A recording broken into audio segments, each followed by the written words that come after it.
Yes, they really did. And I cannot stress this enough. Put Frozen in Once Upon a Time. Hello, my name is Haley Whipjack. Welcome back to the series where we are going through every single season of ABC's hit train wreck, Once Upon a Time. We have reached the season that was the last straw for about 80% of the people I've spoken to about this show. And we still have 3 seasons to go! I don't even really have a fit check for you for this one. I just think that if we were going to start bringing in a bunch of 3D animated Disney movies, we could have leaned all the way in and started taking from Pixar too. That's all. Henry Mills befriends Lightning McQueen. Rumpelstiltskin makes a game-changing deal with Tow Mater. We could have had it all. Regina has a brief love affair with Doc Hudson.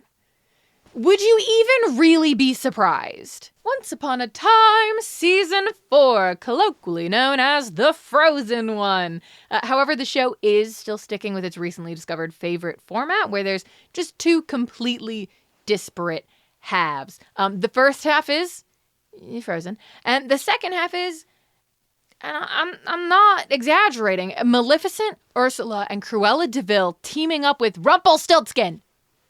They're gonna put Cruella de Vil on my big whiteboard. We will get into all that. Don't worry. And hey, if you wish you could have gotten into all this with me before everyone else, you should have been on my Patreon. Get all the videos early and get an extra video every month.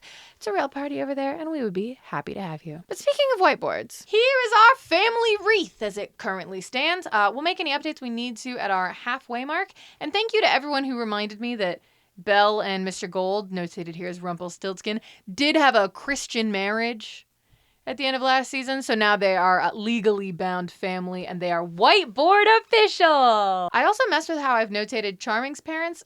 You'll notice I have done it differently literally every time. I've yet to find a way that I like. I think we can all agree that things on this board are getting obnoxious, but they are still quite manageable, even though I really truly cannot believe Peter Pan is on here. Why is he my boy's great-grandfather? Actually, I think this season is pretty kind to this board. I am worried about season 5, however. If you need a quick recap of the show so far, you're not getting one from me here. Go watch the other videos. Also, you probably will want to watch the recap of the Once Upon a Time in Wonderland spin-off show as well. That will come up. So just take a quick 10 hours to get all caught up. I'll be here. Or don't. It's probably funnier for you that way. All right. It's time to take all your preconceived notions of what makes a show good or watchable and simply let it go. Onwards. Fit check. We're Snow White. Obviously. I don't know why this is maybe the most comfortable dress I've worn for this so far, but it is weirdly comfortable. The whiteboard's back. I know you missed it, and Hermes is back as well. I know a lot of people were shocked and confused when my last video, my crafting video, I mentioned that I have 5 cats, so a bunch of people were like, wow, we've only ever seen Hermes. Look at this thing. Do you think I could keep this thing out of my recording space? No. He'll scream and he'll cry right outside the door. Everyone else can mind their own business for a few hours. This thing, not so much. But we have some very important Once Upon a Time business to discuss.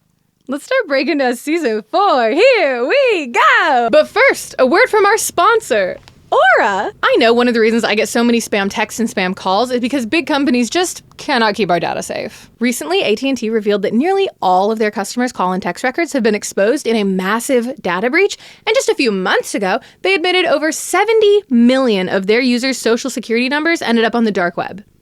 Social security numbers. Those stolen logs also contain a record of every number that AT&T customers called or texted, so even if you don't use AT&T, if somebody who called or texted you did, your phone number got exposed as well. So what can you do to protect yourself? I use Aura. Aura will alert me if they find out that my phone number or any other sensitive information has been compromised. And they give me fast fraud alerts if anybody tries to use that data to access my credit or my bank accounts. Aura does so much more to keep me and mine safe as well. Things like transaction monitoring, a VPN, antivirus, a password manager, parental controls, and identity theft insurance, all in one app, all for one affordable price. I can also use their call assistant, which will pick up unknown calls and screen them for spam or for scams, but still send legitimate calls my way so I don't miss anything like appointments, deliveries, emergencies. And it protects from harmful text messages too, filtering out known spam numbers and scanning any links for phishing threats. I'm not leaving myself and those that I love vulnerable to data breaches. And if you don't want to either, you can go to aura.com/Haley Whipjack. It's my name. Just the Haley Whipjack part, not the aura.com. And you can try your first 2 weeks for absolutely free. It is also linked below in my description. You can protect yourself and support the channel in one fell swoop. Thank you so much, Aura, for sponsoring this video. Now, back to the fairy tales. We open this season in Arendelle, not the Enchanted Forest, watching Anna and Elsa Frozen's parents die in a shipwreck. Good Lord. They are in their Disney-accurate, screen-accurate costumes on a sinking ship, and they make and seal off a little message in a bottle right before the ship goes under.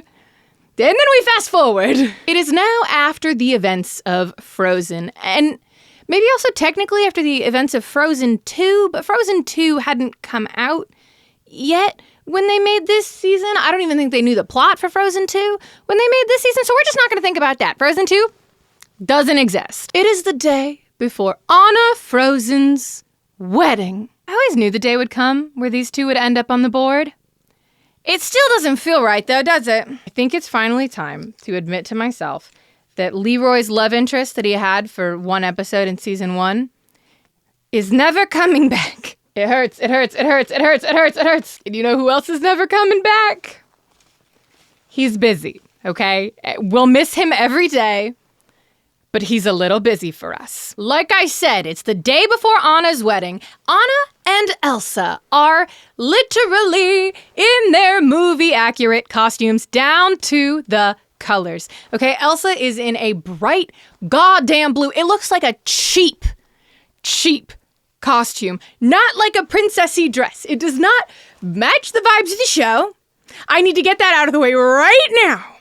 Her outfit's bad. It's really bad. Anna's translates better, I think, because of the more muted colors, and then it also is just more of a kind of structured, traditional-looking dress. Anna's quirky Disney princess personality does not translate as well. You might have already figured out why I'm dressed like this. I just want us all to imagine how much harder it would be to take Mary Margaret seriously if every single time she was on screen, both in the Enchanted Forest and in Maine, she was in this dress. This dress the whole time. Can you imagine that? When she's out thieverying in the Enchanted Forest, fighting to survive, and she looks like this.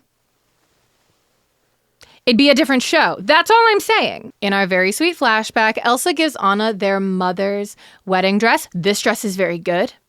This dress looks very good. And also a fancy new snowflake necklace that Elsa just had on hand. Elsa insults Kristoff, Anna's fiance. They're the ones getting married, directly to her face.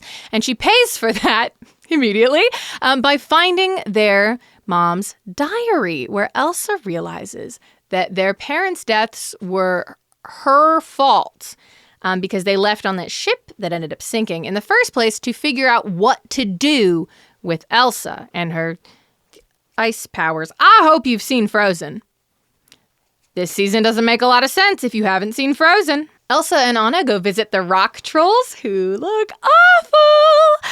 They're not even slightly altered to look normal next to regularly proportioned humans. Surely they should also look more human and not just like cartoons. Cartoons next to humans? Clashes a little. But whatever.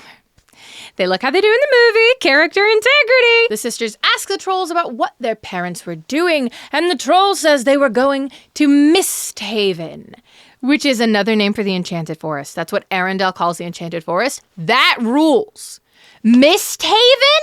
We could have been calling it that the whole time. Elsa cannot go to Misthaven right now because Hans and his 12 evil brothers are just waiting for an opening to strike and take over Arendelle. And she also doesn't want Anna to go alone, obviously. Later that day, Elsa's looking for her sister Anna and instead finds Kristoff, who delays her with terrible lies about Anna's whereabouts. He's doing this so Anna can go to Misthaven without being followed because he is ride or die for his girl. But he's really bad at it. Man, if I didn't want to cover anyone up for Elsa and Anna, I really don't want to cover anyone up for Kristoff. I guess we're going to cover Wendy. I don't think she's relevant again, so we just all need to remember, since we're not going to be seeing her, that she's having a great time off in England with her brothers, of course, John and Michael and Neil. Have you been sufficiently frozen? Are you ready to go back to Maine? Let's go back to Maine. In Storybrooke, Maine, Elsa, frozen, is wandering about. If you recall, at the end of season 3, she spilled out of an urn into a magic circle, and now she's just sort of storming Main Street all alone. Many of our other characters are having a congrats you survived season 3 party at Granny's, where Marion, I need Marion, Maid Marion, who was right at the end of season 3, time traveled forwards. Her family assumed she had been executed by the evil queen because the evil queen had her in a jail cell and meant to execute her. But instead, Emma and Hook grabbed her and brought her back to the future. Maid Marian is Robin Hood's wife. She has missed no time. Robin Hood hasn't seen her in years and years, and has a girlfriend now. The woman who was gonna execute his wife. Maid Marian does not want to re-meet Regina here, especially when she finds out that her and Robin are together. I think understandably so, but Regina gets really sad and mad, also understandably so, and storms out of Granny's. Emma tries to make Regina feel better, and it does not work, because Regina was building herself a future. And now it's all ruined. Grumpy, or Leroy up here, left Granny's, but he'd had a little bit to drink, so he had a designated driver. He's a responsible adult, but his DD was Sleepy. The dwarf Sleepy, and would you believe it, he falls asleep at the wheel, and he almost hits Elsa in the middle of the road, but instead Elsa blasts the car with ice and then just keeps going on her way. And listen, I'm still looking at her dress. I'm looking at it in broad daylight in the middle of Storybrooke, and it's so bad. The size of the rhinestones, awful. The seam between the bodice and the skirt, ridiculous. The mere presence of there being like mesh on this dress, I hate it so bad. There's like chunky seams on the underside of the sleeves that are super obvious because it's that mesh material. It's so gross. It's so gross. Why were they not allowed to reinterpret the dress? Why? Robin Hood tells Regina that what they had was real. They're still real, but Marian is his wife. And he can't abandon her. He takes his vows and his honor very seriously. This man lives by a code. Are we doing Snow and Charming from season 1 again? Like a weird infidelity arc where the guy is married? I didn't like it that much the first time. So apparently, Sydney Glass, who I don't believe we have seen in 2 seasons. He might have been in season 2 for a minute. He has been locked in super jail this whole time. And I guess that's a way to explain Giancarlo Esposito being too busy and expensive for fantasy soap operas. But Regina just goes and gets him out of that stone solitary confinement cell that she held Belle in for 28 years. Just retrieves her magic mirror. I knew you hadn't forgotten about me. Right. Regina has retrieved Sydney to show her when she captured Marian so that she can time travel again and kill Marian when she was supposed to. The first time, Sydney misunderstands us at first. He thinks that he's going to be the one to take care of Marian, and then Regina puts the man back in a mirror. Recurses him. He was so excited to do a hit for her, and instead she's cursing him into the mirror dimension again. He looks so sad. Mr. Gold visits Neil's grave for the first time. He was sort of in captivity during Neil's funeral last season. And Gold is also the only man who seems to still thinking about Neil. It's only been 3 days since the guy's died. And Gold does it. He visits his son's grave to treat it like a confession about how he's lying to his wife. He starts off telling a really sweet story about when Bellfire Neil was a baby, but turns it into a confession that he's lying to his wife. What is Neil's ghost supposed to do with this energy? What is this for? If you don't remember what Gold is lying to his wife about, he gave her the dagger that controls him, the dagger that can control him as a show of trust and faith, now that they're legally wed in a Christian marriage. Except he lied about it and he gave her a fake one so that she just thinks he trusts her like that. But he kept the real one. That's what he's lying to his wife about. I'd feel bad too. I wouldn't make it my dead son's problem, but I'd feel bad too. But because they were just married, it's time for a honeymoon. And they have their honeymoon at a random house that Belle found on a hike. And while they're there, Gold swaps the daggers out of pure guilt. So now Belle has the real one and he's got the fake just kind of stashed inside his pocket. There's a strange artifact in this house, a little cylinder with some swirls and stars in it. But we're not worried about that.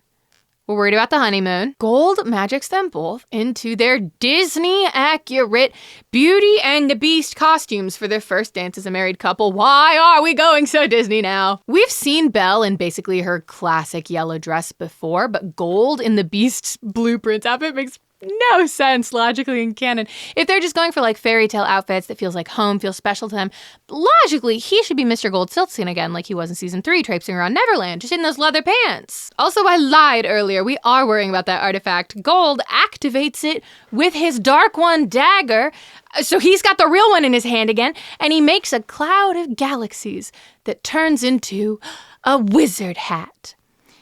We're also doing Fantasia this season. I forgot to tell you that. Back on Storybook's Main Street, Prince Charming David Nolan offhand mentions that maybe he and Snow White should have named their baby Neil a Balefire instead.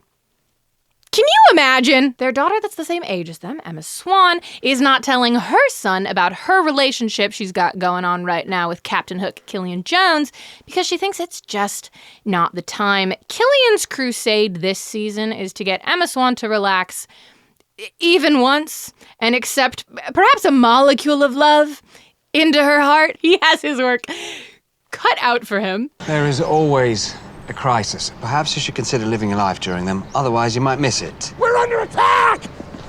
Emma and Killian search for the woman who did this to the dwarves, and they have to fight a Disney screen-accurate Elsa-made snow monster. The merry men try to help with the snowman situation. Little John shoots it with a crossbow, Emma shoots it with magic, but Regina's the one who ends up taking it out, even though she could have let it squish, made Marion to death. It was in prime Marion squishing position, and then she leaves to go pout in her office. Well, Emma tries to talk to her about happy endings. And this gives Regina a great idea. Villains never get happy endings, but why? Who said so? The author of their dumb storybook Henry carries around? Who even is that guy? So the plan is find the author of the book and change the story. Change fate. Take literal destiny by the horns and redirect it off-road. Yes! This subplot's my favorite part of season 4. By far, by far, by far, by far. After her big snow monster is defeated, Elsa breaks into Gold's shop, finds that snowflake necklace she gave to Anna back in Arendelle, and vows to find her sister. Where did Anna go when she delayed her wedding specifically to stress out her sister? She went to the Enchanted Forest. She went to Misthaven, and she ended up at David's house? Pre-Prince Charming David, shepherd boy living with his mama Ruth, long hair era David. Apparently David and Kristoff were friends. They don't really elaborate on that. They just tell you it's true. So that's why Anna specifically sought him out to ask for just a place to stay the night while on her mission. Anna tells David her name is Joan. She's a terrible liar, but he doesn't really have a reason to call her out on it. And seeing the two of them next to each other, again, sort of highlights the costuming differences. This like neon hot pink winter gear next to Farm Boy David. They're from different universes. But then, the local mob boss pulls up to make some threats. Do you want a glass of tea, Bo Peep? How about a cookie, Bo Peep? You're not here for tea. Well, the boy's got that right. Hello? Bo Peep? She looks incredible, though. All that purple and pink ribbon and big embroidered tea-length skirts.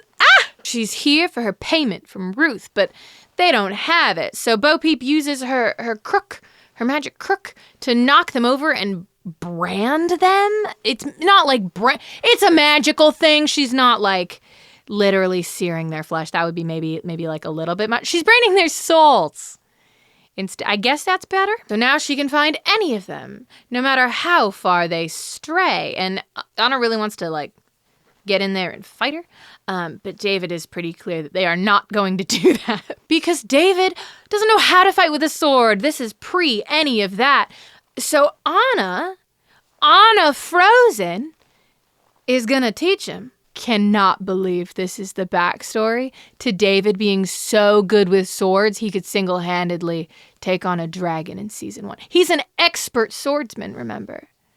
Because of Anna Frozen? David also tells Anna some tragic backstory about his biological father, man we've heard nothing about in 4 seasons of television. His father had been an alcoholic for a really long time, finally agreed to turn his life around, left for 2 weeks to go on a supply run, and then died drunk driving their cart off the side of a ravine.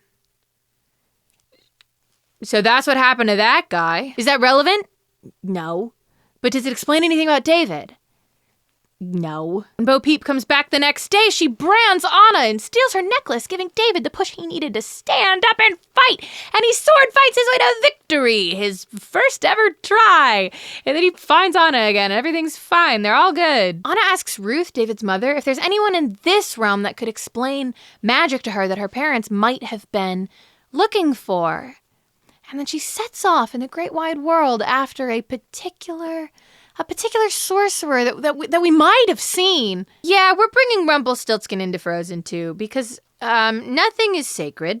Bopping back to Storybrooke, Maine, present timeline. Elsa puts an ice wall around the entire town so no one can enter or exit, so she can kind of close ranks and find her sister. Henry Mills, perfect angel and my son, has been Googling how to get over a breakup so he could find tips to help his mom.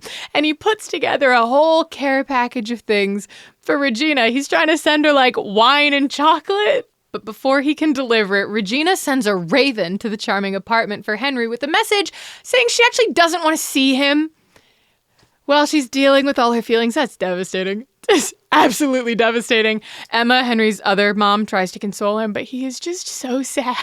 All of Storybrooke loses power. It's a town-wide blackout, and Emma tries to take Henry with her on the mission to figure out what's going on, but he's too sad, so she takes David instead. Team Double Sheriff pretty quickly figures out there's an ice wall around the entire town, and that going up did knock down some power lines. Hook shows up to help them out, claiming this is his and Emma's second date. And then David tries to give him like a what are your intentions with my daughter talk. She's 30 years old. I love this bit. Elsa is sneaking about inside of that ice wall, so Emma goes in there to investigate, and then she ends up trapped inside the ice wall with Elsa. Communicating through phones and walkie-talkies, Elsa makes it clear that she wants Hook and David to retrieve Anna for her while Emma is being kept in the ice wall because she believes she needs Anna to be able to sort of control herself and bring the wall down. Emma and Elsa bond over being afraid of their uncontrollable magic powers, but they are in an ice wall. And Emma is slowly freezing. Aren't you cold? I'm freezing. It's never bothered me. Until she gets too cold and Emma loses consciousness. David Nolan discerns that the Anna Elsa is looking for is the Joan he met all those years ago, back when he was still living with his mom, just from seeing a picture of Anna's necklace that she was wearing while that happened. These people have such good memories. If that was me, we'd all be screwed. We'd be done for. I don't know who that is. David finds Bo Peep here in Storybrooke. She's a butcher, and she threatens him with a meat cleaver. But David's here for help finding Anna because Bo Peep branded her back in Storybrooke, so they should be able to find her anywhere she is just by using the shepherd's crook. Bo Peep acts like she has no idea how important David is here, which is wild. She does the whole like, oh, so you're a hero now? Ma'am, that is Prince Charming? The father of the savior? You must know this. You live here. The shepherd's crook can't find Anna. It can only sense her heartbeat. So she's alive. We know she's alive. But David helps calm Elsa down by basically just saying that he knows Anna. Just saying everything that he knows about her over the wall and trying to convince her to bring it down. And she manages to get herself and Emma out to safety, though she does lose Anna's necklace in the process. Hook carries Emma off so she can get warm. Elsa tries to bring down the rest of the ice wall, but realizes she cannot, almost as though there's something else keeping the wall up. And then we see the woman who runs the ice cream shop in town any given Sunday, demonstrating her ice powers, set to ominous music. We'll be talking about her quite a bit. I don't actually know if Tinkerbell ever comes back. If she ever does, we'll just deal with that when we get there, I guess. During the blackout, Henry goes to Regina's house, his childhood home, and demands his mom come talk to him, because he won't give up on her, not for anything. And she opens the door without a fight because she loves her kid. And also, he's the same height as her now. They hugged, and I felt like a physical shock. I feel like they've kind of been trying to frame and shoot him like he's still shorter than the grown-ups, but that hug hid nothing. Just prepare yourself now. Henry and Regina don't get to do hardly anything in the first half of season 4, but they are on screen together a lot, and it's good every time. They are so cute. Also, during the blackout, the dwarves and Granny go to the charming apartment to get Mary Margaret because they say she's the mayor now. They helped her take her kingdom back in season 3, so now she's the mayor? And, like, Regina's too sad to fight them on that right now, so that's not fair. They take Mary Margaret and baby Neil to the power station, electricity building, place where the power comes from, and they just start like yelling at her to fix it. And instead, sleep-deprived new mom Mary Margaret just has a breakdown about it and yells at all of them. But she does end up finding and turning a generator on. Good for her. Weird little subplot. Mary Margaret's the mayor. After that whole power outage thing was figured out, Robin Hood and his son Roland tell Marion all the things that they love about Storybrooke, and they stop for ice cream at any given Sunday. But the proprietor, that lady, does a cool sort of magic spell over Marion's ice cream cone. There are shenanigans afoot. That happy little family attends Mary Margaret's first fireside chat in the mayor's office, where Mary Margaret is trying to tell them all about the ice wall harmlessly surrounding the entire town, and also that Elsa is definitely a safe presence. Don't worry. Until Marion falls to the ground, unconscious, with a streak of white in her dark hair. The woman has been cursed with some sort of ice magic. Have we met anyone recently who's harmed the town with ice magic? Yes. Leroy pretty quickly starts forming a mob against Elsa. It's one of his greatest talents. Granny is so stoked to join a mob. Archie does not want to join a mob. I love these three as a trio. I feel like a lot of the times they're sort of the only 3 non-main Storybrooke characters that we see with any sort of regularity. So I'm glad I like them. I'd like to have a few more. Over at Granny's, Regina is getting Henry some comics and asking if he's ever wondered who wrote that storybook of fairy tales, and lets him know that she wants to know if there's a way for someone to write a happy ending into the story, sort of to add to it. But they don't get very far into planning Operation Mongoose before Robin Hood bursts in to get her help with Marion. Marion is progressively getting more frozen in the mayor's office, but Regina does take the time to insult the new decor. Whose idea was that? Oh, I thought I would put my own personal touch on the office. Well, you've succeeded.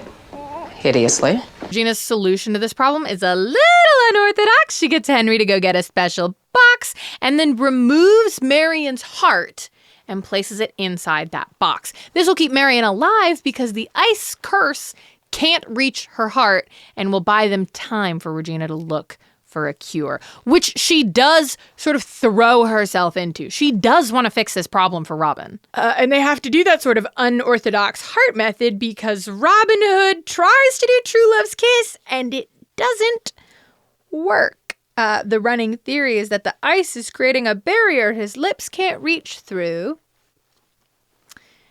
Whatever you guys need to believe. Emma Swan parades Elsa Frozen in front of Mr. Gold, demanding to know why she was in his magic urn. It was his urn that she spilled out of in the first place, but he doesn't know. And neither does Elsa, because her memories seem to have been altered. She's missing a good amount of time. Gold also goads Belle into using the dagger on him to ensure that he's telling Emma the truth, and he reasserts that he doesn't know who Elsa is. Belle hates this. She really seems to hate holding that knife up to her husband. She's too sweet for him. Emma then goes to investigate alone with David, team sheriff, much to Hook's dismay. So now it's Hook's job to keep Elsa safe from all those forming mobs. But Hook is still Hook.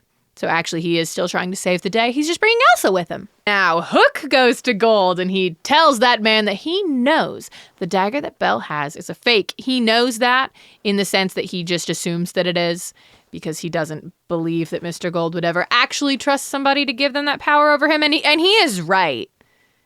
But he doesn't, know it. Hook barters his own silence about all that dagger nonsense in return for Gold's help here. Elsa hands over a hair from the person who cursed Marion. That's the only evidence they have to go off of. And Gold reverts it into raw magic, in this case, little snowflakes. And they can send that magic back to the person who created that curse, who cast it in the first place. Team Sheriff investigates in the woods and they find a man in a tent, and it's Will Scarlet! Will Scarlet! Who immediately starts running away from them because of his natural proclivities against sheriffs. And he does, in classic Will Scarlet fashion, get tackled in the woods by David. He gets caught pretty fast. He tells him his name and that he used to be a married man, that he heard about what happened to Marion, and that he's out here in the woods looking for something to help. He also confesses to doing multiple robberies during the blackout. An insane thing to say directly to a sheriff, but he also tells them that he saw that the ice cream in Any Given Sunday was entirely fine, even after hours without power. Do I have a place of honor for Will Scarlet? Where on this board even deserves him? We'll put him over here, right by Ashley. I'm so unwell about Will Scarlet. He says he may be a thief, but he's no liar. And I had to pause the episode and just breathe, because I remembered Anastasia saying the same thing in the spinoff, and I just needed a minute. Actually, let's quick detour to talk about Will in the spinoff for a second. Hi, if you didn't watch my breakdown of Once Upon a Time in Wonderland, the spinoff show, this isn't going to make that much sense. And you've probably already been confused for the past minute or so, but just hold on with me, okay? The Once Upon a Time writers insist, for a reason I cannot comprehend, that the Wonderland spinoff takes place before Season 4 of Once Upon a Time. Hello? That does not make sense. The spinoff ended with him getting his happily ever after, which for some reason included him staying in Wonderland, but staying there with his magically confirmed true love and love of my life, Anastasia Tremaine, stepsister to Cinderella, Queen of Wonderland. And here he is, robbing up and down Storybrooke's Main Street? There are a couple different ways to read this timeline here in my head, some of them more valid than others. The first is that the writers are just wrong, right? And that Wonderland happens post Season 4. I don't think our boy's in Season 5 even. Or Anastasia is also here and we just don't see her. I've said it before, I'll say it again. I think the ultimate happy ending for the two of them, and quite frankly for all four of the main characters in the Wonderland spinoff, is for them to end up in Storybrooke surrounded by people who actually understand them.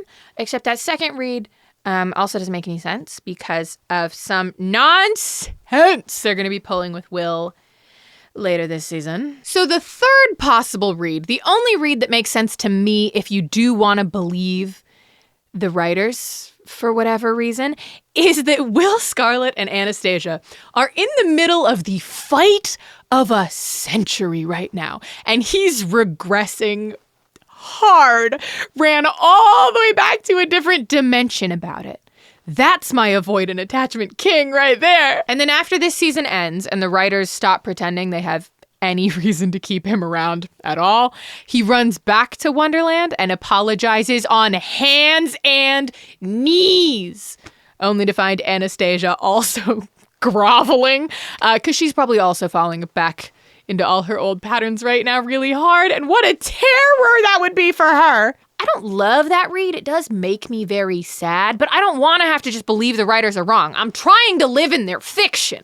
I can't believe the first time I watched this season, I didn't know who Will was, and I didn't care. Every time he was on screen, I was so mad the first time I watched this season, because he really does just show up, and they don't explain anything about him at all. So your two options are either you don't know who this guy is and you want him to go away because he's just getting in the way of all the characters you do care about, or you care about him an awful lot and you're mad for different reasons. They handled him pretty poorly. Okay, so Will and Emma and David break back into Any Given Sunday to check it out, and Emma realizes there's no machinery at work. There's no cooling systems at all, but the back room is completely frozen over, so there's definitely a bitch with ice powers that works here. And while she's figuring that out, Will Scarlet steals all the money from the cash register and runs off. Why would he do that? Both sheriffs are in the next room. That doesn't make sense. I know Will's a thief. I know it. But he's not like the dumbest man alive. There's no reason for this. Over in the woods, Hook and Elsa are wandering about until they find the woman who cursed Marion. And Hook immediately calls Emma for backup. But she doesn't answer her phone. I do love the consistent characterization that Hook requests backup when things get complicated. He does this really regularly. He's so smart. Hook and Elsa go to physically get their backup, but that woman freezes Hook's feet to the ground and tells Elsa that it was the rock trolls that removed Elsa's memories. And those memories they removed included Anna growing to fear Elsa, that Anna is the one that put Elsa into that magical urn in the first place. Elsa pretty quickly realizes that this woman framed her on purpose for the cursing of Maid Marian to try and show Elsa that everyone will turn on her eventually. And then the woman tries to kill Hook with icicles to frame Elsa again. But how is that proving that everyone's going to inevitably turn on her? That is you very intentionally setting up crime scenes. Emma shows up to save the day, and that woman recognizes her, seems shocked to see her there, but Emma does save the day, and that woman flees. Afterwards, Hook tries to convince Emma to have a drink with him, and he fails so miserably. Don't make a man drink alone. Not in the mood for a drink or a man. Emma admits to Hook that every man that she's loved in the past couple years is now super dead. Neil, Sheriff Graham, Walsh. Walsh did turn out to be a flying monkey, so that was sort of a separate situation, but still. And Emma doesn't want to condemn him to a similar fate. And then they just make out in the exact center of the road. Please make your way to the sidewalk, at least. The day may have been saved, but that woman is still slinking about the woods. This is the Snow Queen, and she's meeting up with Mr. Gold, and also she's barefoot. She's barefoot, not every time she's on screen, and they never specifically draw attention to her feet, but she's so regularly barefoot. I don't like it. Gold asks the Snow Queen if Emma remembers her, and also if she maybe wants his help, wants to make a deal. She doesn't. She does not want that. But he is going to be creeping around in the wings for the second that she's desperate enough to turn to him. This whole time. We see a little more from Arendelle. We see back in the past where Elsa was fretting about Anna's whereabouts to Kristoff, who did convince her to stay in Arendelle and not chase Anna down in Misthaven, where they received word that there was an army amassing in the south led by Hans. So actually Elsa's gonna leave anyway and go get him by herself. Are you guys gonna get mad at me if I don't put Hans on the board? He doesn't actually do that much, and I don't want him there. I made him a little portrait, but I don't want him there. I feel like I'm selling Anton's good name having him up there, but I guess we'll live. Elsa does not end up spying on Hans alone because actually Kristoff sneaks out before she can go and spies on Hans and his many, many brothers, even though she explicitly asked him not to do that. But he does learn that Hans is going for a magical urn to trap Elsa inside of it. That's his plan. So now we've got a little buddy mission with Elsa and Kristoff, which is actually really fun, to go take care of Hans. They find the urn before Hans does in a cave, and Elsa realizes there's ancient runes on it, but she can't read them. She doesn't want to destroy the urn just in case there's more information about other magic users that can be gleaned from it. So instead, they just hang out there for too long and they get approached by Hans and 3 of his brothers. And now Elsa and Kristoff have to fight them off. Hans gets Kristoff at sword point, so Elsa has to hand over the urn just so Kristoff doesn't get stabbed. So Hans opens up the urn to trap Elsa, but instead of Elsa getting trapped, liquid pours out, and that liquid becomes a woman. The Snow Queen, Elsa's aunt, her mother's sister, who pledges to help Elsa find and return Anna back to Arendelle. And then she freezes Hans into an ice statue. For good measure. Elsa and the Snow Queen, her Aunt Ingrid, if you wanted like an actual name for the woman, bond over their ice powers. And Elsa is so excited to meet someone who really understands her. She's actually even more excited to just have more family after her parents' death and Anna going missing. So we'll bop back to Anna's flashback. And actually, that's a lie. We're going to bop even before Anna's flashback a long time ago. The previous Dark One. Zoso! You remember Zoso? I was actually really stoked to see Zoso because I recognized him and I think I was just really proud of myself. It felt like my knowledge of all this was coming in handy. It wasn't. They told you it was Zoso pretty much right after I recognized him, but you know, a win is a win. Zoso found the Sorcerer's Apprentice. The Sorcerer's Apprentice, like Fantasia, or that Nicolas Cage movie. And he finds the Sorcerer's Apprentice because he wants to steal a fancy little box. But the fancy little box is enchanted by magic that cannot be broken by anyone who has ever succumbed to the darkness in their heart. And this is the same box that Gold has in Storybrooke now.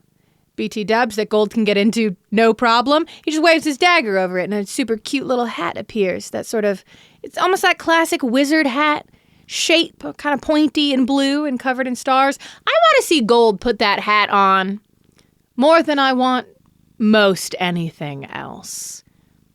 It's just such a silly little hat. I think he needs to wear it. Okay, Anna's part of the flashback. A less long time ago, but still like 30 years ago. Anna Frozen successfully finds the Dark One's castle and therefore the Dark One himself. It would seem when one needs answers, I'm the place to go. Anna says she'll do whatever it takes to help her sister, and Rumpelstiltskin asks her to spike an old man's tea with the mysterious contents of a bottle he gives her. And if she does that, he'll tell her why her parents paid him a visit all those years ago. The old man in question? The Sorcerer's Apprentice. He's very kind to Anna, and she decides that she can't possibly poison him and throws the bottle's contents into the fire. But it turns out that what she had was actually an antidote. And she watches the apprentice turn into a mouse through Rumpelstiltskin's crystal ball. Rumpelstiltskin tries to goad Anna into killing him, which is actually just a ruse because he's trying to goad her into crying for him so that he can collect one of her tears on the end of his fancy little dagger and then use that tear to open that special little box the apprentice was guarding. He's using love as a weapon, and Anna calls him a monster for it. But we're still in the part of Rumpelstiltskin's timeline where he actually loves being called a monster, which on second thought might be most of his timeline. So now Rumpelstiltskin has this special little Fantasia box in the silly galaxy hat.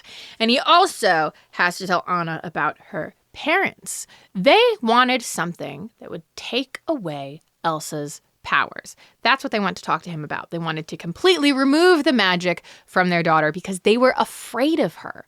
But no one had access to that kind of magic until now. The Fantasia hat can steal the magical ability of any magician or sorcerer, and its wielder can use that collected magic for different rituals and things. Anna tries to convince Rumpelstiltskin to not do that. And then the apprentice mouse, remember he got turned into a mouse, jumps from the ceiling, bites Rumpelstiltskin's hand, causing him to drop the Dark One dagger on the floor, where Anna can pick it up and squirrel it away for a second. Anna figures out that the dagger controls the Dark One, and she figures out that he wants that Fantasia hat to circumvent the dagger and be free of its influence. That's the Rumpelstiltskin plot here, okay? He wants to not be attached to the dagger anymore, and if he wants to separate himself from the dagger completely, he needs the special hat, and he needs it full of magic. Anna uses the Dark One dagger to command that he gives her the special box with the hat in it, and commands he send her and the box back to Arendelle, and that he can never hurt her or Elsa, and also he has to unmouse the man. She kind of throws that all in there. And Anna's back in Arendelle, but she doesn't know what to tell Elsa now, because that's not the news she wanted to come back with. Hey, our parents were really scared of you. Not good for morale. Present timeline, Storybrooke. Emma goes to Granny's diner to ask Hook on a real date with kind of her son's blessing. He doesn't like it, but he says it's fine. Hook agrees. He's so excited to go on a date with her, and he insists on being the one to plan their date night. Hook then immediately goes to Gold's shop and asks Gold to give him his missing hand back, the hand that's been replaced by a hook. It turns out Gold has had it in a jar this whole time? Hook is self-conscious about his hook hand all of a sudden, and he wants two sort of regular people hands now that he's officially courting Emma. But Gold says, watch out. This hand might have an effect on you, influencing you to be more like the man you used to be, because that's the man the hand was taken from.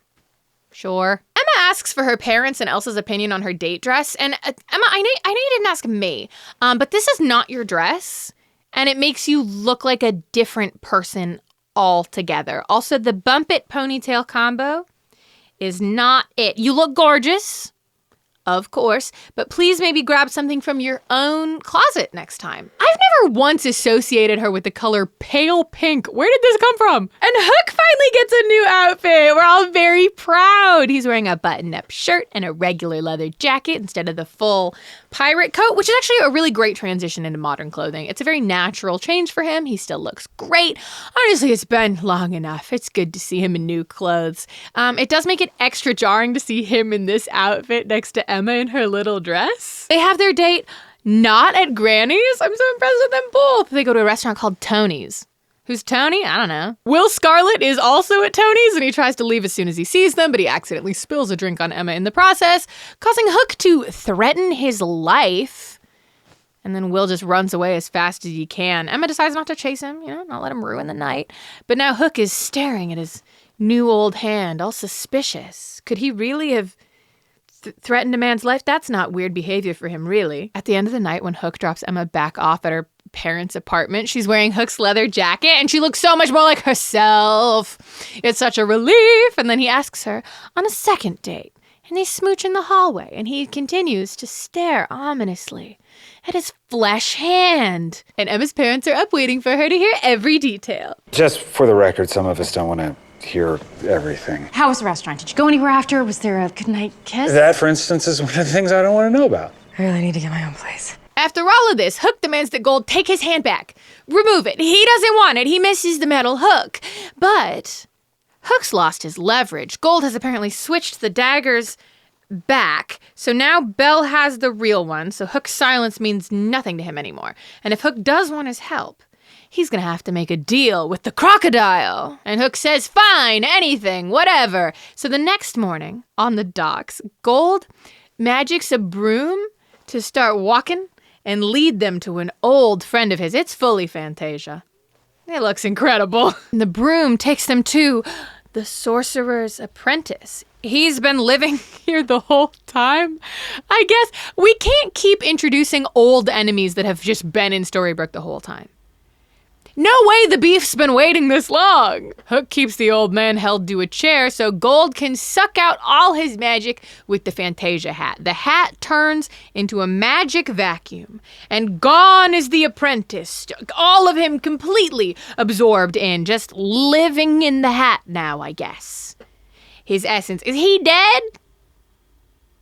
Does that count as dying? All your life essence being sucked into a hat is no life at all. In the arms of... Hook gets his hook back, but he knows Gold is still lying to Belle, and lied to Hook also just now because Hook watched Gold use the real dagger to get the hat. Belle still has a fake, but to the sequel, Gold recorded what happened in the apprentice's house on a CCTV camera in the apprentice's house and has video evidence of Hook doing magical crimes. He even magicked himself out of the footage, so it's just Hook in there. It looks like Hook did a solo mission to kill an old man. Also, Hook's flesh hand wasn't cursed at all. There was nothing weird about it.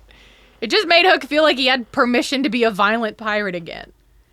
He could have just had two hands. Over on Main Street, Emma's car spins out on ice. It's the Snow Queen, who then immediately vanishes. Again, why are you doing this?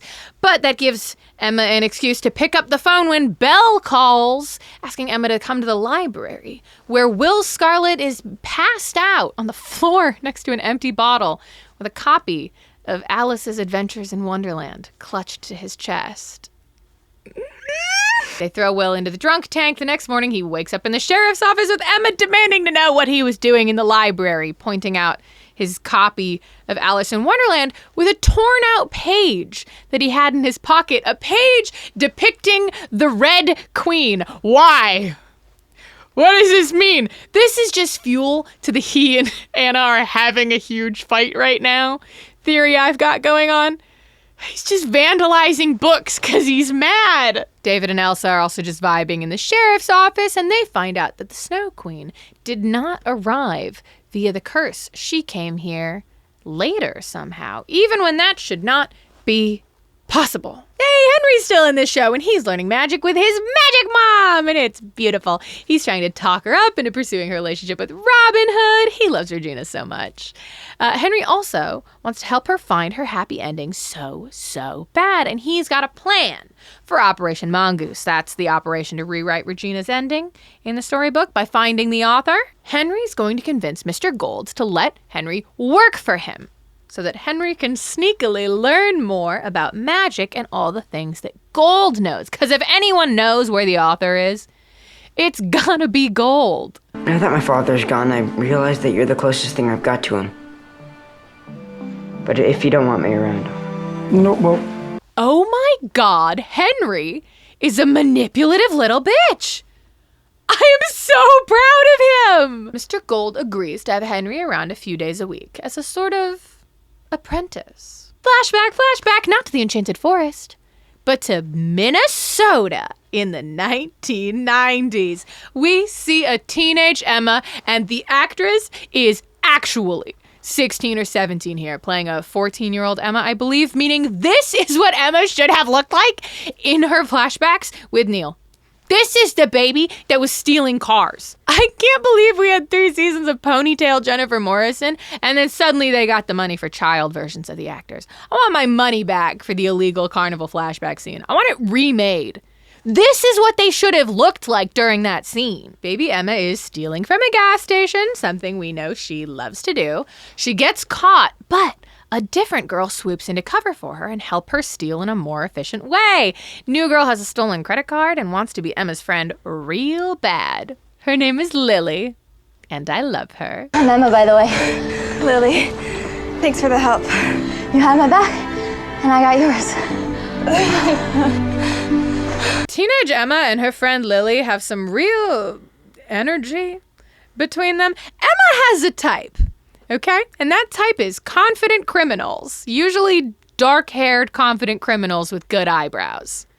We can't deny this. Emma fled her last foster home because she felt like she'd missed her chance to actually find a family and be loved. Lily says she's being chased by a man from social services who's trying to bring her to her former foster home too. And they agree to stay together and break into empty vacation homes and just live there. They're so 16. They're just giggling and playing video games and eating junk food and calling each other special. And Lily draws a star on Emma's wrist to match her own star-shaped scar so they can be a matching set. And they're recording giggly camcorder footage of each other and promising lifelong loyalty to each other. It's super platonic. Listen, if you didn't have a friendship like that when you were like 15, 16, I can't explain it to you. But it was all a lie. Lily isn't an orphan. She had a family that whole time. The traitor? That man from social services was actually her father, her adoptive father, and he finds them to bring Lily home. It was her dad's credit card she had stolen. She just doesn't like her family. So kind of she's an orphan, but she is adopted. She does have a family. Emma is still, I think justifiably, upset about the whole thing because now she's been found by social services and is getting returned to the home that she didn't like. And her friend was lying to her.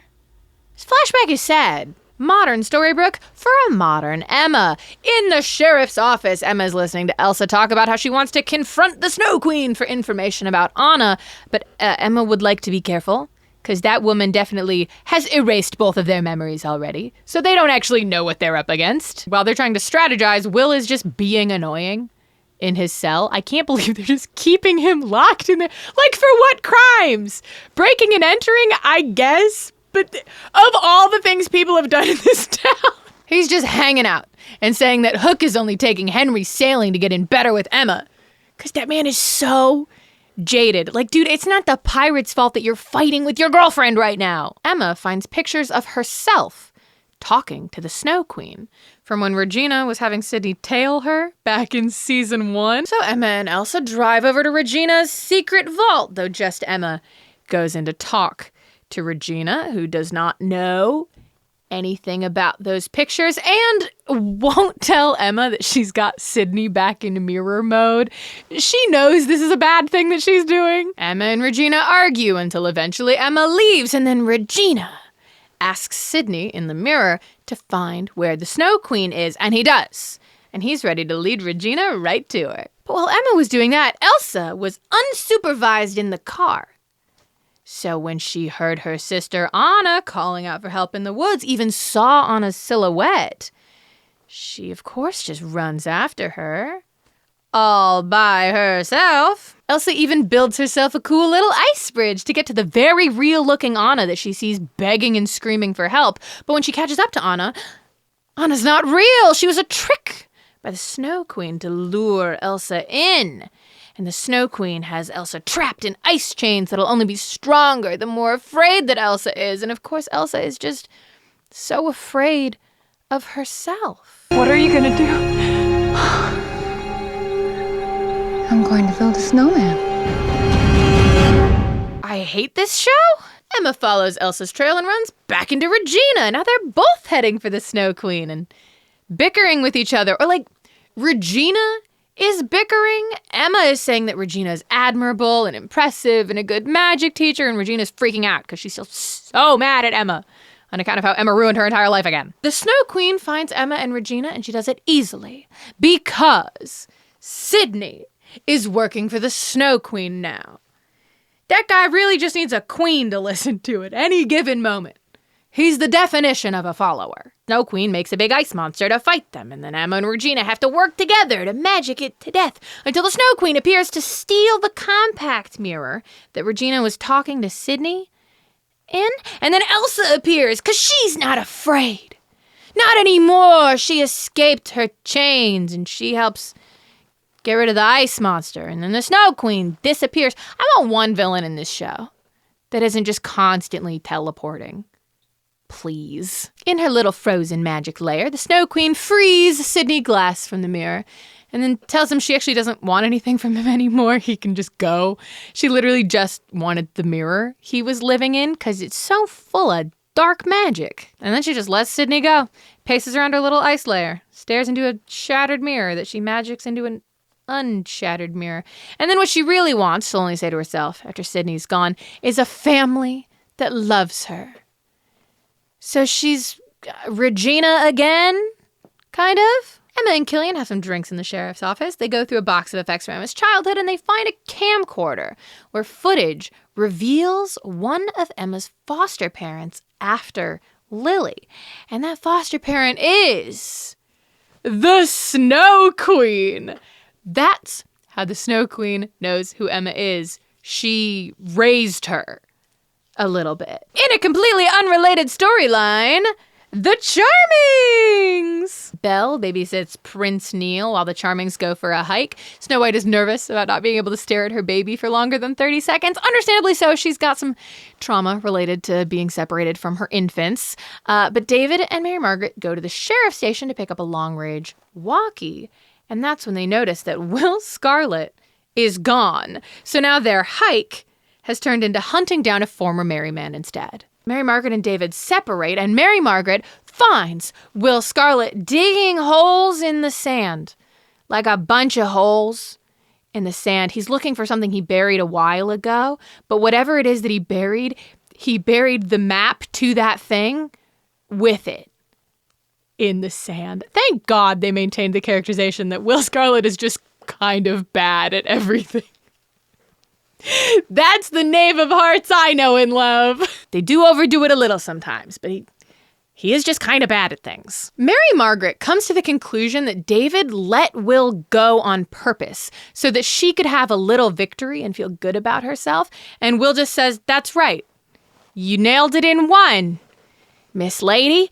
And she pardons him for his crimes. David actually didn't have anything to do with it. Will just saw Mary Margaret constructing his alibi for him and just agreed with her so that he didn't have to deal with sheriffs anymore. He is truly the universe's favorite little court jester. Hey, did you want a Belle flashback? Back in the Enchanted Forest during the Ogre Wars. You remember the Ogre Wars? Pre-Rumpelstiltskin, we see Belle's mom. Only for a minute, though, because Belle and her mom are hiding from an ogre in their library, but the ogre finds them. And then Belle doesn't really remember what happened right after that, just that her mom died in whatever it was that followed. She kind of blacked everything out after the ogre found them. Just woke up in the aftermath directly when her mom's funeral was happening. Belle wants to restore those lost memories, and she reads about creatures that can do that for her. So she decides to journey to them, to Arendelle, to look for the rock trolls, against her father's wishes. In Arendelle, Anna returned safely to her sister, and she got to meet the Snow Queen as their loving Aunt Ingrid, who's been helping Elsa learn how to control her powers. But Anna does not trust her, rants about it to Kristoff for a little while, and then asks Kristoff to cover for her while she goes and asks the rock trolls why no one at all seems to remember that Ingrid ever existed. She was a princess. She was the queen's sister, and there's no recollection of her, no writings. But Ingrid did overhear the whole conversation, so it's probably not going to go well for our girl. Belle and Anna meet up at a little shop. It is the Yoo-hoo shopkeeper from Frozen. His name's Oaken, and I'm so upset every single time they do just an unapologetically Disney thing. It's just full hatred. I max out so quickly. He looks so out of place. I don't want him here. They could have just run into each other on the road, just become friends and gone to the rock trolls. I am also so glad to see Belle and Anna being friends here, because Belle does need some more consistent female friendships in her life. Where's Ruby? Actually, I miss Ruby. We need her. Belle and Anna meet Grandpappy the Rock Troll, and he gives Belle a magic rock that she needs to put in tea. As it steeps in that tea, will give her her memories back. And then Grandpappy just easily, so quickly tells Anna that her mother had not only one sister, but two. Their mom, Gerda, had two older sisters, Ingrid and Helga, until Helga and Ingrid mysteriously vanished extra mysteriously when the royals had Grandpappy, the rock troll, erase the two girls from the memories of everyone in the realm. How powerful is this rock? On their return trip, Belle watches Anna fall to her death off a cliff. Like, she watches Anna hit the ground and everything. It was orchestrated by the Snow Queen, and then the Snow Queen, called that storm to kill her own niece. And then she was down there waiting to steal the box with the magical hat from Anna's body. Anna didn't die. obviously, it looks like she did. And Belle just sort of watches that whole thing and loses her memory rock in the process. Belle goes home to her father to find out that he knew the information she was looking for the whole time and the whole trip was unnecessary. Her mom just stood in the monster's path so the guards could save Belle, and Belle blocked it out because she felt really guilty. So now she's set on actually finding someone who can stop the ogre wars for good. Reaching out to Rumpelstiltskin was her idea. Anna, not dead, is locked into a cell by the Snow Queen, and Ingrid is going to tell Elsa that Anna got that magic hat to strip Elsa of her magic powers and get rid of her for good. She also lets Anna in on her plan a little bit here, admitting that there was a third sister. There was her, Gerda, and there was Helga. And right now, Ingrid is seeking out a family that will truly understand her, a new group of three she can be a part of. But Anna can't be involved because she'd be the odd woman out. There's no magic in Anna. She couldn't really understand Ingrid. So they need a different third sister. Over in Maine, in the here and the now, Belle interrupts her husband Rumpelstiltskin's morning because Emma has called and asked for immediate help with the Snow Queen situation. Emma is showing everyone being the Charmings, Henry, Gold, Belle, Hook, Elsa, Regina, the footage from her camcorder and is hoping Gold has an answer about how this woman even got to the land without magic, but Gold has nothing for them. So now they're just gonna split into teams to try and find her secret lair. Belle and Elsa hang out in the library and look for information while Belle insists she isn't familiar with Arendelle or with Anna. Like a liar. And Emma, Regina, and Hook find Ingrid's old ice cream truck, and there's a whole file about Emma locked in a freezer. And that folder's got Emma's art projects and stuff, little mementos and souvenirs, and proof that Emma was seemingly very happy with Ingrid. Turns out Emma lived with the Snow Queen for like 6 months. Also confirmed Hook is over 200 years old. He just drops that on us here. Regina leaves the finding mish to go find Robin Hood and tell him that she doesn't think she'll actually be able to reverse Marian's curse and that it's possible that the only way to save her is to get a successful true love's kiss going on in there. He just has to fall back into true love with Marian so that'll work. But Robin Hood says he can't do that. Not while Regina's in his life. He's conflicted. And he wants Regina. But she's standing very firm on him needing to recommit to his wife. Now, Gold knows where Ingrid is. They keep having these, nothing conversations at each other where they're just posturing. But he will not willingly take Belle to the Snow Queen's lair because it's dangerous. So Belle tries to use her fake dagger that she doesn't know is a fake dagger to control Rumpelstiltskin and make him take her to the Snow Queen. Their relationship sucks. It's so bad. She's apologizing the whole time that she's trying to control him and take away his autonomy. That's so fucked, baby. You've got to leave this man. So Belle enters the Snow Queen's lair to look for the magical hat that Anna had the first time they met and demands that Gold stay outside as a lookout, where he very much does not tell his wife that she's on a mission for no reason because he has that hat. Belle ends up talking to a mirror version of herself in that lair that is very rude and judgy, and her mirror self calls her a coward and says that Gold only married her because she's easy to manipulate. And her mirror vision says that the dagger she has isn't the real one, implying this is something that Belle has been worried about the whole time. She does know him at the end of the day. But when Gold comes into the lair to warn Belle that the Snow Queen is coming back, she does panic and flail out with the dagger and cuts him and leaves a wound. So I guess at this point, we're not supposed to know who has the real dagger? Because only the real dagger can actually wound him. But last we knew he had it. I don't know. Gold teleports them back to the pawn shop to safety. Belle has a little breakdown about cutting her husband's neck with a knife. And then she starts going on about how she doesn't deserve him or his forgiveness. And I'm overcome with the urge to physically manifest in Storybrooke, Maine, right in between them. I never should have kept a secret from you. Especially because I know that you'd never keep one from me. I love you, Rumple. Who does she think she married? It turns out that Helga, Ingrid and Gerda's other sister, Anna and Elsa's other aunt, looked a lot like Emma Swan. Emma is the third sister that Ingrid wants. Elsa can even read a scroll that the Snow Queen had locked in the freezer. It's a prophecy that says that the savior is named Emma and the savior will be Ingrid's sister. And then Belle busts in and tells Elsa that she actually did know Anna. And Anna got captured by the Snow Queen because of her. Belle's got the plot, guys, don't worry. Arendelle flashback. Not just to Anna and Elsa, but all the way to Ingrid, Helga, and Gerda as children, cute and carefree and playing with kites. The kite they're chasing tears, but the yellow ribbon hanging off of it is still good. The man who owned the kite they were chasing finds them and tries to kidnap the children for a ransom. So 12-year-old Ingrid kills a man with her ice powers. She freezes a tree and it falls on him. The sisters have a heart-to-heart about how much they love each other next to the man's crushed body. Girls, please. The younger sisters are just so unconcerned about the dead man. They're just comforting Ingrid. The girls divvy up that yellow ribbon, and now they've all got a piece around their wrist to represent their eternal sisterly bond. All grown up, Ingrid still doesn't socialize much at the royal functions, refuses to go dance, just lets her sisters take center stage, even though she is the future queen. She's the eldest. She's the heir.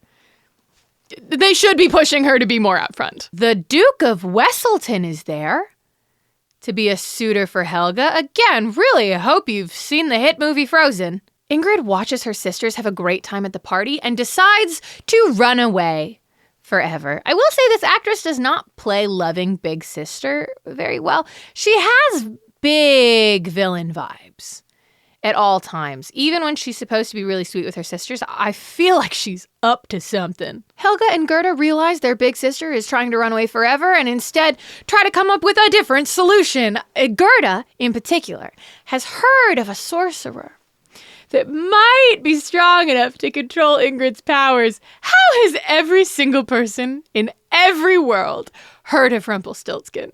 It's so weird and consistent. Sisters go to visit Rumpelstiltskin, and honestly, the trio of costumes they have is really nice.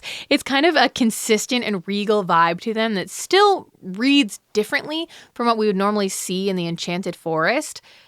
So, what happened in the last 20 years of Arendelle's fashion? Rumpelstiltskin gives them magic gloves to conceal Ingrid's powers, and those do look very silly. Those are screen-accurate Elsa gloves, baby. And he also gives them the urn that they could trap Ingrid in if things ever get too bad. The payment for these magical items is the yellow ribbons they've all worn on their wrists since that day that Ingrid killed a man with a tree, symbols of their true familial love. Her sisters want to turn it down, but Ingrid says they have to. They have to be able to control her. So they all give up their ribbons. Not long after that, the Duke of Wesselton tries to force himself on Ingrid while they're alone outside in a gazebo, saying that Helga will never know. Ingrid will just never tell her. And Ingrid pushes him off and uses just a little bit of magic during that, before, begging him not to tell anyone about the magic thing. This is when Helga appears and the Duke starts screaming about how Ingrid was forcing herself onto him. But Helga knows he's lying and insists that they'll never marry now. You can't turn the sisters against each other, baby. Ingrid tries to attack the Duke for the very mean things he says. He calls Ingrid a freak and a monster, says he's going to tell everyone their secret so that Ingrid gets locked away forever. But she misses with her magic and instead blasts Helga. And Helga freezes into an ice statue that crumbles beneath Ingrid's hands. That is straight up horrific. Oh my God. The Duke runs away immediately. I would have too. That's how Gerda finds them. And she's pretty upset about that. She will not take Ingrid's hand. And she calls her sister a monster. And Ingrid did kill their other sister, It's Gerda who traps Ingrid in the urn there and then. And she does stop to collect the gloves that Ingrid never actually wore for some reason. Gerda, future queen of Arendelle, future mother of Elsa and Anna, then goes to the rock trolls for wisdom and a memory potion for the entire realm to make them forget that Ingrid and Helga ever existed. That's just such big magic. It feels like they're cheating. Present day storybook, Emma's gotta babysit. Emma goes to pick up her baby brother from a first time mommy and me group, and we see Aurora with her baby. She named him Philip. I don't know if they'd said before that she named him Philip. I don't think they did. She named him Philip after his dad. And we see Ashley Boyd with her baby. We haven't seen her in so long. But she's here with Alexandra. And she's running this little group to help support other moms because she spent all that time unsupported. I love Ashley Boyd. I still don't really know what my attachment is to her. I just think she's neat. And Mary Margaret's really digging this mommy group. I love this for all of them. Emma is really insecure about Mary Margaret being referred to as a first-time mom, even though she also understands it. Also, Emma's own mothering experience is very... The whole thing is very complicated for her emotionally. And with all those feelings in her, Emma accidentally boils the bottle in her hand. And Mary Margaret seems a little reluctant to hand Neil over now. But Emma has to go anyway. Can't babysit anyway, because the Snow Queen put her magic mirror in the clock tower and she has to go investigate. Okay? Emma and Elsa run to the clock tower, they find the Snow Queen there, and they bind her with magical candle shackles right there, and it's crazy easy. They do this with no problem at all. What do we do with the Snow Queen? We plop her into an interrogation room where Elsa is ready to go all bad cop about it, looking for info on Anna. Like she slams her fist on the table and yells and has to get ushered away, sent out of the building by Emma. It's honestly very funny. Elsa from Frozen takes an interrogation too far. Snow Queen talks to Emma a lot about how family is more than blood or genetics, that Emma's real family is afraid of her magical powers. Something we have not seen until literally this episode, where it became relevant that maybe her family would be afraid of her magic powers, where Emma boiled the bottle on accident. It's never happened before. They've been very fully 100% supportive. Ingrid pushes on all of Emma's pain points about the new baby, Emma not understanding her magic, just everything, until Emma freaks out and blasts a hole through the wall of the sheriff's office, now completely out of control of her powers. Over at the Mills residence, Regina is just sitting around and pouting until Henry shows up and needs her to tie his tie so he can be in complete formal attire to work at Mr. Gold's shop. A hilarious requirement for this apprenticeship. Who are they trying to impress? Henry jokes with her to try and lighten the mood, says he's sorry about the Robin situation. It's kind of funny how supportive he is of Regina dating Robin Hood when he is still not won over by Hook. One of his moms can have a boyfriend, but both of them having new boyfriends? It's too much. Is Henry staying with Regina full time these days? That would make sense. The charming residence is very full. Henry goes to his apprenticeship at the pawn shop and he's super annoyed about it because Gold is just having him do chores and is not helping him learn anything magical. Again, very funny that he's making the teenage boy wear a suit for this. But then Belle, David, Elsa, and Hook burst into the pawn shop to ask Rumpelstiltskin for some help because Emma is with the Snow Queen and they have all just now realized that they got the Snow Queen too easily. And there's clearly some kind of scheme afoot. They all find Emma outside the sheriff's office with no Snow Queen. Emma has another magical outburst, knocks down a light pole, and it lightly squishes David.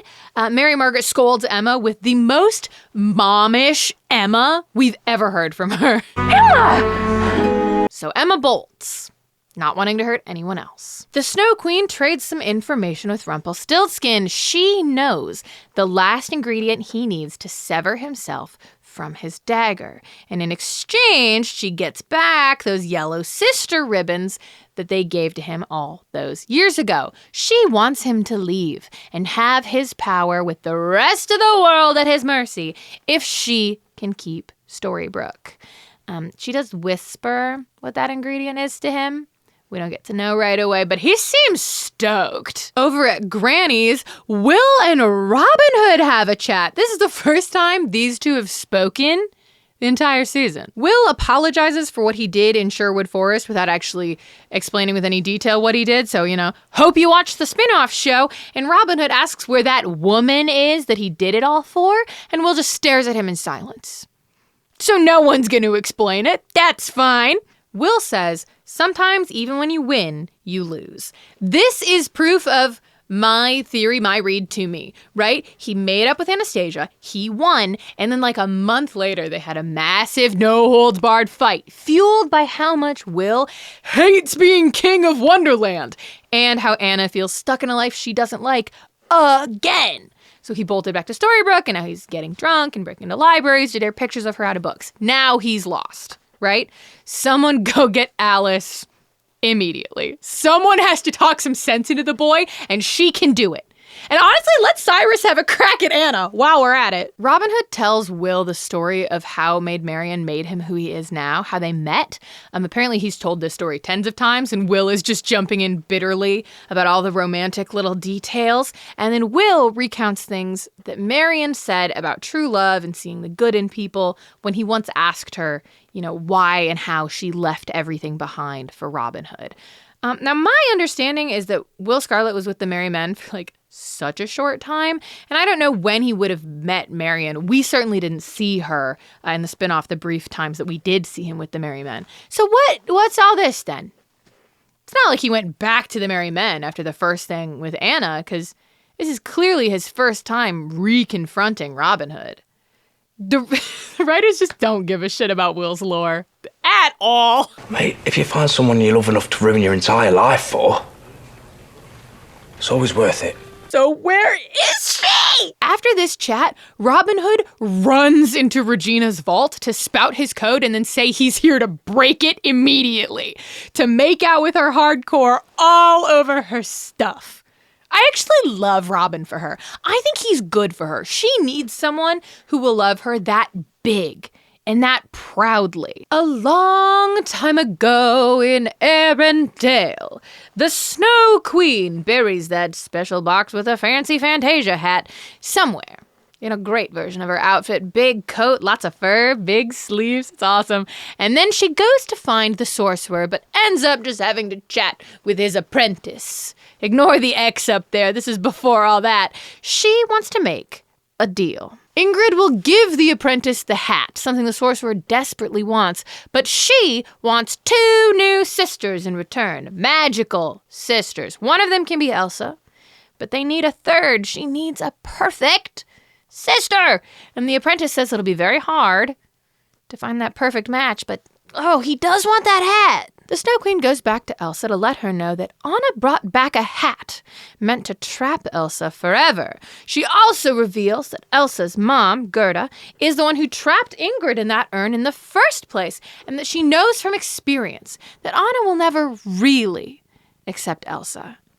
Elsa refuses all comfort from her aunt and just asks to be alone before going to visit her sister in the cells. Elsa yells at Anna in front of the guards, accusing Anna of all of the crimes leveled at her by Ingrid, but after those witnesses leave, she tells Anna that she believes her. Elsa springs Anna out of jail, and they plan to find the urn and trap Ingrid to get rid of the real threat here. They find the urn pretty fast. It's hidden in the old bedroom that Ingrid, Helga, and Gerda shared. There are 3 beds all covered up in sheets. And they also find an ice sculpture in that closet, the sculpture that is Hans's frozen body. Just kept here in a closet. Elsa and Anna have a plan. Elsa is going to tell Ingrid that Anna needs to be banished from Arendelle and that Ingrid needs to oversee Anna's punishment personally, whereupon Anna will trap Ingrid in the urn while Elsa is safely far away, so she can't be collateral here. But Ingrid was eavesdropping the whole time, and she traps Anna with magical shackles in her cell, which is a shame because it was a good plan too. It's just that every Once Upon a Time villain is basically omnipresent. It makes it difficult to coordinate plans. Anna and Ingrid talk about a Norse myth called the Trollden Glass, a story about a magical mirror and a king who used that mirror to cast a spell so that everyone would only see the worst in the people that they loved. The spell of shattered sight. She wants to do the evil mirror spell. Anna believes she wants to do the evil mirror spell over everyone in Arendelle. It would take an entire lifetime to cultivate enough power to cast a spell over an entire kingdom. So what was up with the trolls and the memory erasing then? What was up with that? Ingrid doesn't need to cast a spell on all of Arendelle. She just needs to cast it on Anna. The bespelled Anna goes to Elsa, ranting about how ignored and awful she felt for years, how she felt like it was her fault that Elsa never wanted her, and Anna even throws the snowflake necklace into the fire. Ingrid busts in. She's here to instigate and push everything further. She wants Elsa to hurt and freeze Anna, but Elsa won't do it no matter what. So Anna ends up sucking Elsa into the urn. And the last thing Elsa says to her is that she loves her. And that breaks Anna out of the spell, or maybe Elsa being gone and the object of her anger being gone breaks out of the spell. She's broken out of the spell. Kristoff runs in ready to fight Ingrid with an ice pick, but that doesn't do much against the magical Snow Queen, who freezes the whole palace and everyone in it, Anna and Kristoff included. She takes the urn, promises the Elsa inside of it that they will find their third perfect sister, and in the process removes Elsa's memories. So that's why Elsa doesn't remember any of this. Ingrid stole them. Rumpelstiltskin shows up and steals the urn and the Elsa in it back, so he can trade the urn for the hat, but Ingrid says no, thank you. Instead of doing that trade, Ingrid takes a deal from the Sorcerer's Apprentice to go to a new land where she will eventually meet her yet unborn third sister if she will only give the Fantasia hat to him. He also gives her that prophecy that says her new sister will be a savior named Emma, so that's where that came from the Sorcerer's Apprentice. Ingrid steps through a magical door and comes out into the middle of a busy city in 1982. In our world, it's a very enchanted 2007. Like the big fancy white dress and everything. So the Sorcerer's Apprentice can just send guys to the land without magic. As the show goes on, we just keep discovering more and more folks that could have gotten Rumpelstiltskin what he wanted without doing a dark curse about it. It's even funnier that it's the Sorcerer's Apprentice, because if Rumpelstiltskin had just asked that guy to send him to a land without magic, he would have done it in a heartbeat. He doesn't like the Dark One. He doesn't want him around. Storybrooke, Maine, right now. Henry finds Emma where she was sleeping in her car, in her 1972 Volkswagen Super Beetle, in the woods. And in her panic, in her fear that she's going to hurt Henry, she accidentally hurts Henry. She blasts him across the forest, leaving him bleeding, where he hits his head on the ground. He's okay. He's still trying to get to her, but she demands he leaves. And he does? That's not my son. My son would not do that. The Snow Queen shows up to gloat, barefoot and leaning on Emma's 1972 Volkswagen Super Beetle, while Henry safely goes back to the charming apartment to get his head tended to. Apparently, he has been sleeping there and just snuck out last night. They don't know what they're doing with him anymore. He's had nothing to do this season, and they don't even know which mom he's staying with. Gold finds Emma hiding out in his shop, all the fans spinning and the liquids boiling because her power is leaking everywhere. She's so hot. It's so hot that that's happening. But she demands he do literally whatever it takes so she can be in control and not hurt anyone anymore. Gold offers Emma a spell that would remove all of her magic, but it would be permanent and leave her entirely ordinary. And they'll have to go into the middle of the woods to do the spell because it'll have a wide, destructive effect. They agree to meet at an abandoned manor at sundown, and then Gold crumples up the paper he said had the spell on it, revealing to the audience that he's doing a ruse. If you remember the last time we saw Robin Hood and Regina, he was loudly breaking his code all over her vault, and we catch up with them the morning after that, where he talks about, wanting to make her breakfast and how much he loves her elusive and satisfying smile. Regina tries to tell Robin that even if there wasn't a Marion in the picture, this would still end badly, that her story will always end badly. She shows Robin the storybook and he asks where it came from. Something I'm amazed is really only a question this season. Like, no one's really verbalized that before, the hey, who wrote this? Robin demands to be pointed towards the direction of the author so he can talk to him himself about changing that rule about villains not getting happy endings. I love the ways in which he loves Regina. So Robin's gone off one way and Regina goes another. She shows up to Mary Margaret's apartment to help find Emma with her shirt mostly still unbuttoned and a locator potion in hand, but Emma calls them on her cell phone like a normal person, and it turns out that was all unnecessary because Emma just tells her mom that she's going to fix everything and get rid of her magic forever. Killian immediately realizes something is off as the guy who's been privy to some of Gold's shenanigans this season and sneaks off to try and call and warn Emma. Mary Margaret and David wonder aloud if Emma is doing the right thing, and they ponder that for a while, but they decide it's best to just trust her judgment. But Elsa does overhear David saying that maybe it's best for Emma to just be normal. Takes that pretty hard and decides to go find Emma herself. Mr. Gold waltzes into the Snow Queen's lair, banters with her for a minute about which one of them is more of an evil traitor that's bad to be around, and then traps the Snow Queen in a circle made from the crushed up remains of that magical urn. He says the only people he has to betray to get what he wants are the Snow Queen and Emma, because he has his own use for Emma now, and Ingrid can't have her. Emma is driving to that manor outside of town, but the Snow Queen is standing right in the middle of the road, and Emma drives her 1972 VW Super Beetle right into a ditch. It was a projection. The Snow Queen is projecting herself to warn Emma that she's in danger and can't trust Gold, but her projected self is barefoot on the road, so I just can't listen to a single thing she's saying. Mary Margaret, Regina, and David have a brief talk about how Regina is, messing with Robin Hood, and then they talk about how Emma is losing her powers and how Regina thinks that's a terrible idea.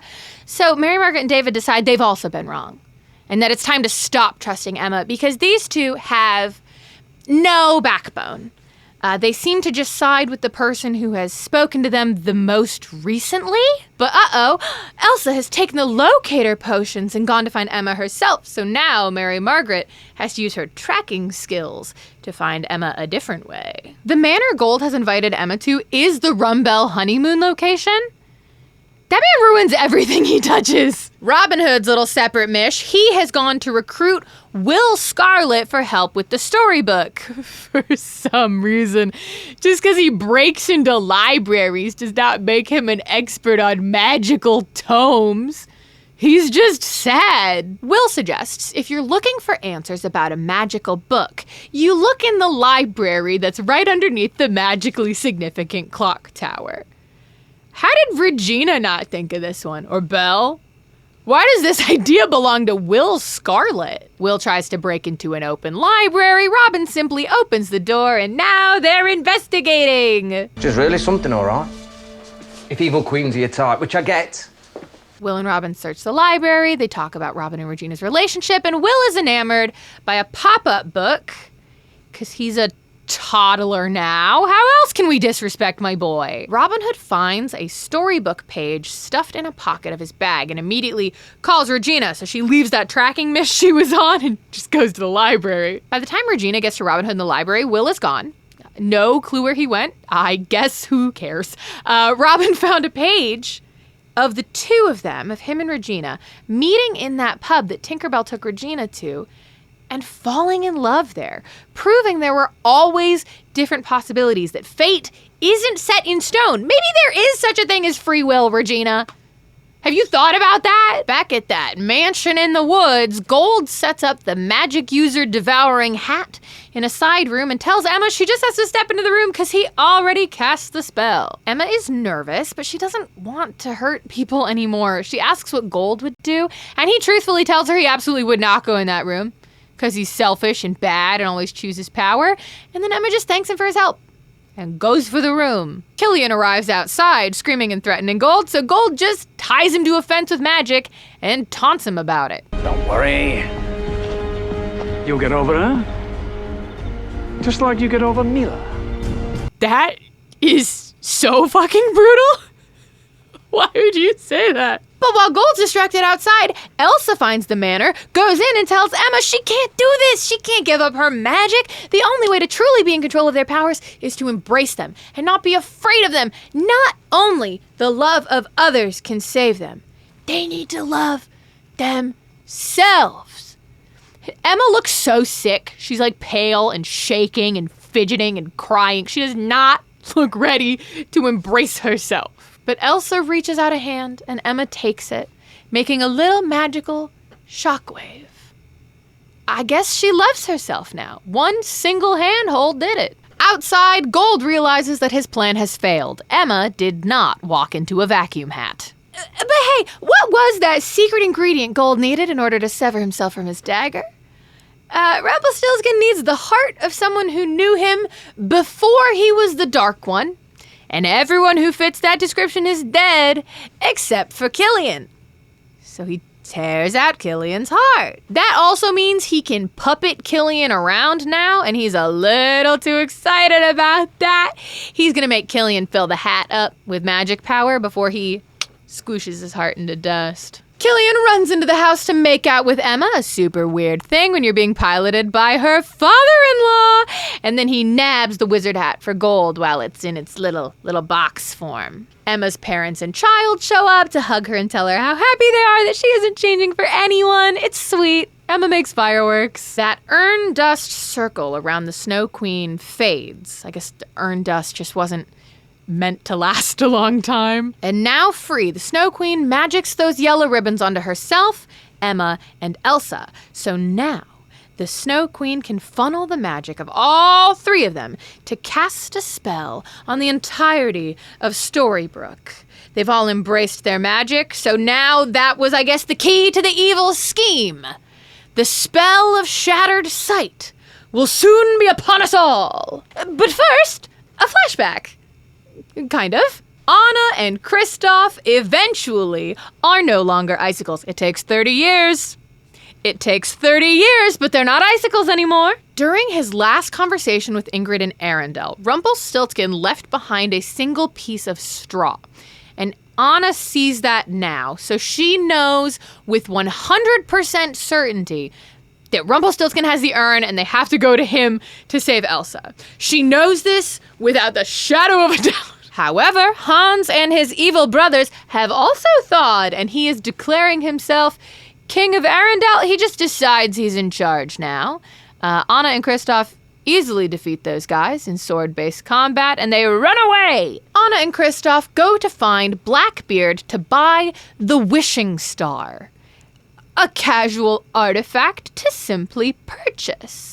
I know this came out before Puss in Boots 2 The Last Wish, but I am choosing to believe this is the same wishing star from Puss in Boots 2 The Last Wish. If you would like to join me in that interpretation, I would really appreciate the support. Blackbeard and Anna begin to negotiate price, but it doesn't matter. This whole thing was a trap. Blackbeard is working for Hans and actually has already sold the wishing star years and years and years and years ago to Anna and Elsa's parents, but he assumes they never used it because only the pure of heart can make wishes. Ouch, weird burn on the old king and queen. Hans has Blackbeard throw Anna and Kristoff into a trunk, lock the trunk, and then throw that trunk to the bottom of the ocean, where it begins to slowly fill with water. Anna and Kristoff fully believe they are about to drown, and haven't you always wanted to watch Anna frozen, accept her own death at the bottom of the ocean? It's an extended scene. She starts reciting her wedding vows to Kristoff because she doesn't think she'll ever have another chance to say them. And then they are magically whisked away. We'll come back to them. In the now, in the main, Rumpelstiltskin goes to make a deal with Ingrid because he wants to leave with Belle and Henry before the spell of Shattered Sight hits, in return for not sticking around as an immortal problem that wants Ingrid dead. She says fine. He can leave with his wife and grandson. The spell is quickly approaching. It will arrive at sundown. The plan concocted by most folks in Storybrooke is to evacuate, so they need to get past the ice wall, but they can't brute force it. Can't go through it, can't go over it, all that. Can't go around it either. The ice wall extends into the sea, so they can't leave by boat. And it's got magic retaliation powers. If you just try to, punch through it, nothing's going well. Elsa does find Anna's necklace, lodged in the ice at least. So they get something out of trying things, but no dice. Belle thinks that they can make a counterspell or a sort of antidote to the curse, but not something that would stop it, just something that would help those already affected. But they would need Anna for it, a strand of hair from someone who's already been affected by this sort of spell in the past. So now we're going full speed looking for Anna again. Elsa and Emma used a locator spell on Anna's necklace, and it seems like she's behind a wall in the tunnels, so they enlist the dwarves to help clear the way. It'll be sundown before you munchkins finish. Dwarf, sister. Like I care. Regina and Henry go to warn Robin Hood to break their camp and get ready for everyone wanting to kill each other. Also, Will Scarlet is staying with the merry men in the woods now. Dude, go home! You have an apartment.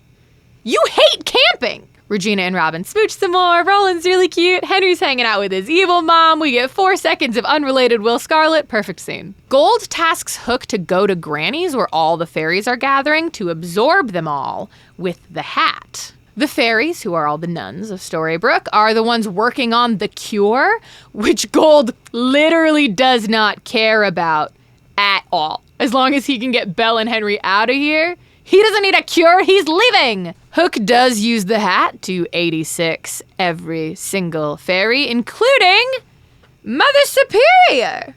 That makes this the second time the blue fairy has died on screen, and I wish I could feel bad about that.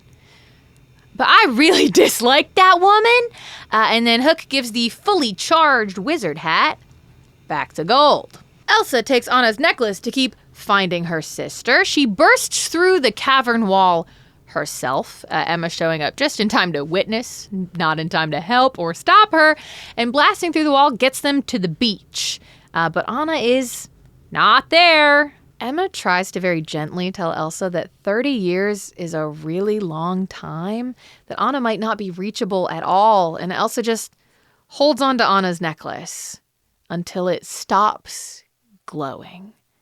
And Elsa mourns, verbally just wishing that Anna was there with them. Whoa! Turns out the necklace was the wishing star, something they just introduced this episode, where it turns out that's what the necklace is. They say the words wishing star, and then 15 minutes later, the necklace is the wishing star. The ocean before Emma and Elsa spits out a wooden trunk full of seawater, and Anna and Kristoff, they're safe and in Storybrooke. The wish also spits an old glass bottle onto the beach with a message contained inside. We'll get to that later, though.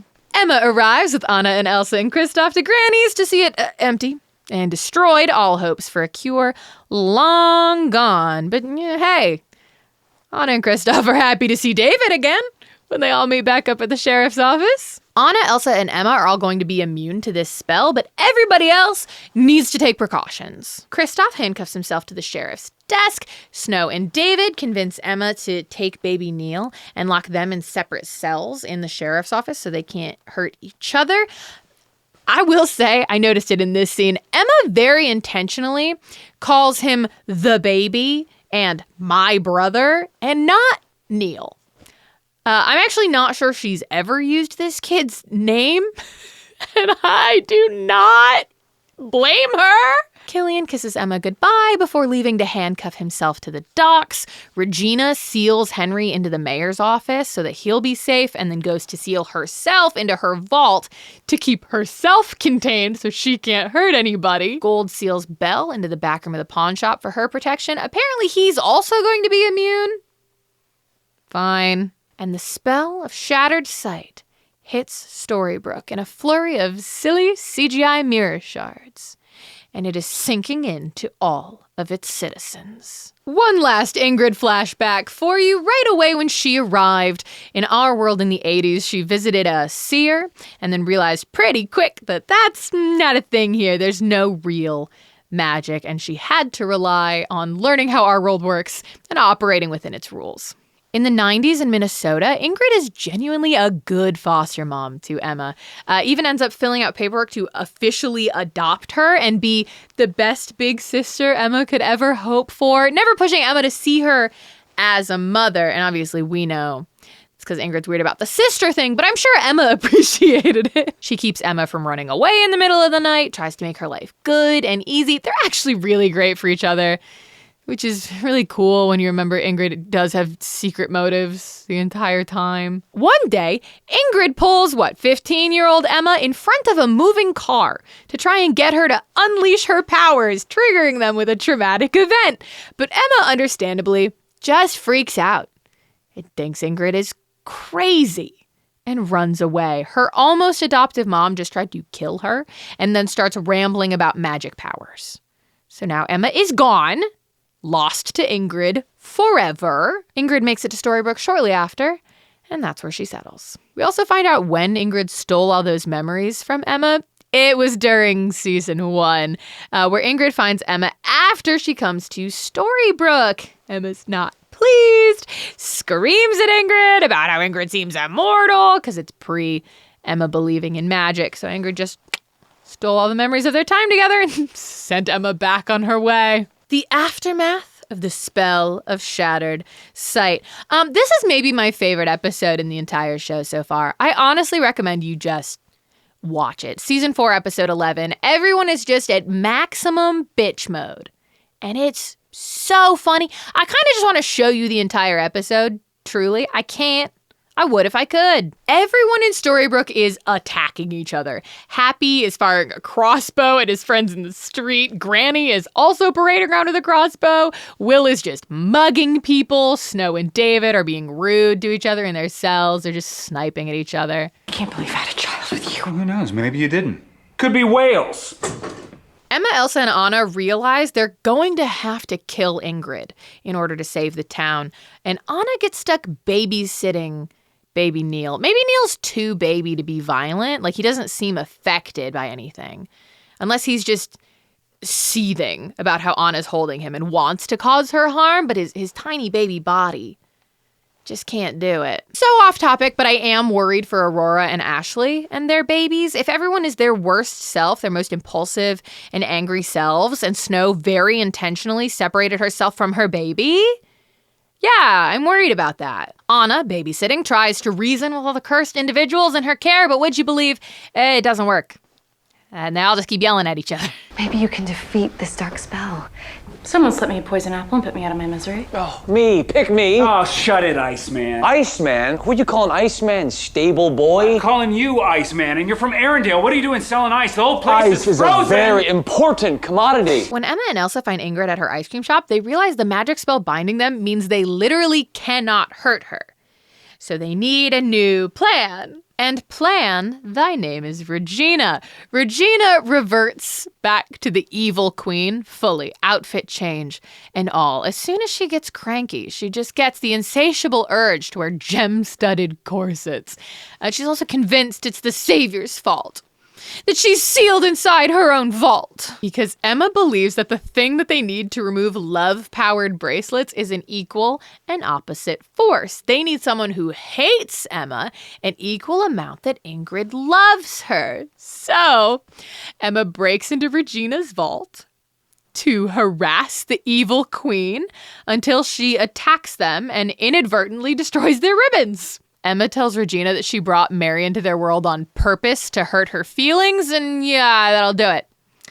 That'll do it. The ribbons are gone. And now the evil queen is loose in Storybrooke. Regina shows up to the sheriff's office meaning to kill Emma, but Emma's not there. So instead, Regina decides to just take baby Neil. I will say Mary, Margaret, and David both don't want her to take the baby, which is good. Like, it doesn't actually seem like they'd hurt the baby, which bodes well for the other new moms in town. Regina gets annoyed with all the people she doesn't know in the room and just banishes Anna and Kristoff to the beach, leaving Neil, baby Neil, and his little baby carrier. And then Regina, instead of like killing or kidnapping the now undefended baby, lets Snow out of the cell and gives her a sword so they can fight to the death with swords. Hey, does Regina know how to use a sword? Because I don't think she does. Hey, our good friend Killian Hook was spared from the curse as well, because he doesn't have a heart right now, which means Gold can give him a job to do. His job is to bring Henry back to the pawn shop, because Gold's plan is to bring Belle and Henry to New York right now, tonight, and erase their memories of their last night in Storybrooke so they won't know that he did that. And then they can just play happy little family in the big city, mourning the Storybrooke that Ingrid destroyed. But when Hook finds Henry in the mayor's office, Henry is affected by the curse and just telling Hook that he never liked him. He likes him even less now that Hook and Emma are together. And Hook's just excited that maybe Emma told Henry they were together. Hook opens the door to the office. Henry gets past him with a Home Alone level shenanigan. And now Hook has to chase down a tween boy for his grandfather. Will Scarlet shows up to challenge Hook to a fist fight, and Hook knocks him out without even punching him. Just shoves him into a wall And Will is gone. Is that in character for Will? Yes. Does it make me sad anyway? Yes. Can you believe Michael Socha was billed in a full starring role for this? Not even a guest star. Back on the beach, Anna finds that message in a bottle. The same message in a bottle left by her mother in the very first scene of this season on that sinking ship. The bottle came over with them in the magic, and it contains the last wishes of their mother. Her wish to release Ingrid from the urn and return the memories of her to the people of Arendelle. Emma and Elsa go to Ingrid's lair to confront her. Ingrid is fucking barefoot again! And then Anna runs in with the news of the bottle's message, the truth that Ingrid's sister never stopped thinking of her, never stopped loving her. There was a gem in that bottle as well, a gem that contained all the lost memories of Ingrid. And Ingrid just touches that gem and is overtaken with the love of and for and from her own sisters, her real sisters.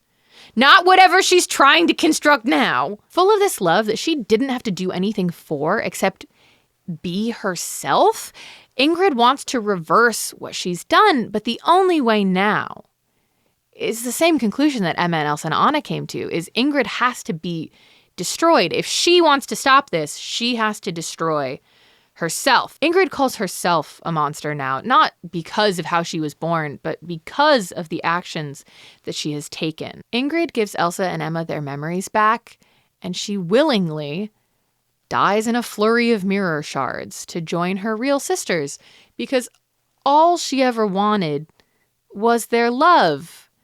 And now she has it, and truly she never lost it in the first place. Ingrid dies crying and remorseful and loved.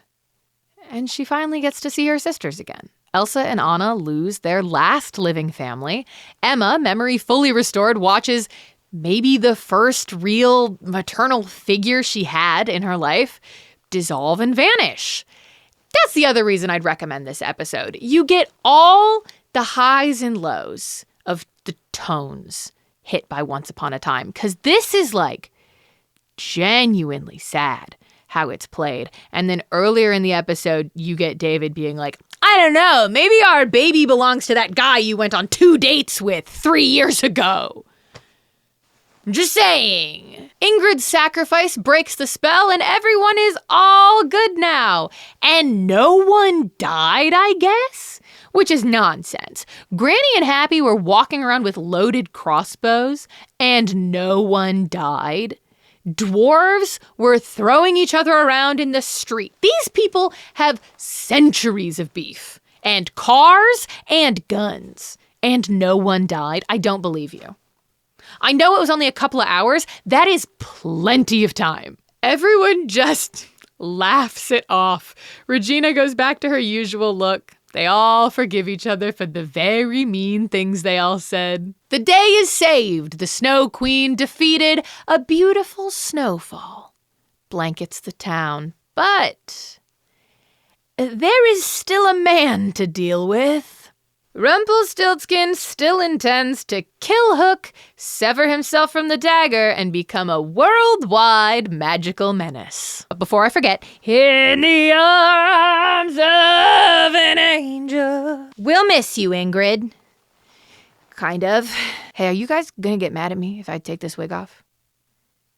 My head hurts. I've got one more flashback to go over with you in this dress, and it's not in Arendelle at all. It's about Belle in the Dark One's castle. You remember that period of Belle's life. It wasn't very long, but we've had 500,000 flashbacks there, I swear to God. Rumpelstiltskin finds his maid, Belle, touching magical things that she shouldn't be getting into and scolds her for it. Belle says that she's always wanted to see the world, that she just wants him to tell her stories about the things in here or the places that he's been, because now she lives in this castle. She's not going anywhere else. In fact, Rumpelstiltskin just came back from a very cool place indeed. He just got back from Camelot, and he asks her to clean a magical gauntlet that he got from there, a gauntlet that can locate anyone's greatest weakness. Belle is hanging Rumpelstiltskin's laundry up to dry outside when a Dalmatian puppy gets her attention and lures her away, where she's kidnapped by a mysterious hooded figure. Not too long after, Rumpelstiltskin realizes that the help is gone and discovers a projection of Belle demanding he bring the gauntlet to where she is, or else Belle will be killed. And he's not happy about this. He does find Belle with her captor, Maleficent, the dark sorceress we haven't seen since season 1, when Regina took her dark curse and then trapped her underneath Storybrooke as a dragon. But Maleficent isn't alone. She's got friends. Ursula, the sea witch with her hip tentacles, and Cruella de Vil. I'll hold off on talking about Cruella's choices right now. I can be patient. I'll wait. Rumpelstiltskin knows all of these women and has a bad history with all of them. Because of course he does. I've just started ignoring the bounds of the whiteboard. It means nothing to me now. Ursula nearly strangles Belle with her hip tentacles, but Rumpelstiltskin throws them the gauntlet just in time. The ladies want to finally defeat the heroes, get a win for the baddies, and then they teleport away. Good. More villains that can teleport. Groundbreaking. Belle realizes that the Dark One cares about her. He does not deflect that well, and they go home. But Rumpelstiltskin goes back to the ladies later to demand his gauntlet back, even as they ask him to join their side so the villains can finally win. But he says, actually, he always wins anyway, so he does not need them. Let's finish up the Frozen story arc, shall we? Elsa brings down that ice wall around town now that Ingrid isn't around to maintain it. Storybrooke is no longer encased. They can see the outside world. But there's still a magical barrier, so they still can't leave. Anyone who leaves town can't come back. So Anna and Elsa and Kristoff need to portal home, but it's not hard to portal between realms or anything. Don't worry, guys. Nobody spent centuries trying to figure out a way to do that. Or anything. Gold wants to get Anna out of town as quickly as possible because Anna knows that Gold is doing hat-based shenanigans. What she knows is that he wants the magic hat. She has no way to know that he has it now or that he's mid-plan, but fine, he wants her to leave as quickly as possible because Gold will be able to do his ritual to sever himself from the dagger tonight when the stars in the sky align with the stars in the wizard hat. Gold tells Belle to pack a suitcase and get ready to see the world. He's taking her to New York City. Over in the mayor's office, Regina and Robin put Marion's heart back in her chest. Now that the Snow Queen is dead, her curse is gone and fixed. No true love required. Could they not have used Roland, her son, who presumably loves her? Or is it like she was gone too long and he doesn't know that lady anymore? Maybe it would have been worth trying? Regina goes and pouts at Granny's until Maid Marian shows up to talk to her, to thank her for all the life-saving and say that she knows that Regina and Robin are in love, that she understands. Marian doesn't want to be loved out of obligation, right? She says she'll step out of the way so that Regina and Robin can be together. Regina and Robin Hood sit on a bench at a park and they watch Marian play with Roland. Robin Hood outright says he's choosing Regina, that he isn't giving up Roland, that he might be actively complicating the situation, but he's going to demonstrate to his son living his truth, chasing his happiness. And he and Regina stare at the storybook page of their alternate ending until Maid Marian collapses, hair turning white, skin going cold. The Snow Queen's curse is back, and she's freezing. The easiest solution to the curse now is for Marian to leave Storybrooke, to go somewhere that there's no magic and there can't be a curse.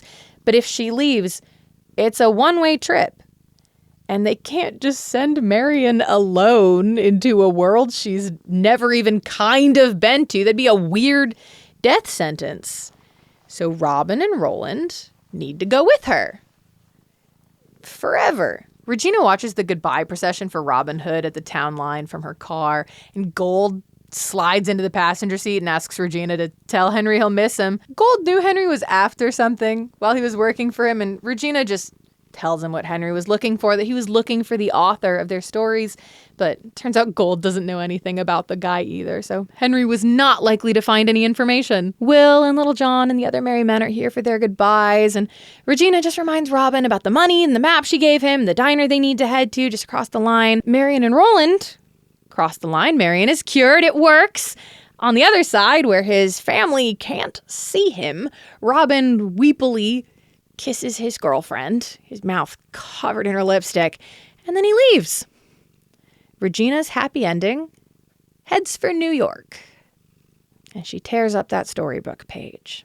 Mr. Gold and Hook follow a magical walking broom all the way to the sorcerer's house. That house they've been using, that like lakeside manor outside of town, the Rumbell honeymoon location, that's the sorcerer's house? I guess that makes sense. I just didn't think about it. And in the sorcerer's house, there's a magical door that will portal folks back to Arendelle. Hook brings the glorious news of his portal finding back to the group at Granny's, that it's in the mansion by the lake. It is actually just Gold talking through Hook and Hook's heart in this scene, and Emma picks up on him being weird immediately, but can't get Killian to explain himself. He just grabs her arm really hard. But that's all he can do. Gold and Hook are in the clock tower. At night, the stars aligning, where Gold opens up the roof so he can begin his ritual. Killian's heart in his hand, wizard hat floating between them. But we need to get everyone else in place. Henry goes to the pawn shop, finding Belle packing a suitcase, calls her grandma. I think he's a big fan of how many weirdly young grandparents he has. He really seems to love this bit. And so do I, honestly. Belle tells her grandson she's going to New York on her honeymoon, and Henry lets her know the town line is still cursed, which she didn't know. Of course, her husband didn't bother to tell her that part. Henry's here to ask questions about the storybook, but ends up just poking around the shop for another suitcase for Belle. They're super sweet together. They actually have a lot in common. And Henry accidentally knocks over that gauntlet from the flashback. The magical weakness finder that Belle thought Rumpelstiltskin gave up forever to save her. Elsewhere, Emma, Mary Margaret, David, Anna, Elsa, and Kristoff all go to the sorcerer's mansion, and they find that portal. Kristoff is so excited to go back so he can finally get married. All men in Once Upon a Time are wife guys. Confirmed. The pattern will not break. The portal opens, Elsa thanks Emma one last time, and Elsa and Kristoff go through. Anna pauses last second to ask who Gold was in the previous world, that she wishes she could have met him. David says Rumpelstiltskin, and Anna reveals Gold did know Anna, that he was lying the entire time. Why are you all surprised? Anna and Elsa defeat Hans off-screen. Anna's finally getting married. The sisters are happy. The day is saved, and we will never see them again. As far as I know. Arendelle is good forever. Storybrooke still has so many problems, though. Realizing that Gold has been lying to them the whole time and is definitely doing something, probably right now, Emma and Mary Margaret bust into the clock tower to stop whatever it is, but he freezes them in place with magic. He won't be stopped now. Gold goes to crush Hook's heart, but Belle is right behind him with the dagger, commanding him to drop the heart and release Mary Margaret and Emma. And he does, and he has to, because it's the real dagger. And then Belle commands Gold to teleport them to the town line because they cannot have an audience for this next part. Belle tells her husband that she found the gauntlet, that she realized he would never actually sacrifice power for her. And he tries to beg and plead, but she used the gauntlet to find Rumpel's true weakness, the thing he loves the most, and it brought her to the real dagger. Seeing Belle realize that she's been lied to, that she's been manipulated, that the love that she wanted isn't hers, and finally coming into that truth, kind of bangs. Belle uses the dagger to command Gold to leave Storybrooke, knowing he won't be able to come back. He says he doesn't want to lose her, that he's scared, but she doesn't let up. And he's gone. His limp is back, and he collapses, unable to see her anymore, where she is on the other side. And he's completely alone. That's what we want, right? A Rumpelstiltskin who's lost everything? That sounds good for everyone involved. On a happier note, Emma puts Killian's heart back in his chest and they make out against a wall. And then Emma leaves him to go take shots with Regina. Because the only thing that's making Regina feel better is that Gold is even worse off than she is right now.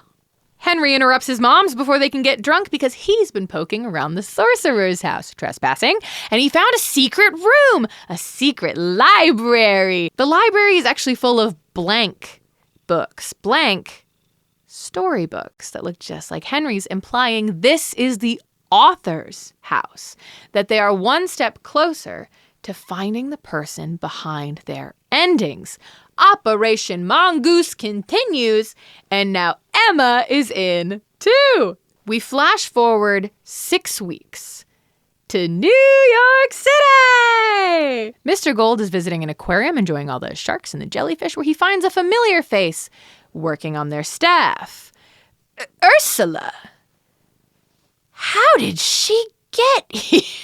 Gold tells Ursula there's an author that could change the rules of their stories so they can finally find their happy endings. They just have to get past the heroes and make a couple stops for some more allies.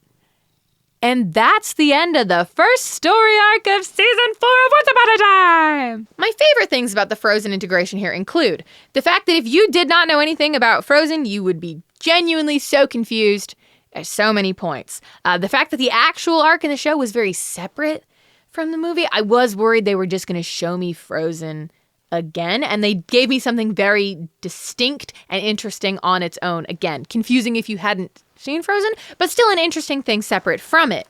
Also, I think Anna, Elsa, Kristoff, and Hans were all perfectly cast. They all look absolutely lovely. I also like that Anna is Vanessa from Five Nights at Freddy's. My least favorite things about the Frozen integration, don't make me talk about the outfits again right now. I'm going to be talking about those outfits for the rest of my life. Who's ready for the Queens of Darkness arc? Yes, that is what they called the Ursula Maleficent and Cruella de Vil team up. The Queens of Darkness. I don't think any of them are even queens. The Queens of Darkness. Let's get into it.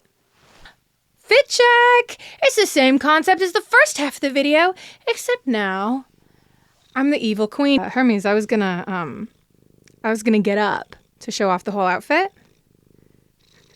If that's okay. If you don't watch these videos with headphones, be advised, headphone users can often hear him purring just directly into their ears. The outfit, the fit check, the vibes, the crown is not gonna last. It wants me dead. It's actually already leaving.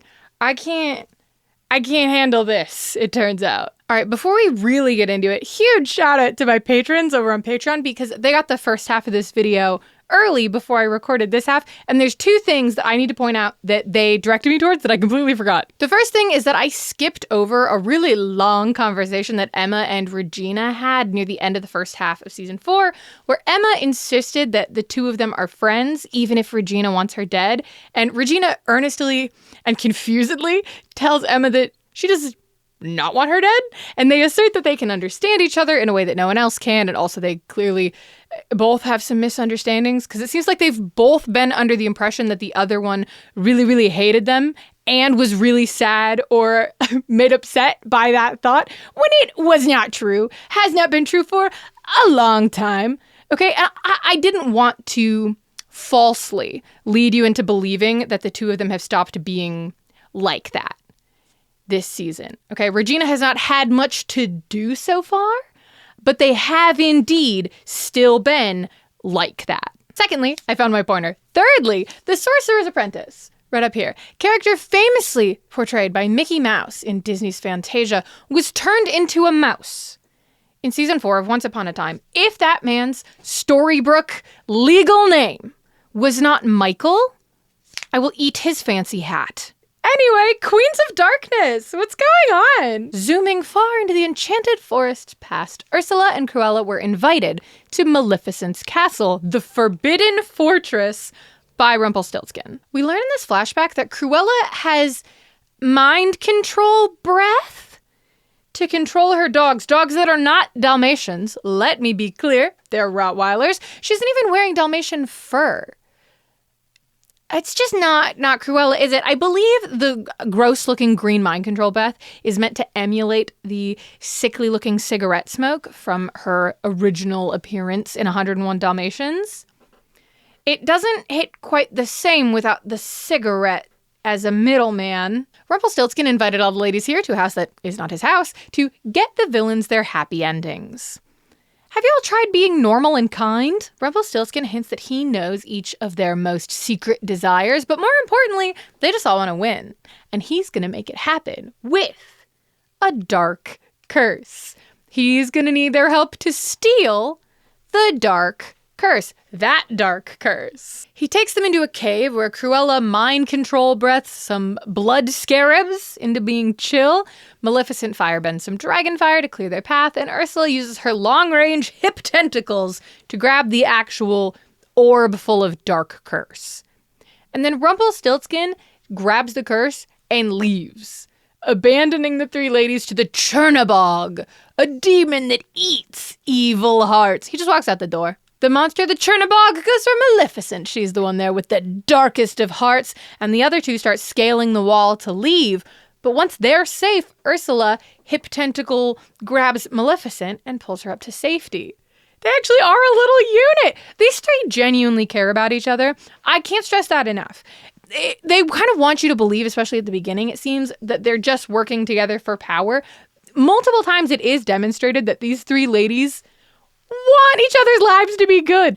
They are working together for a reason. So that's how they all met. But right now, back in Storybrooke, everything is fully back to normal. Mary Margaret is teaching school with a bird on her finger again. Regina is the mayor once more and taking down Mary Margaret's old decor.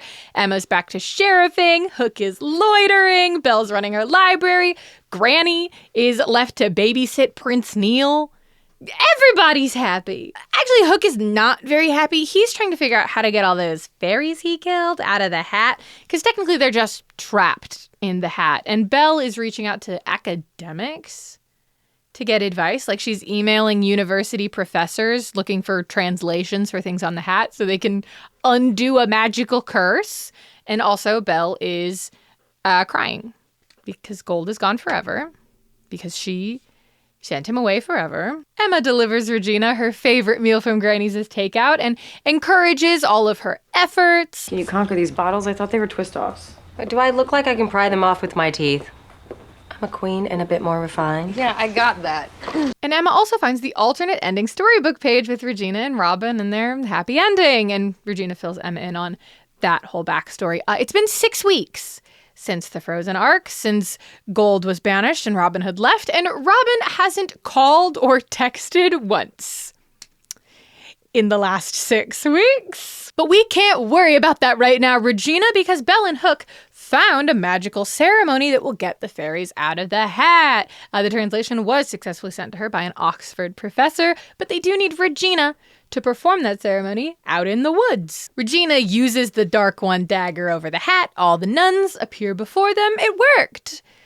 So I guess Mother Superior is fine again. I guess I'll, if I have to. But that ritual also releases some sort of dark smoke that manifests into a flying monster that then disappears into the trees unseen. We'll get right back to that. But at a classic post-crisis Granny's celebration, Henry nudges his evil mom into asking Mother Superior about all those blank storybooks that they found in the sorcerer's house.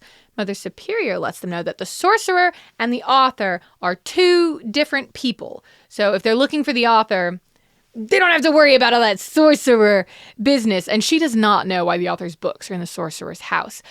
And no one has seen the author for many, many years, but there might be clues to his location in the works he's left behind, such as Henry's storybook. So now Henry has a new little mission. I love when he has little detective tasks to complete. It's It's kind of the only thing he does consistently. That big dark monster I said we were going to get right back to, let's get right back to it. It is causing problems around town, roaring and swooping and whatnot. Emma and Regina magic at the beast together because they aren't allowed to trap it in the hat again. Since it's already been trapped once, it is immune to the hat forever. So they just have to try and defeat it.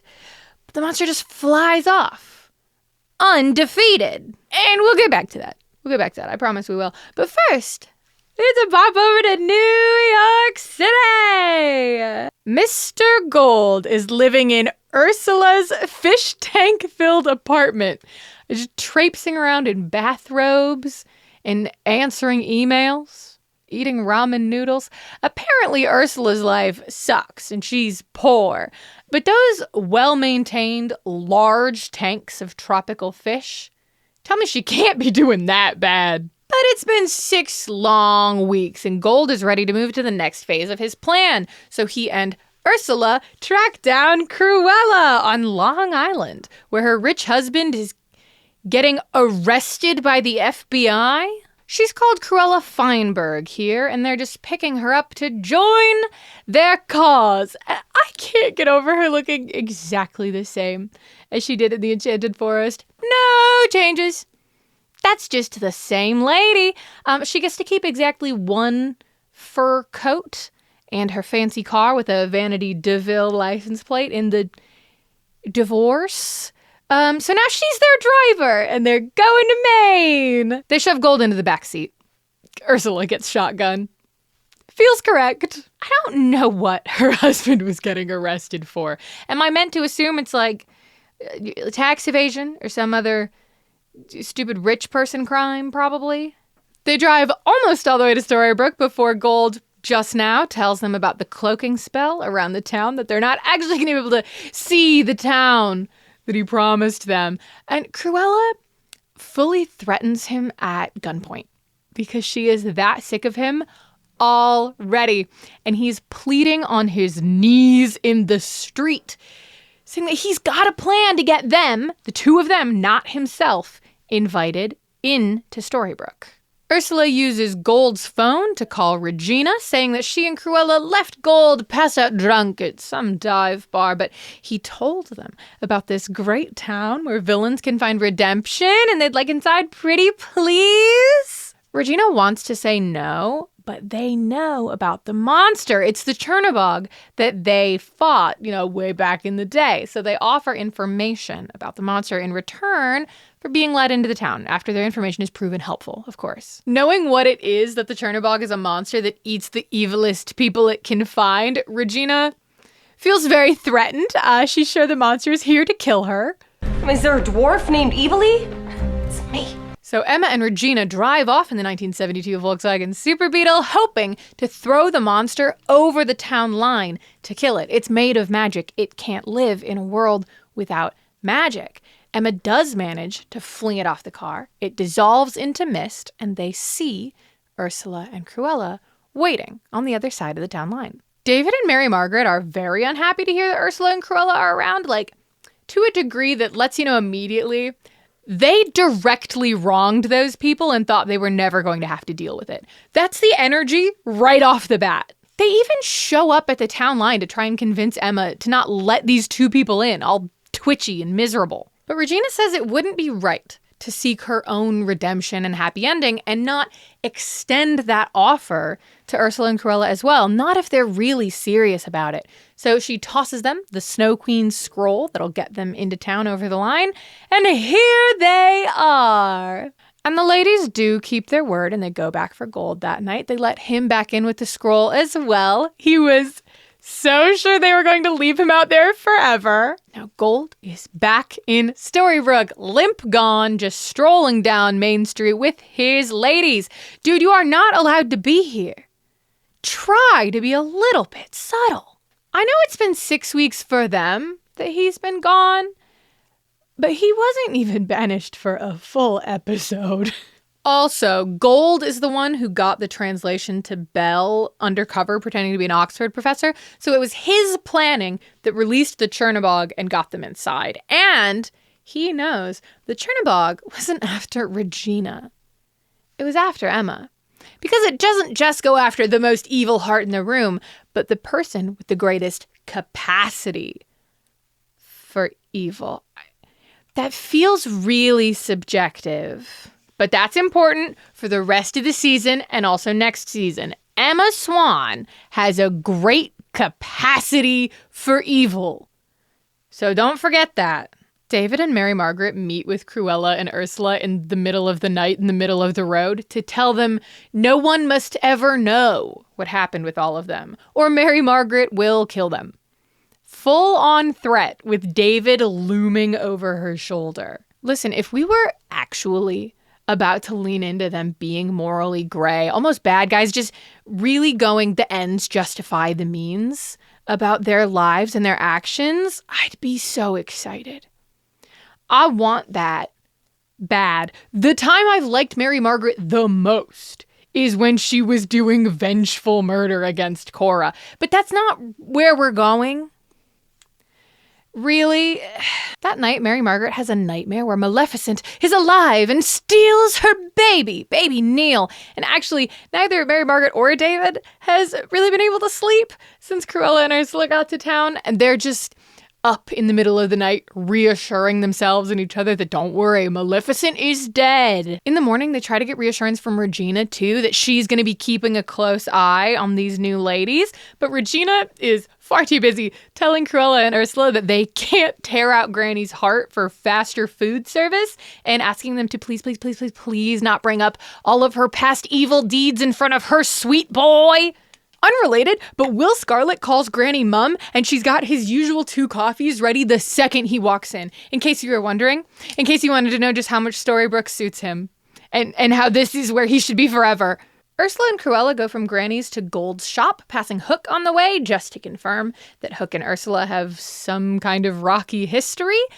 At the pawn shop, Cruella taunts Belle about how she must be so happy that she finally defeated the Dark One, while Ursula steals something for said Dark One in the background. David ropes Emma into a Team Sheriff mission to keep track of Cruella and Ursula without explaining to her why he wants to do that, why he's so suspicious of these newcomers, up to and including pulling them over and searching their car because they might have stolen something from Gold's.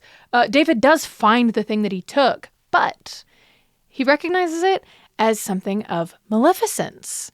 So he doesn't say anything to Emma and just lets them go, letting his daughter believe he's just wrongfully pulling people over because he doesn't like their vibes. He does take the thing, though. He steals it now. Now he's the thief.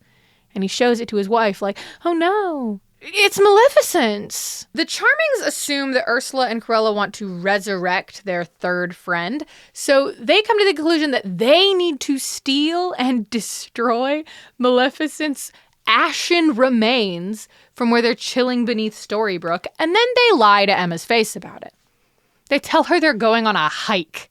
And Hook won't tell Emma how he knows Ursula, and she's all suspicious about it, just like what her dad is doing to her about Maleficent. And honestly, Emma's main purpose in the story right now is to just have her loved ones withholding information from her. She doesn't have a lot of agency in her own show she leads, because by its nature, right, everything that happens to her and around her is a result of things that happened before she was born or by people she has no power over. So a lot of her character is just reacting. And most of the time she's right. But people aren't listening to her or they're not giving her the whole story.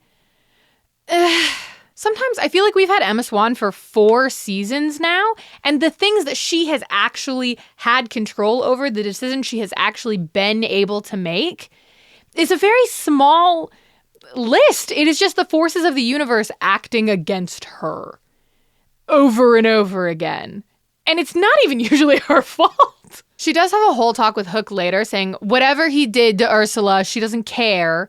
But also he still doesn't tell her what he did and they just treat it like everything's good now. I just don't want people to keep lying to her or keeping information from her. She's a smart, capable lady.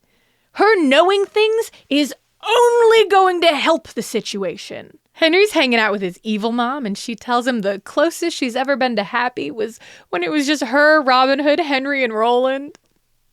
She just wants her kids. And in this conversation where they're doing some detective work about the storybook, she realizes the Pinocchio story was added to the book after it already appeared in the first place. August put it in there after the fact. But they can't just go ask August how he did that because he's 7 right now. They do bring baby Pinocchio into the mayor's office with Marco and Emma there too, but the child doesn't remember anything, even with Emma and the book around to try and spur something, because he's just not August. He's 7. Regina insults the child, and then they do let Marco, there he is, Marco, yell at her and ask what makes her think she deserves a happy ending after she ruined everyone else's. And then he, once again, defends his choice to lie to everyone to save his own son. I miss you every day, Marco. And then later that day, Regina goes to Marco's house to apologize. Because if someone talked to her son like that, she would have killed that guy. She knows better. And Marco is actually moved by this. It's a real demonstration that the evil queen has changed. So he gives Regina August's old motorcycle bag full of everything he brought to town, just in case it has something else that might help her, and wishes her luck in her search. And there are potential clues in there. There's a storybook page, an illustrated picture of a door with a Post-it note stuck to it that says, author? ? What a clue! Henry's detective mission continues. Mary Margaret and David go beneath Storybrooke to collect Maleficent's ashes, but Cruella and Ursula are there to ambush them and knock them out so that Cruella can steal their blood and drip it onto Maleficent's ashes. That's what they needed to finish their resurrection ritual. The blood of those who wronged Maleficent the most. And they revive their dragon queen. Honestly, it even looks cool for a second. I never put an X on Maleficent because she's technically been dead the whole show, but then they introduced her as an alive character, and she's going to be an alive character this whole season, so it felt weird. It felt weird to have her crossed out. But know that if she had been crossed out, she wouldn't be anymore. She's alive, and she's alive, promising unending pain upon the Charmings. And then the 3 ladies just leave, and the Charmings also just leave. They gotta go tell Emma that Cruella and Ursula resurrected that dragon she killed back in season 1. We know that was really hard for you, sweetheart, and that was a really big, important thing. It's been undone. Whoops. That night, Mary Margaret goes to Regina with a new plan. This plan being that Regina needs to go undercover as a real, unreformed bad guy to join the evil lady trio, make it an evil lady quad, saying that it's really, really important for her to do this to save everybody. Mary Margaret begs Regina to keep a secret for her, even though, famously, Snow White could not keep a secret for Regina. That secret being that Snow White and Prince Charming are the reason Maleficent lost her child. That's why they are the person or the people that wronged Maleficent the most in her long, long dragon life. And we'll get into what happened with that so quick, I promise. But also, Gold spies on his wife, on Belle, as she tidies up the pawn shop after closing. But she's not alone in there. Will Scarlet is in the pawn shop with her, and they're smooching. Oh, I hate it so bad. Oh, it's the worst part of season 4 for me. Like, okay, this could almost make sense for Will as he's desperately pretending to be over his girlfriend that he ran away from. It's been months for him, presumably. He hasn't had his heart back for very long. He's not going to be making very well-informed romantic choices. I hate it. I can justify it. Belle, however, sent her husband away 6 weeks ago and still cries about it when he's brought up in conversation. She's not over him. at all. Okay, and like maybe Ruby or somebody recommended that she has a hot girl summer and gets over gold by getting under someone else or something. Me personally, I would not pick Will Scarlet for that.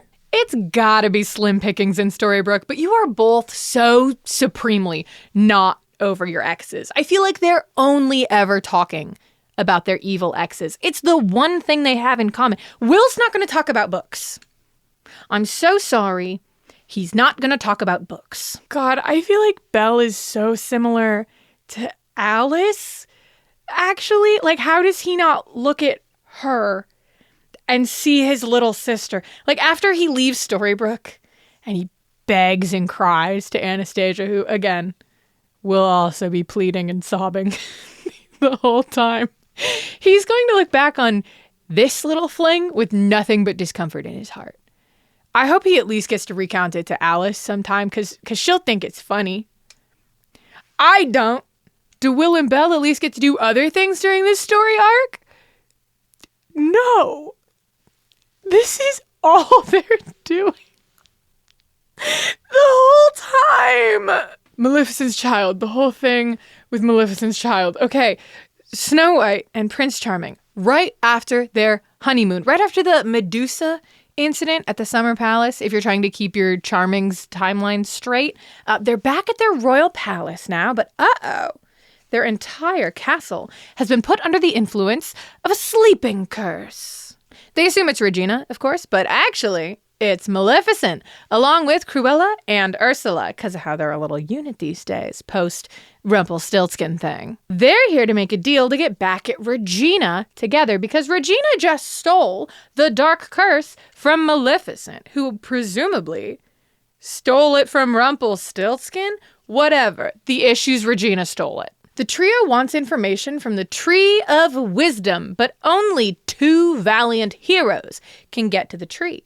So they need the Charmings, and the Charmings want to figure out how to stop this very scary-sounding dark curse. So they go along with it.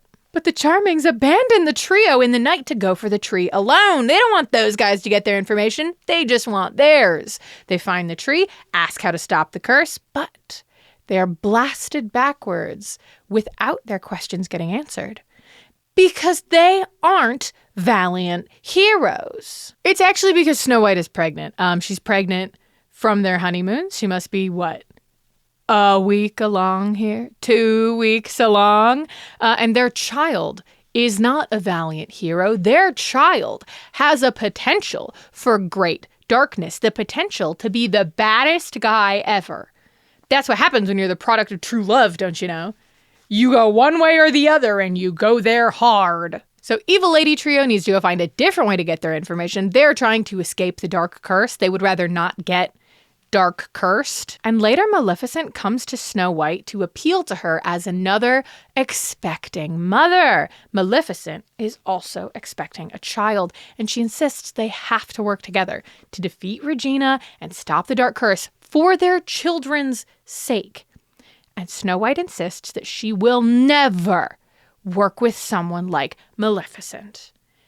They are going to sacrifice the entire kingdom to the dark curse. They don't know the effects of the dark curse at this point either. They just know it's called the dark curse. They're going to sacrifice an entire kingdom to that dark curse just so they don't have to potentially go along with any of Maleficent's ideas or say they stooped to the level of working with Maleficent. Like, ignoring any she lost her child because of us. This is also fucked up. This is not addressed as part of their big, bad, evil fuck up. This is also bad, though, right? Regina confronts the trio of baddies and grannies, which is closed. They're just trespassing. And Maleficent is in a really great noir detective outfit phase now. It's actually very powerful. It's a really great, specific aesthetic. She's here to convince them that she hates the heroes and wants their happiness destroyed, which is hard for the baddies to believe. And she tries to prove it by doing a shot of alcohol. Classic villain behavior. Are you still a bad girl, Regina?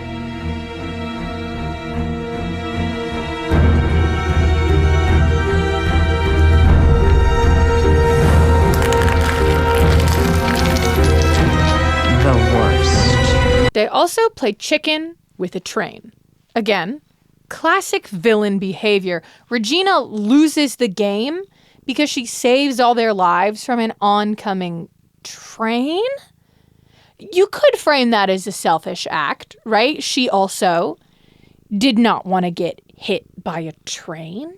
But now she has to encourage further bad behavior, so they trust her again. Emma really, truly hates that this is part of Regina's job now. She's very worried, and she's trying to hunt her down the next morning with Hook and the Charmings because Regina didn't check in when she was supposed to. The Charmings, Mary Margaret and David, find her near a burned-out cop car, and Regina hasn't figured out the bad guy's entire plan yet, which is apparently unthinkable to the Charmings. Like, she had 6 hours to get into their good graces, so she is supposed to already have the day saved. Maleficent comes into Regina's vault the next day and lets her know that the baddies are looking for the author too, that Gold told Cruella and Ursula about him, and they really would like those happy endings. But Maleficent will not tell Regina about their new leads on the author until Regina does one more task to prove herself. They want her to kidnap Pinocchio. Yeah, they want to get information about the author from the 7-year-old through magic and torture. Regina pretty easily kidnaps the 7-year-old. It's not the hardest task she's ever been given, not by far, but Emma Swan sneaks in after her to demand that Regina give up on this very dangerous, secret, sneaky plan and just stay safe, take Pinocchio to a place that the ladies can't get to him. But Regina can do this. She needs to see this through. She can't just give up now. So instead, Emma just promises to be close behind and follow Regina in case anything goes wrong. Emma does not trust her own parents right now. She does not trust her own boyfriend right now. She is completely falling apart. And she is prioritizing Regina's safety over everything else. Which is, you know, could mean anything.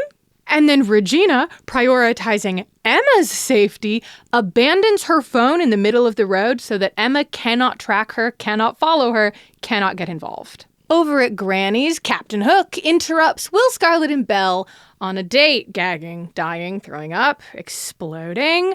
Actually, he just immediately grabs Belle to tell her about the baddie lady trio and asks where the Dark One dagger is so they can move it somewhere the ladies will never look. Hook is very concerned that they are going to eventually be after it. Belle digs it up for him. She had buried it, and she ponders how terrible it would be if Gold was somehow already back in Storybrooke, how dangerous that would be. So Hook encourages her to use the dagger to control the Dark One, try to summon him, just to be sure that she's safe. Dark One, if you're here, come and face me. Now. Yeah, it was Gold. It was Gold disguised as Hook. What a mean thing for him to disguise himself as. That guy hates you. Don't steal his face. That's just insulting. He then makes Belle swear a pirate's oath to never speak of what they've just done ever again. It's weirdly intense and uncomfortable. And then he questions her relationship with Will Scarlet. Me too, man. She just says it's new. It's not that serious. It's just nice to spend time with someone who's straightforward and honest and makes her smile. Do you know about his girlfriend? I'm just wondering, did you guys talk about how you're both in relationships right now? How you're married? You keep saying ex-husband, ex-wife. You're not divorced. He just left. You're married. And Will is honestly, maybe probably, also married. I'm nearly certain you guys have talked about it, but I'm just wondering.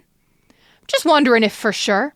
When Regina makes it to Bad Guy Home Base, Gold's cabin in the woods, the man himself awaits with his dagger in hand. He has control of his own autonomy again, which is bad when it's Gold, and they agree to find the author together.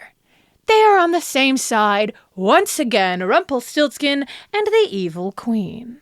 And now they prepare to torture a 7-year-old. A crazy thing for either Regina or Gold to do. Okay? You can't mock her about going soft when she shows hesitation to torture a little boy. You guys are both primarily motivated by your love for your sons. Gold has in the past shown hesitation to be mean to small children, Roland in particular. They don't torture a 7-year-old, okay? What actually happens is Gold reverts Pinocchio back to adult August Booth, which feels like an insanely powerful thing to be able to do. But okay. Popping back into the past, back into the Enchanted Forest, some insight into Regina and Maleficent's relationship and how that began. During Regina's reluctant stepmother phase, she was reading Maleficent's spellbook and was very envious of her ability to become a dragon. Her mentor, Rumpelstiltskin, warns her that she can't rush power like what Maleficent has. She needs to take time to develop herself and her abilities. He shows her a tree that has been burning for 50 years. It is ablaze with Maleficent's angry dragon fire. She burned it once, and it's still going. He shows this to Regina as a sign of what taking your time with your power can eventually lead to, that it's worth it because someday you too could cast a fire that lasts 50 years. Regina does not take it that way. She instead takes it as, oh, so there's a way more powerful sorcerer that I could have been learning from this whole time. And she goes to visit Maleficent to learn from the dragon herself. Maleficent at this time is a depressed loner who is regularly dosing herself with diluted sleeping curses just to get through the day. And Regina cannot square this Maleficent away with the monster that she read about and idolized. So Regina goads the dragon witch, telling her that Briar Rose's daughter, Aurora, is getting married. That they need to take vengeance. They both need to take vengeance. But Mal just tells her to give it up. Mal lost her fire a long time ago. She can't even go dragon mode anymore. Basically, this flashback is Regina getting Maleficent her groove back. She convinces her to breathe in the dragon fire from the ever-burning tree, reabsorbing her anger and her fire and her spark. King Stefan, who, that's Balthazar from Supernatural. That's Balthazar from Supernatural. Can't think about anything else when he's on screen. King Stefan is also Briar Rose's true love, Aurora's father, guy who foiled Maleficent's original sleeping curse. That guy rolls up onto the scene. Regina throws a fireball. Maleficent goes dragon mode. They, I think, kill that guy? Unconfirmed. And then Maleficent goes for Aurora. She finds her getting ready for her wedding. She's so pretty. I love Aurora so much. And Maleficent sleeping curses the girl and prepares a curse for Philip, too. Remember, she turns him into a wraith back in season 2. So Regina was instrumental in Maleficent regaining her confidence and in Aurora's cursing. And now Regina's all confident and testing sleeping curses on ponies and plotting against Snow White. I do find Maleficent and Regina's relationship very interesting. I wish they had the time to get into it more. But the thing about this season, and particularly this story arc, is they put in so many things and so many characters that there's just no time. There's no time to actually dig into the emotional effects of what's going on. They try to with some things, but it feels very surface level. And it's like a lot of television. Right? We don't get seasons of this length anymore. This is a 23-episode season, 44-minute episodes, but they still overstuffed it with things. This trio of ladies, deeply unnecessary for the actual plot of the story arc. If they had just given us Maleficent, had skipped Ursula and Cruella, I just feel like it wouldn't be so cluttered. Speaking of, let's talk about Ursula. We're going to back it up further back into the past of the Enchanted Forest. You remember how Hook and Ursula know each other? You want to know how that happened? Too bad. I'm going to tell you anyway. In Neverland, the crew of the Jolly Roger hears a beautiful song from the sea. It's a mermaid luring them towards dangerous rocks that they only narrowly avoid when the song stops, just in time, releasing them from this sort of trance. The mermaid? Ursula, and she let them go because she doesn't want to use her gift of song to hurt people. Her singing voice, her love of song, is the last thing she really has of her deceased mother. Her mother and her sang together often, and she doesn't really want to corrupt that gift to hurt and kill pirates. Her father, Poseidon, is very disappointed that she isn't using her singing voice to hurt and kill all pirates in order to get vengeance for her mother, because her mother was killed by a pirate. But Ursula will not budge. Poseidon kicks Ursula out of his ocean, and on her way she steals a bracelet that will let her walk on land.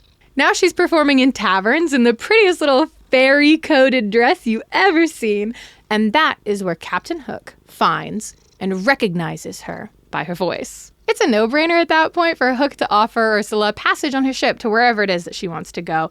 Right now she's heading to a different city called Glowerhaven. But Poseidon comes to Hook that night. He has a magical seashell that he demands Hook use to steal Ursula's singing voice, and Hook refuses. Until Poseidon offers Hook squid ink to paralyze the Dark One and finally take him down. He's got a huge store of squid ink, and it could all be Hook's if Hook would only steal the one thing that makes his daughter happy forever. Also, okay, Poseidon just told you what you need to defeat the Dark One. You don't need it from him, right? You could just get it on your own. It's just squid ink. You could find a squid. Hook spills the beans to Ursula, shows her the seashell, and tells her he has no intention of using it. He knows how important her voice is to her, but he wants her to steal her father's stash of squid ink for him so they can both get what they want. My man, there are just squids in the world. You could just go get one. She does successfully do this thievery for him, but once she arrives back to the Jolly Roger, Poseidon follows to collect his daughter by hand. Poseidon teleports the squid ink away so Hook can't have it, and Hook steals Ursula's voice with the seashell out of pure pettiness because it was Poseidon's strongest weapon against pirates and he wants to hurt Poseidon. Ursula was really just collateral damage. Ursula, hurt, betrayed, scorned, transforms herself into this new tentacled form with her father's magic staff, and she's a villain now. There she goes. Here and now in Storybrooke, August Booth is being interrogated in the cabin, but says he doesn't remember anything about the author until Regina threatens him with fire, and then he tells them he has the dragon's research in his old trailer. You remember the dragon? That guy who could grant wishes for $10,000 US. Regina magically smoke possesses Mary Margaret's body from a distance so she can speak through Mary Margaret's body and let them know that Gold is here with a devious plan, so they've got to go to Belle for help. Which is also when Belle realizes that Hook was Gold last night. Hook is furious about this, both for the Gold pretending to be him, and that's really insulting thing, but also I think he really does care about Belle. He seems to. I think he hates the shit that man puts her through. Like, we saw evidence that Hook has basically just been chilling with Belle for the past 6 weeks in the library. They're kind of friends. Is Hook just destined to genuinely enjoy being around the women that Gold attaches himself to? What a curse. Killian's new plan is to get Ursula on Team Hero by giving her back the happy ending that he stole from her all those years ago, returning her voice. He calls Ursula into the woods with a conch shell, offering her exactly what she wants in return for the details of Gold's plan. Now, the thing is, Killian left that magic seashell full of Ursula voice on the Jolly Roger, and the Jolly Roger got traded away last season. He doesn't have it anymore. It was a huge deal that he doesn't have it anymore, that he traded it to get to Emma. He chose Emma over pirating over his old life. It was a massive thing, hugely emotional. Ursula opens a portal in the ocean and just brings it back. Now, she does bring it back through the portal teeny tiny in a bottle, ship in a bottle situation. So he brings it in a gold shop where Belle and Will are just chilling. But it's not Belle's magical item expertise that he wants. It's Will's. Because Will Scarlet's a Wonderland expert, so he might have a Wonderland solution. And he does, apparently, because in the next scene, Ursula is dripping a grow liquid on the ship in the bottle, and now we have the Jolly Roger back officially, full size.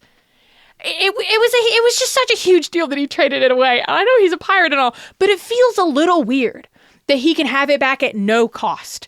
Cost was have one conversation with Ursula, have one conversation with Will Scarlet. Whole pirate ship back. Does Will Scarlet have a stash of Wonderland items? Just like in his apartment? As he was running out of Wonderland, he was just grabbing things out of spite.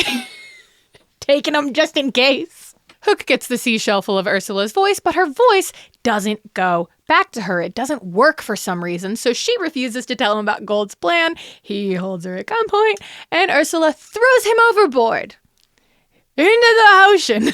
And it looks like Hook's a goner until Ariel grabs him and brings him back to shore. Apparently, she was stuck in the bottle with the Jolly Roger when Elsa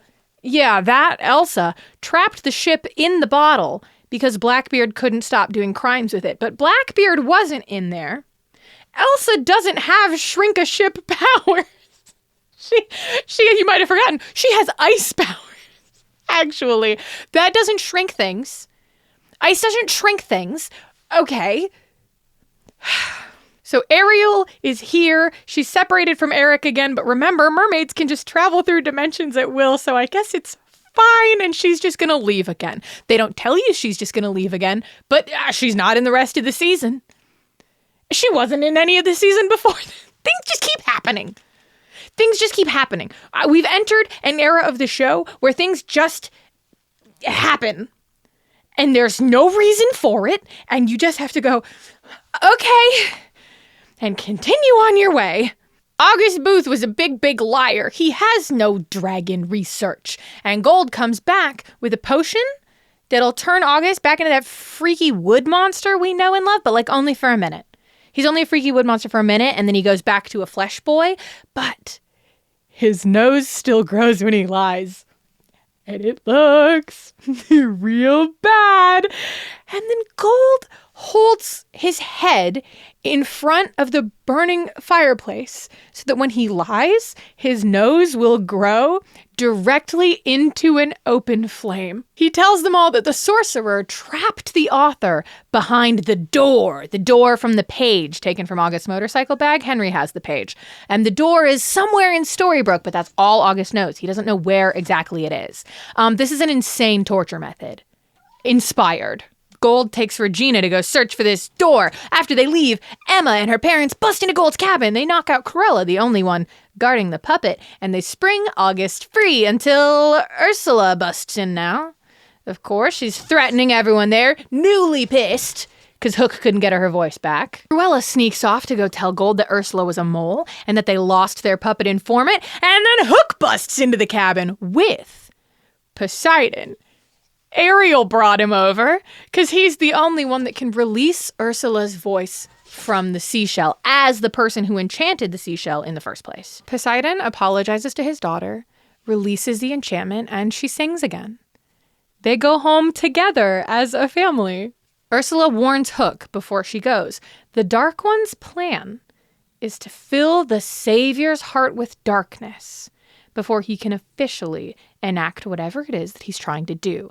He's trying to corrupt Emma. Hook wonders if his past as a villain means he's going to lose his happy ending because villains don't get happy endings, which is where Emma realizes for the first time that he considers her to be his happy ending. And she just can't fathom it.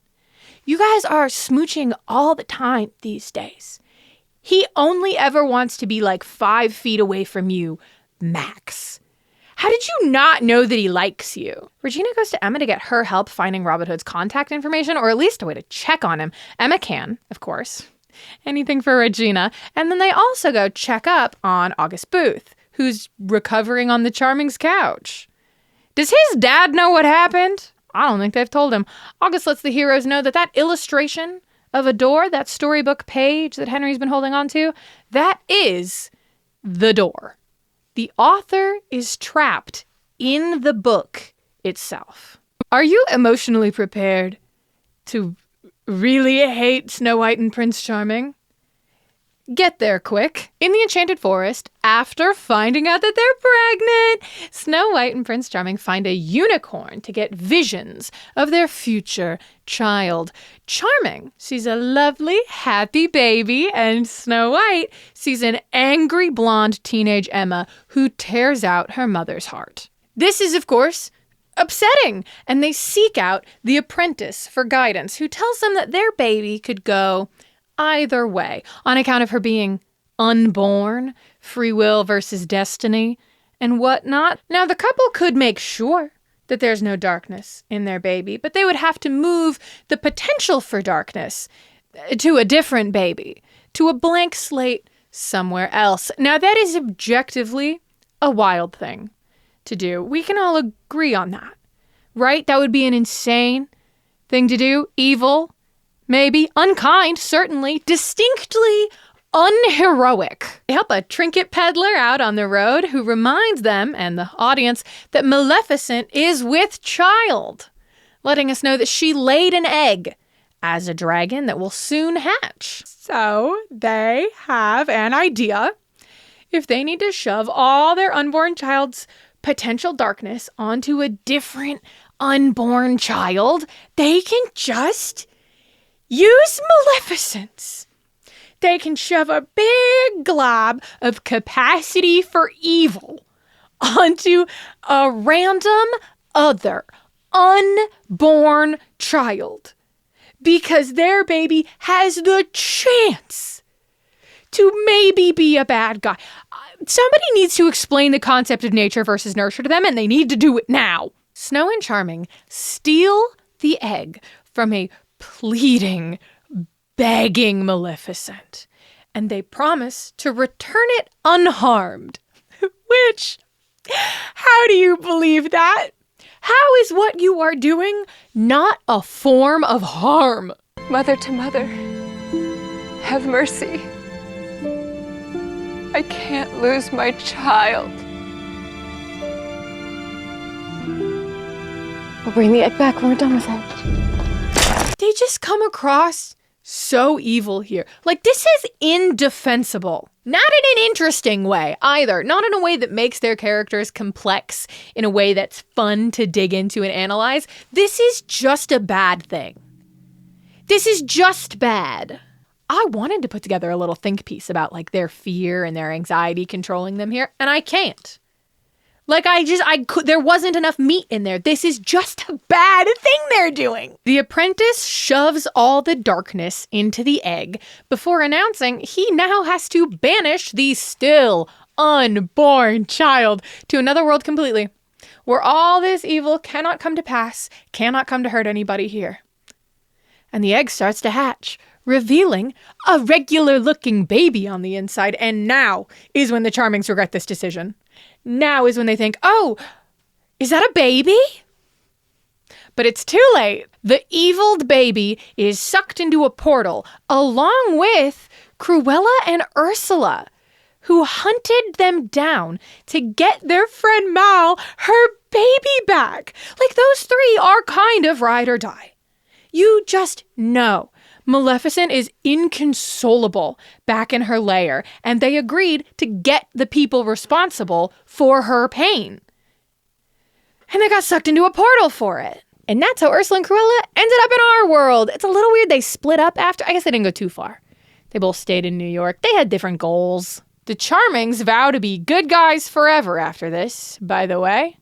They just agree to forgive themselves and put this all behind them. How craven. Presently in Storybrooke, Emma uses magic to make a fake book page for Regina to bring back to Gold, but that's obviously not going to work. Gold is going to recognize a magical forgery, so Regina just takes a picture of the real page instead to bring back so nobody gets suspicious. Emma and Henry go back to the Charmings' apartment where Killian tells them Gold's plan is to use the author to unsavior Emma, but Emma is not worried about that. She's very much on Team Free Will. That's supernatural. Nope, she's on team don't tell me what to do. Okay? And also, Killian is jealous of August. August Booth is exactly Emma's type, as stated earlier. Confident, dark-haired criminals. Leather helps. She's not into him like that, though. The plans to fool Gold with a picture of the page immediately fail because he recognizes the glare on the image as magic and figures out right away, immediately, that the author is trapped in there with magic. I wish these guys were wrong more often. It would be way funnier. Maleficent casts a sleeping curse on the entirety of Storybrooke so they can grab that page unimpeded. And on their march into Storybrooke, Mal asks Gold to please tell her what happened to her baby once they've gotten the page. That's the price that she's trying to extract here. Mary Margaret and David are immune to sleeping curses as they've been sleeping cursed before. So they're just wandering around town lamenting their own immoral actions until they notice that nobody else is awake. Takes longer than it should. Henry has also been previously sleeping cursed, so he is awake, and Gold realizes when they can't find that storybook page, it's probably Henry who's gone off with it to keep the page away from Team Batty. So Gold sends his remaining ladies off after his grandson, and he goes on his own mission. Henry calls his other grandparents for help, letting them know he's hiding out at the Sorcerer's Mansion and would love just a little bit of backup. Now David's got a fresh new plan: destroy the page, never get the author out of there, which would mean Regina would never find closure for this avenue of trying to get her happy ending. Because we haven't ruined enough women's lives. Can you just go protect your 13-year-old grandson?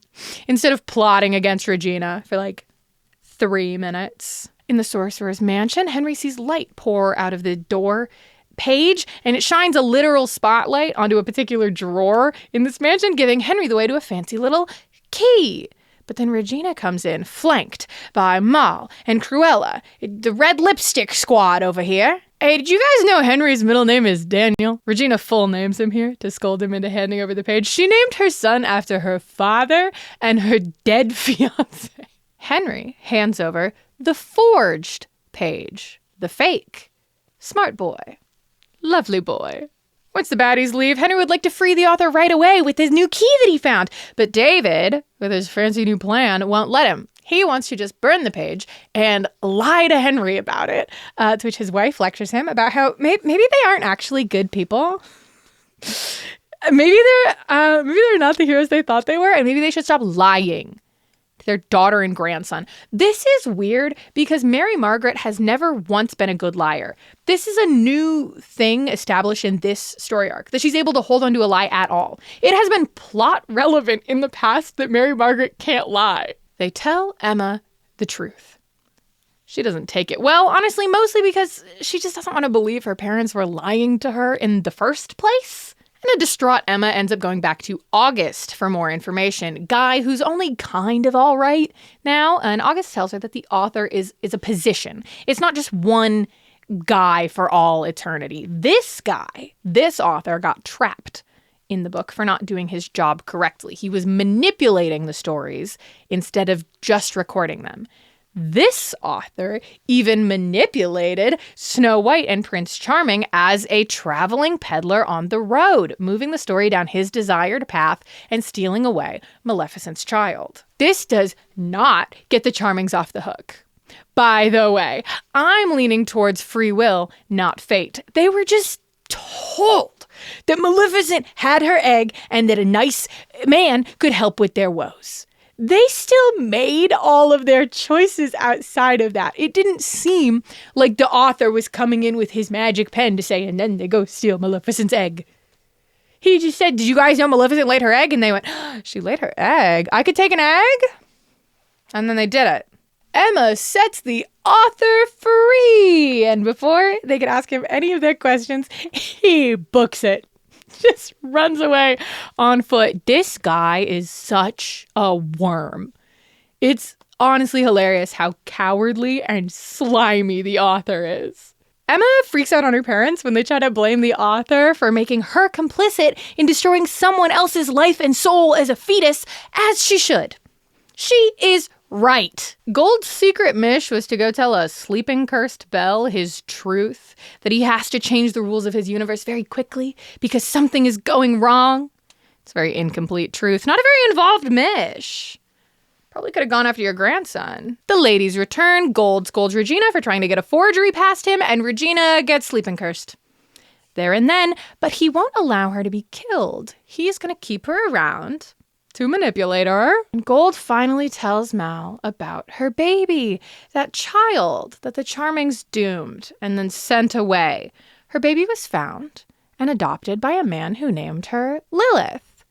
Lily for short. A beautiful baby girl with a star-shaped birthmark on the inside of her wrist. Emma's friend from childhood, her friend, was Maleficent's daughter. She never really had a chance for regular life, huh? Accidentally running into Maleficent's daughter and Rumpelstiltskin's son and falling in love with them both. This part we're about to get into pisses me off bad. Uh-oh, it makes me so mad. Like, I was just starting to get way on Team Maleficent. Team show me a bunch of Maleficent all the time. This story arc is fun. Actually, season 4B might be good to watch. And then...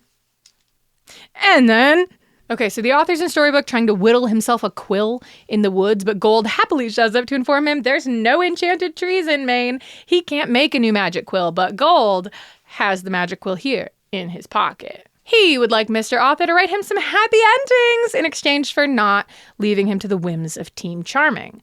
But, like, what are the Charmings gonna do to you, though? Realistically, like, why do you not want to hang out with the Why are you more willing to help Rumpelstiltskin than you are to get maybe mildly lectured by these two? Gold goes from taunting the author to immediately taunting Regina about Robin Hood, asking her to call him up and find out what's really been happening in New York, because remember, he has not called her once. It's been 9 weeks now. Excuse you. And then we have a flashback to 9 weeks ago to New York when Robin Hood left and Gold was banished. Robin Hood made Marian and their son Roland go to New York. They're going to live in Neil Cassidy's old apartment. Again, hey, how does Neil's apartment just exist untouched? No one is paying rent. In Neil's apartment, Robin is asking Marian about their first date together as outlaws when Mr. Gold unlocks the door and lets himself in. This is where he was planning to live, in his dead son's apartment. Gold is furious to see them just living in his dead son's house amongst all of his dead son's things. They argue, but they don't finish the argument because Gold is collapsing to the ground. Something is terribly wrong. Robin takes Gold to the hospital and longingly stares at Regina's contact info in his phone, waiting for the old man to wake up. Gold's problem that made him collapse on the ground is a moral one. His heart is too dang full of darkness, and now his blood's all thick and gross, and he can't survive without magic. He wants Robin to find the elixir of the wounded heart for him here in New York. And Robin will do it, too. God does not know how to break a code for his own good. We're currently discussing a flashback to 9 weeks ago, New York, and now we're going to do a flashback to many, many years ago in the Enchanted Forest. We'll come back to New York after we have this context. So many, many years ago, Robin Hood gave up thievery after marrying Maid Marian, and now he owns his own tavern. Little John is still hot and still trying to sway his friend Robin into doing crimes. But more importantly, the Sheriff of Nottingham is still a problem that wants to bang Robin Hood's wife. He shows up to collect overdue taxes that Robin doesn't have, giving him 2 days to pay up before he closes the tavern, jails Robin, and swoops in to heroically save Marian from poverty himself. The Dark One comes by that night to make a deal with the famed thief Robin Hood. They can fix each other's problems. Rumpelstiltskin will make a bunch of gold for Robin, fix the taxes issue, and Robin needs to go steal the elixir of the wounded heart from the land of Oz. He's got to go steal from Zelina, the Wicked Witch, who's not on the board anymore, on account of because she's dead and I don't like her. Would you do that for me? I'm sorry, Dark One Rumpelstiltskin is still the absolute best part of the show. I would give anything to prance around in gold face paint and fun cloaks professionally. He's always having fun. Usually at everyone else's expense, but still. Like, the grumpy old businessman is great to watch in his own way, but he will never clear the sadistic sorcerer jumping around like he's got tap shoes on and a little cane to twirl. So Robin Hood goes to Oz and is immediately faced with Will Scarlet, lying down in the middle of the yellow brick road. Now, Okay. Will Scarlet has apparently just been to more realms than any other character in the show.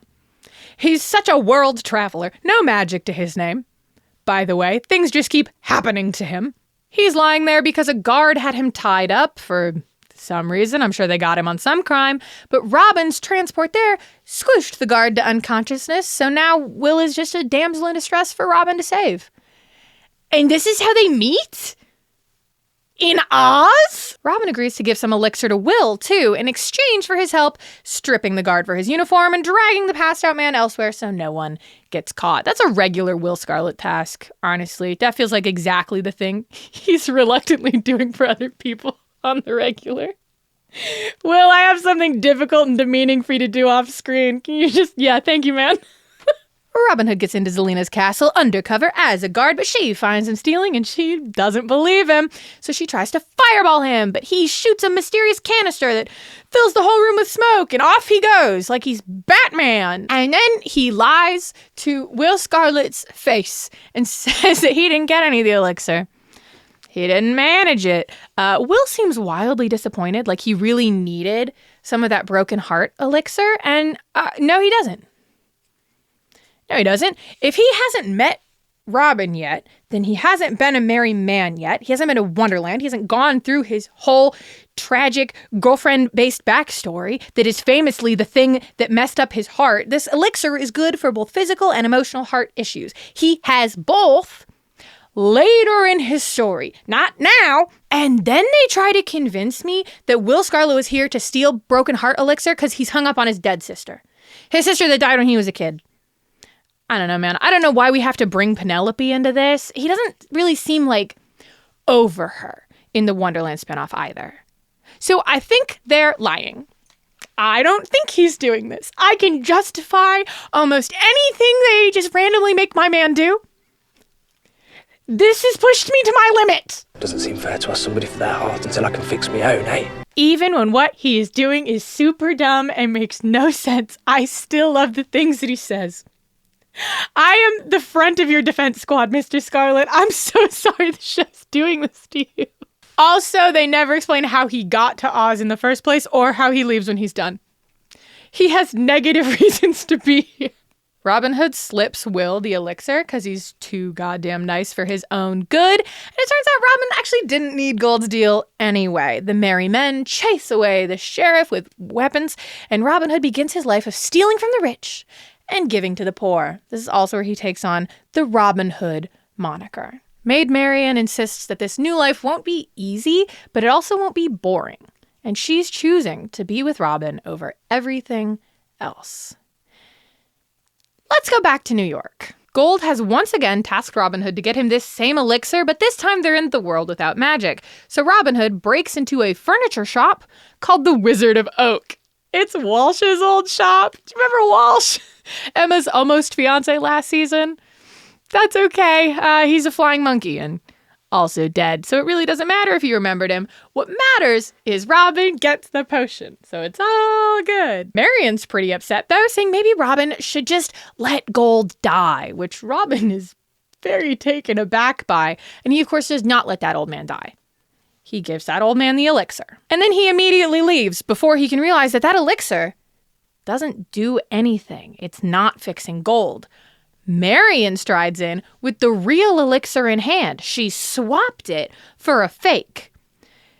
Because Marian is secretly Zelina. And has been the whole time. When I tell you there is no twist that has ever made me so upset, it's dumb. It doesn't make sense. It is unnecessarily cruel to Robin Hood and Regina. It's infuriating. Zelina never died. Her life force fled into the past through the time portal when we thought she died, and she realized that Hook and Emma were planning on bringing Maid Marian, the real Maid Marian, to Maine from the past. And when Hook and Emma left unconscious Marian unsupervised in the Enchanted Forest, Zelina killed her, disposed of the body, disguised herself as Marion using a fancy enchanted necklace, and took her place. Specifically, to ruin Regina's life. She's as dead as, well, your son. Oh, that's right. I suppose that means you never avenged his death, that you failed. Oops. Gold flatlines in the hospital. He gets resuscitated, but he was briefly dead. And as soon as he's awake and alive again, Zelena goes back to monologuing, which is actually very funny. Zelena wants Robin Hood to fall in love with her, but he won't because of fate or whatever. So she also wants the author so she can change that. And Zelena will give Gold the elixir and buy him some time so he can get back to Magic Land. But he has to promise to stop trying to kill her and to build her happy ending into his plan.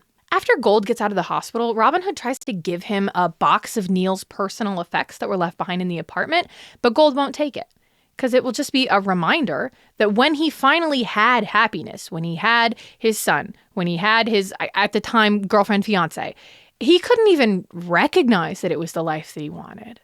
And Gold encourages Robin to actively seize his happy ending, to go for it. But then Marion tearfully approaches Robin Hood about Regina's number being in his phone. He hasn't even called her. Just the fact that her contact information is in his phone. So he deletes her contact. His 3 favorited contacts in his phone, by the way, are Maid Marian, Will Scarlet, and Granny's Takeout. Me too. And now here we are, 9 weeks later, back in Storybrooke with Regina calling Robin Hood, but who picks up? Zelena. Regina is appalled, of course, that Gold would ever come to any kind of agreement with Zelena after that son murdering and brain wiping and whatnot. And me too, babe! He shouldn't be doing this, okay? But Regina also needs Gold, and his author plans to get her happy ending. So she's now also kind of working with Zelena. And now we're going to talk about Cruella's backstory, which makes me a lot less mad. Hey, do you remember how Once Upon a Time in Wonderland decided that Victorian England was its own dimension and how weird that was? They're doing it again. Cruella de Vil was born in the dimension that is 1920s England. My second favorite dimension. Can't believe it's finally Cruella time. They have just had her around with no explanation for so long. It's weird that she's been here. That's not a fairy tale character. That is just a lady with a vendetta against dogs. We see young, blonde Cruella, played by the same actress who played Alice and Cyrus's daughter in Once Upon a Time in Wonderland, being chased by angry Dalmatians. This is on brand. These are her mother Madeline's dogs, and Madeline shows up to collect both dogs and daughter. Cruella had been in the process of running away shortly after her father's death, but her mother brings her home and locks her in a room in the attic where she will spend most of the rest of her days. Cruella is still living in this room as a young woman, blonde and beautiful and normal looking and listening to the radio, but even that has been forbidden by her mother. A man comes to visit them, a newspaper writer, the author. Isaac is his name, Isaac Heller, and he is here to interview Madeline about her work, her talent for training dogs. He's looking for a good story, and he questions these huge 3 stunning portraits of Madeline's dead husbands. 3 dead husbands does seem a little bit suspect. Madeline throws him out of the house and tells him to write about himself instead of bothering other people, but Cruella calls to him from her window upstairs, asking for help getting out, in exchange for her story. Isaac steals the key to the house and puts all the guard dogs to sleep with his magic, taking Cruella for a night out in his black and white car with red interior, a very familiar vehicle. They go out dancing, Cruella gets her first ever alcohol, and she tells Isaac that her mother killed all 3 of her husbands. And honestly, they have a genuinely great night out. They are the last people there, even after the band leaves. They're really hitting it off. So Isaac shows her his magic quill.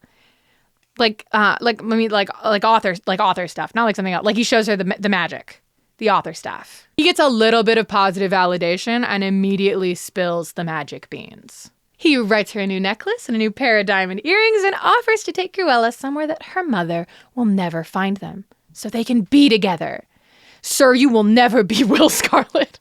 Anyway, he grants her the ability to mind control animals using his magic writing skills, and she says they can't leave until she faces her mother. She has to close that door of her life, and he gives her his car keys as an extra layer of promise that he's not going to leave without her. Madeline comes to Isaac looking for Cruella and tells him the truth about her daughter. Madeline didn't kill her 3 husbands. Cruella killed those men as a child. She killed her own father with poison and then also poisoned her mother's next 2 husbands, which sounds like at that point, Madeline was just getting married as a ritualistic sacrifice to her daughter. You kept getting married? She never contacted the authorities because they would have taken her daughter away, so Madeline just kept her locked in an attic. Isaac doesn't want to believe any of this. He knows Cruella so well. But after Madeline leaves, he finds the magical quill and ink missing. Cruella took them with her and is doing something nefarious. Cruella mind controls her mother's dogs to take out their former master, and Isaac finds her sewing a coat of Dalmatian fur, the very dog she was just controlling. And Cruella tells him he was just a means to an end. She always wanted to be evil and not care about anything, and now that's what she's doing. Cruella and Isaac fight over the magic ink, but it spills all over Cruella and dyes half her hair and makes her makeup all weird. But Cruella cannot kill Isaac. He has written that truth into the universe. I have been so patient, I'm finally going to talk about what Cruella looks like. Hey guys, why does she look like that? Like, she's objectively Cruella. You can't deny that that is Cruella DeVille. But she lived in regular New York for 30 years, and she doesn't look it at all. She should be blending in. Ursula did. How Mal does. The eyebrows. Honestly, I think one of the things that really bothers me is that the styling is really reminiscent of drag performers, but it doesn't seem like an intentional choice because it doesn't lean in all the way. And truly, if any of these characters were going to come off as drag looks, it should have been Ursula, as a direct homage to Divine, the drag queen that inspired Ursula's design in The Little Mermaid. But instead, Cruella is sashaying about in black and white furs that are notably never spotted like a Dalmatian, except for this one time in her flashback, sporting a distinctive split dye 7 years early, and blocking her eyebrows sick enough that they rival early James Charles. And I can't even really be mad at it because it's consistent, and it goes with the overstated vibes of the rest of the character. This isn't a Jabberwocky situation. She isn't being overshadowed by her styling, but she's been around with no explanation for so long.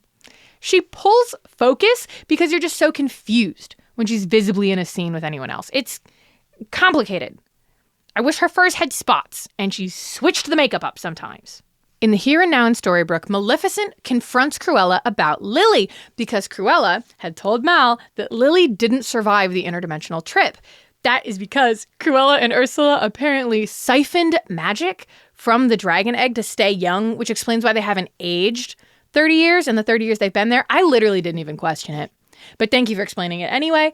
And then they abandoned Lily, like in the woods. Tracks for Cruella does not track for Ursula. I'm choosing to believe that Cruella just started strutting away from a crying baby and Ursula hung back and then like dropped the baby on a fire station doorstep or something. Like, neither of them are really mother material, but I don't think Ursula is that straight up awful. Mal doesn't take this well and turns into a dragon, which is a bad idea because Cruella's superpower, that is the ability to breathe green gas all over animals, which mind controls them, works on dragons. Feels like that shouldn't work on dragons. But what do I know? Cruella commands the dragon to go to sleep, and she does. Cruella is stoked to finally get whatever mysterious thing it is that she wants now that the author's in town. And she goes and visits said author in Gold's cabin in the woods. She asks for him to return what he took from her, and he pretty easily just says no, not even when she tries to seduce him about it. Presumably that thing he took from her is her ability to kill him. I wouldn't give it back either. I think he's right for that. Henry Mills gets off the school bus and finds his good friend Pongo the Dalmatian waiting for him. Archie's dog, Pongo. The dog that meant so much to Henry that when Archie fake died for 2 episodes, everyone decided that Henry would get to keep the dog forever. That Pongo, you remember. Pongo leads Henry into an alley so that Cruella can kidnap him. She takes my boy. My special boy. Emma is still pissed at her parents, and so am I. Her parents try to tell her that her being mad proves that they did the right thing, that Emma's so good and righteous exclusively because they did that very bad thing. I'm gonna start swinging on him myself. All right, Emma is a better man than I. Granted, my parents never ruined somebody else's life in my name, so... Regina tells Emma, Hook, and the Charmings about Zelina. She's gonna run off to New York to save Robin Hood, but first, she needs to handle Gold. And how do you handle Gold? You have Belle say his name into the wishing well in the woods a few times to summon him, and he arrives immediately. She asks for the truth of his presence here, and he tears out his heart to show her how little remains of it. He won't die when it fully blackens, he says, but he will lose any ability to love. Not what it looked like in New York, my man. You died.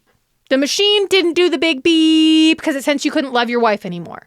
That's not what it does. Gold and Belle make out in the woods, and then Belle lays into him, calling him pathetic, saying Will's a better kisser than he is, because Regina has Belle's heart and is puppeting her into it. And then Regina sends Belle home, commanding her to just forget that she did all that. With this leverage Regina has, Gold will do whatever she wants, which means Gold will not spill the beans about Regina's New York trip to his best friend and child murderer, Zelina. Regina packs up to leave. Emma gives her a gun and makes her promise to be safe, and that's when they both receive a video from Cruella, letting them know she has their dreadful son, and if they don't kill the author, she's gonna kill their son.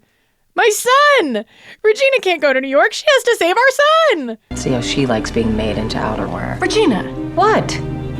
It's Emma's heart we're trying to protect, not mine. Henry escapes his kidnapping while Cruella's distracted playing Angry Birds.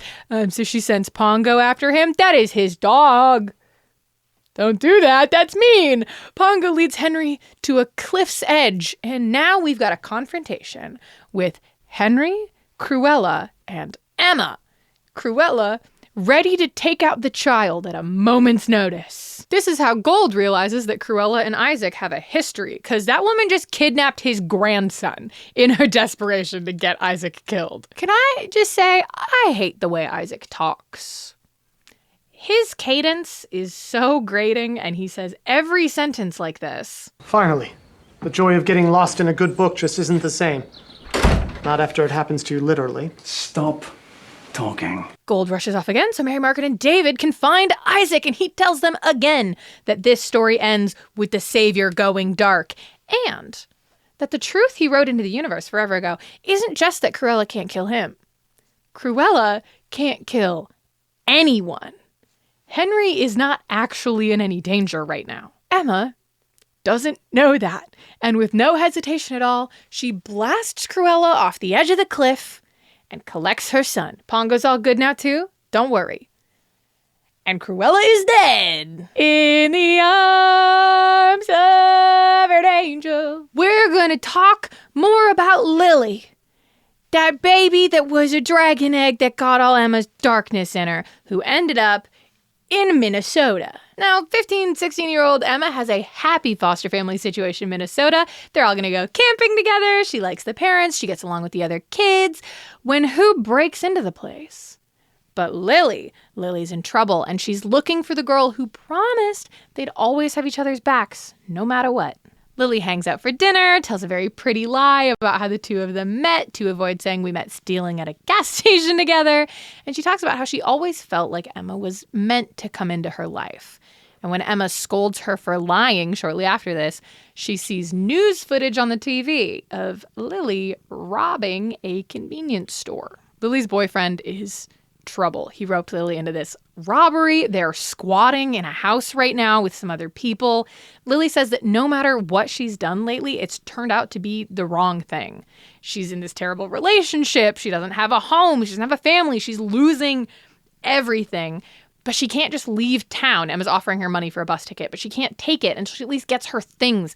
There's a necklace in there that's the only thing she has from her birth mother, and Emma agrees to go get it for her. Which means Emma goes alone to a house that would be so deeply unsafe for her. Nothing happens, but oh my God. She gets Lily's stuff and brings it back. But while she was gone, Lily stole all of Emma's foster family's vacation money. And her foster parents called Emma's social worker and realized Lily lied about how they met and how they knew each other. And Lily's a suspect in a robbery.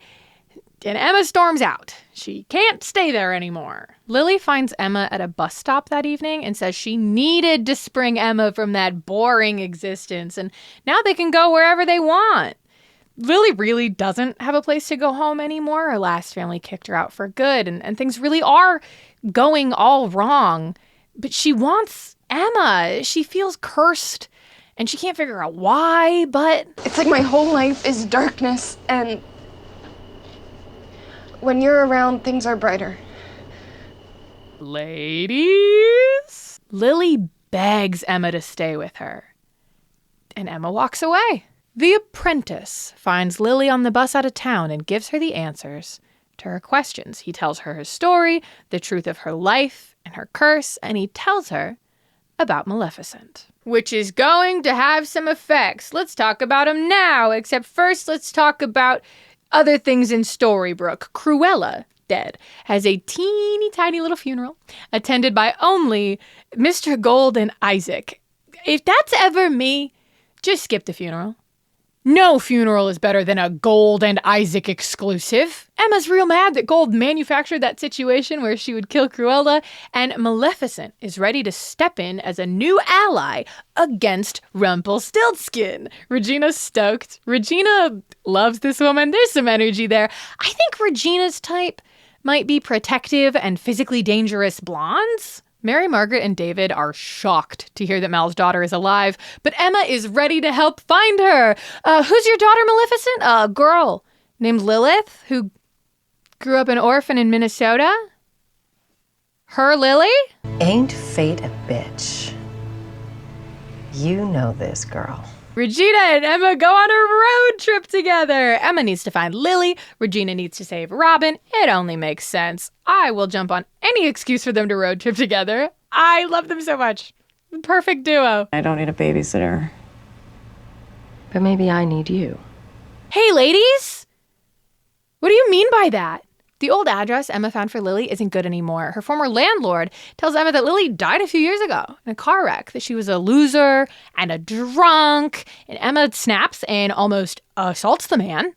Regina has to step in and stop her. Emma almost hits a giant wolf in the middle of the road, like it's season 1 again or something, and it busts her tire. So now they gotta walk to the closest bit of civilization they can find so Regina can get a new tire and Emma can pick up some coffee. Emma's waitress at the coffee shop is a pretty woman in her early 30s with dark hair and a star-shaped birthmark and a name tag that reads Starla. It's Lily, brought to her by fate. You know who I don't need on the board anymore? Albert Spencer. How has this taken this long? Lily tells Emma that she faked her death a few years ago to get out of trouble, but she's doing all right these days. She's married with a kid. She doesn't want or need help, no matter what Emma assumes. She even goes to pick up her daughter from the school bus. But actually, what she does is tell a random child to play along and pretend to be her kid, because Lily is, in fact, not doing well, but she also does not want to deal with Emma right now. But Emma knows when people are lying, so she finds Lily's real address and tracks her down for the truth. They break into her apartment, and Lily has a real bona fide red string conspiracy board. It's got a picture of teenage Emma on it. It's got Snow White and Prince Charming illustrations. It's all in there. Lily steals the 1972 Volkswagen Super Beetle while Regina and Emma are inside. So Emma steals a new car, and they're all heading back for Storybrooke. Emma wishes violence upon Lily, which Regina finds very concerning. And okay, Emma is insistent that in the real world, there aren't heroes and villains. There's just people with problems who deal with their problems in whatever way they feel they're able to in that moment. And that feels right, doesn't it? Doesn't that feel like it makes a lot more sense as a moral than some people are just born bad? They stop Lily on the road. Emma's pushing Lily around for threatening her parents. Lily knows everything here. She very much wants vengeance against Snow White and Prince Charming, the people who ruined her life, that made her like this. And she starts goading Emma into killing her. And Emma really pulls a gun on her childhood friend who is kneeling in front of her in the road. Regina talks her down as the person who knows best how hard it is to uncross that line, knowing that Emma is better than this. And she lowers the gun. Lily and Emma sit and talk. Lily apparently calls herself the anti-savior, which is so sad. And Regina gets a call that she's lost her leverage over Gold. So now they're going to bring Lily to New York and go there right now. What happened to her leverage? Well, back in Storybrooke, Belle went to babysit baby Neil, leaving Will to watch the pawn shop for a few hours, meaning he's alone in the pawn shop for Gold to get to him. Gold wants Will to steal Belle's heart back from Regina's office, and he threatens him and shoves him up against a door about it. So I guess Will has a new mission. He technically has something to do this episode. It's very exciting. Gold distracts Maleficent while Will sneaks in through the windows and nabs Belle's heart from the desk. So mission over. Will's out of things to do again. He and Gold bring Belle her heart back. Gold puts it back in her chest and gives Will his blessing, saying Will's gonna protect her heart now that he's returned it. And then Gold leaves. That's so out of character, right? I know he's like, I'm dying, I need to make sure Belle's okay. He still wouldn't do that, right? That's weird. That's weird that he did that. Back me up here. So the road trip reaches New York. Regina gets to Robin Hood in Neil's old apartment, and they tell Robin the truth about his wife and Zelina, and then Marion gets back from the store. She puts on a good little show of being scared of Regina and then drops it so quick, maybe 15 seconds in, to show that she is, in fact, Zelina. This is Lily's first ever time seeing magic, and it's this lame. So Robin Hood doesn't have a wife. He can go live happily ever after with his soulmate, right? No honor, no duty, no relevant code. I wish. He has to stay because Zelina is pregnant with his child. What? What? No. Hello. You do not have any obligation to that child or that woman. She tricked you into sleeping with her under false pretenses. That is not your wife. That is quite literally your wife's murderer. That is a dangerous woman that has been around your son without your knowledge for months. You have to pick up your kid and go. And you have to do it right now. We're pushing the Robin Hood has an unshakable moral code thing a little too far, I think. You can stick to your guns without being fucking stupid. Your son is at risk. Your magically confirmed true love is right there.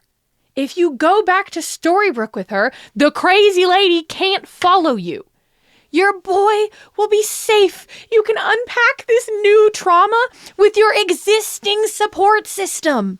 I didn't like Zelina last season, and then they bring her back just so she can do this to my boy. I love Robin Hood. I love Regina. I want that witch obliterated. Speaking of Zelina, have you missed her terrible mother? I didn't either. I didn't even get a break from her in the spinoff. She's been dead for so long. Let her rest. Cora senses weakness in her daughter in this flashback long, long ago. It's the anniversary of Daniel's death. He's not on the board anymore. I think he's under Robin Hood, actually. There he is. It's the anniversary of Daniel's death, and Regina is rampaging around, breaking up weddings and killing newlyweds for literally no reason. And she goes to Daniel's grave, and who's waiting there for her but her mother, the woman that killed him. She's apparently just threatening the White Rabbit to portal around these days. That bunny just cannot catch a break, honestly. Cora says she's here to help Regina find love, to find Regina's true love for her, the man Tinkerbell found for her with the lion tattoo. Cora learns that that man is Robin Hood, a married criminal, and decides to just give the Sheriff of Nottingham a fake lion tattoo and present him to Regina as her true love instead. Regina realizes the tattoo is fake, the man is lying, and all of this was a farce because Cora wants Regina to have a child, which Regina sees as a further way for Cora to manipulate her. If she were to have a child, Cora would have an entirely new, incredibly effective method of getting Regina to do whatever she wanted. So she takes that avenue away. Regina drinks a potion that renders her infertile forever. She will never have a child of her own. Cora will never be able to use a child to control her. That's this entire flashback. They draw it out for a really long time, but that's what's important here, is Regina was so afraid of her mother controlling her and manipulating her by using love against her again that she fully removed the option for her to ever have a child of her own, which I think makes sense and I think is very powerful. I don't like why they're bringing it up here. Because they're bringing it up here because now in modern times, Regina is lamenting that Zelena gets to have Robin Hood in a way that she never can. I don't like this as a brand new angle of Regina angst. That doesn't really hit. Regina's a happy mother here, and she was very happy with Robin Hood and the 2 children they were planning on raising together already. What do you mean she gets to have him in a way you don't? That's mildly nonsensical. She's debriefing with Robin Hood at a bar, and she plans to brew a forgetting potion for Roland, the 5-year-old son in the picture, so that Roland will never remember getting his mother back and having to lose her again. This season adores forgetting potions and spells. It's getting excessive. But don't worry, now they're all running back to Storybrooke. In Storybrooke, Isaac mourns the loss of their dark savior. Because if they don't have dark savior blood, they can't have any of their evil magic ink. And Gold is getting worse by the moment, unable to even walk from Granny's to his pawn shop. But they're still doing evil schemes together. Don't worry. Regina locks Zelena in her super jail underground cell with a magic removing cuff on her wrist, the cell that she had Sydney in, that she kept Belle in for 28 years. But they could have just not brought her back. She doesn't have a magic scroll to get back into Storybrooke. She could have just had a life in New York. We could have let her keep Neil's apartment, as much as that makes me want to throw up and die. If you kill me, Robin will always know that you murdered the mother of his child. Lady, you murdered the mother of his child. Hello? After locking up her sister, Regina goes to bug Gold and realizes his heart's dying, that Rumpelstiltskin is going to die. But the Dark One can't die from a heart going dark. So something else terrible is going to happen here, but Regina actually could not care less if Gold lives or dies. She steals the quill and the author, and she dips. She's not having a good day. She's not going to be showing anyone mercy. Now Regina's working with the author, still desperate for her happy ending. Perhaps more desperate now for her happy ending now that Zelena's in the picture. And Isaac says he's a fan of hers, that she was always one of his favorites, a compelling and destructive and tragic villain. Across town, Maleficent gets what she has wanted for 30 years. Her daughter back. She is so happy to have her, wants to just be happy and look forward and live their lives. Lily, however, would love some revenge, would just really like a little revenge for how her entire life has been hell. And she calls her dragon mother a pushover and mocks her for being overtaken by 2 regular humans all those years ago. Lily goes to leave town, but Mal can't follow her out of Storybrooke. She would crumble into dragon dust, unrevived. So instead, Mal goes to the Charmings to see if maybe Snow White can seal the borders to keep Lily from leaving, because she doesn't know how to help her daughter. She doesn't even know her daughter. Mary Margaret and Maleficent have a real connection here because both of them were ripped from their children and now have to figure out how to parent jaded 30-year-olds. It's a little different, though, given that Mary Margaret is the reason that Maleficent is going through this, but okay. Mary Margaret and David want to help Maleficent to prove how sorry they are, so they're going to help find and keep Lily. Regina takes this opportunity to chat with Lily at a bus stop because Regina needs some of Lily's blood. It's full of Emma's darkness, after all. If they need dark savior blood, it's in Lily Page. So Regina steals some of her blood and leaves. pisses Lily off pretty bad, and her eyes glow yellow. Lily is in fact so angry that she turns into a dragon. And that's how Mal and the Charmings find her, freaking out and angry and dragon. And Mal is afraid that Lily's going to hurt herself because no one ever taught her how to fly. And when they find her curled up in a clearing, Maleficent is just overcome with emotion because Lily looks just like her in this form. Maleficent runs for her, Mary Margaret and David at her heels, but Lily is out of control. She slams Mary Margaret into a rock at top speeds and then flies off. But don't worry, Emma magic heals her mom. She shows up to forgive her parents. She's decided that what matters is the people they are today and the good things they do now. They're heroes and they're her parents, and the three of them are better off as a unit. Nearby, Maleficent finds Lily changing back into her human form again in a cloud of darkness and smoke, still kind of freaking out. And Maleficent gives her daughter the object that Ursula and Cruella stole back from Gold. It's a baby rattle that was meant for her 30 years ago. They confront the fact that they haven't found the idealized versions of each other. Mal didn't find a perfect baby that she could raise and have an easy future with. And Lily didn't find a rampaging dragon that would take down her enemies with no question. But they can have a real relationship and really get to know each other. Lily promises to stay for 1 week to learn from her mom. Regina and Isaac visit Zelena in super jail, where Zelena claims that Regina is just like Cora, because she wants to send her away forever, just like Cora did. But Cora did that to a baby. And Regina wants to do it to the woman who murdered her boyfriend's wife. So I don't think it's the same. Who just fell down? In this moment, Regina comes to some revelation that their enemies aren't each other. Their greatest enemy isn't even Cora. It's only their own selves. I think it is Cora, actually. I think you were right with Cora. And Regina does say that Robin Hood isn't her happy ending. Her happy ending is feeling at home. And being in love is just a part of that, which I love. Love, love, love. I love that for Regina. I do still think she's right to be mad at Zelena.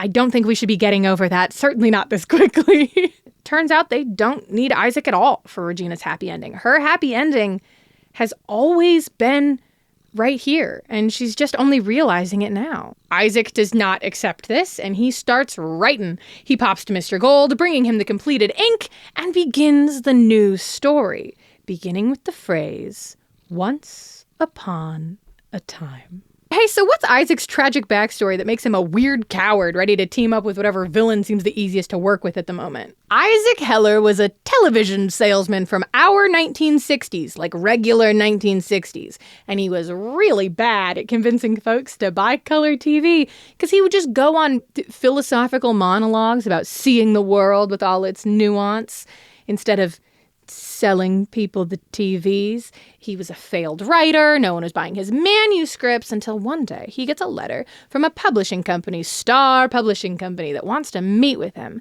But when he goes to the address, it's no publishing company. It's The Apprentice. And he shows Isaac proof of magic. And the rest is history. Okay, so it's not much of a tragic backstory, which I think is important to establish before we're about to hate him forever. If you didn't already. His backstory flashback does show us that the apprentice can just do magic in the land without magic. By the way, he can just do the one thing that you're not allowed to do at all. Only magical items work, but he can just do regular magic.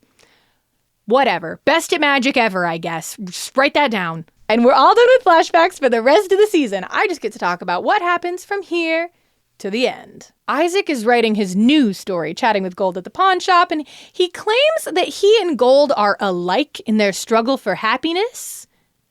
I absolutely disagree. And he also says he can't bring Balefire back because he didn't write Balefire's death. That wasn't a story. That's just a thing that happened. But he could erase all memories of Balefire if that's what Gold wants. Obviously, Gold says no. That's all he has of his boy. But he does want changed memories where Balefire always thought he was a hero, that he always did right by his boy. I don't think that counts as you keeping your memories. Mother Superior frees the apprentice from the hat. He's okay. I'll take the X down. In a minute, my hands are a little busy. Henry, Mary Margaret, David, and Hook are going to go grab the page and the key that they need to lock the author up again. And Emma, Regina, and the apprentice are going to confront the author at Gold's shop. But they don't get a chance to do anything because Isaac finishes his story. And the magic gets everywhere. Henry wakes up, magical key in hand, illustrated door page nearby, completely alone in Storybrooke. The apartment is empty. The street is empty. Everyone is gone. He steals a car and leaves town to find answers. The scene of Henry wandering around an empty Storybrooke rules. Love seeing my boy grapple with the horrors. It's been so long. He finds his answers in the form of a book called Heroes and Villains, written by Isaac Heller, the news story, and it's a bestseller. Isaac is doing a huge talk and a book signing in celebration of his new novel, giving a whole speech about villains finally winning the day. And that's where Henry corners him about the whole sending away his entire family somehow thing. Fully threatens the man with the page and the key. He'll lock him up here and now. Let's go, Henry! Henry's entire family is living in a new alternate reality that Isaac wrote, except apparently for Emma, because Isaac didn't have a need for her, implying that she's just gone. And Isaac isn't the author anymore. He wrote his own happy ending, breaking the cardinal rule, so he has no power to undo what he did. Henry fully tackles this grown man to the ground, steals the original copy of the story, and uses the magical key to teleport them both inside. Henry Mills is in the Enchanted Forest for the first time ever. Literally the first time he's ever been to Fantasyland, and it's a fucked up roll swap, AU.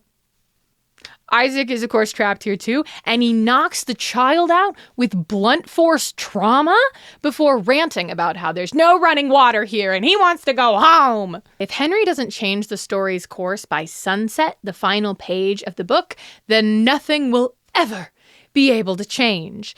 And then Isaac runs off and leaves a tied up Henry to the mercy of an oncoming ogre. 'Cause it's the Ogre Wars. You remember the Ogre Wars? Don't worry, Henry is saved by a passing, literal knight in shining armor who takes off his helmet to reveal that it is the famed Ogre Slayer, Rumpelstiltskin, happily announcing that he requires no price for saving the village. It's the Rumple wasn't a coward, AU. Isaac comes back to the scene of his crime, hoping and praying that Henry is dead by ogre. Like, he's literally just the worst. He's wishing upon the downfall of a 13-year-old. But it's okay, because he gets kidnapped by 7 dwarves dressed in black leather and giggling evilly. They find a button on his person that says, "Long live Regina," a little token a fan gave him at the book signing, so they know he's a traitor to their evil queen, Snow White. She is just in one of Regina's evil queen outfits. She's got short hair teased to stand straight up, and she's gleefully deciding which body parts she wants chopped off of him and in what order. Isaac tries to convince her that actually they're on the same side, and he tells her about the 13-year-old they both surely want dead. And Snow White uses a heart she's carrying around in her pocket to summon the captain of her guard, David. No need to yell, Snow. I will always find you. I'm sorry, you will always find me what? I will always find you, Your Majesty. They aren't in love in this dimension. Snow White was with James, David's evil twin brother. Regina got him killed by failing to keep a secret, ruining Snow's life, and now she keeps an exact copy of her dead boyfriend around as the captain of her guard. Yikes. Isaac knows all of this, convinces Snow White he can get her, Regina can get her justice. They just have to go kill that 13-year-old boy. Speaking of the 13-year-old boy, Henry is continuing on his way until he finds Regina in one of Snow White's bandit outfits, pointing a bow and arrow at him, and he immediately tells her that he's his son. Wild move, very Henry. She also holds her son at knife point and demands he stop calling her mom. But he does still want her to find her happy ending, and he will never give up on his mother.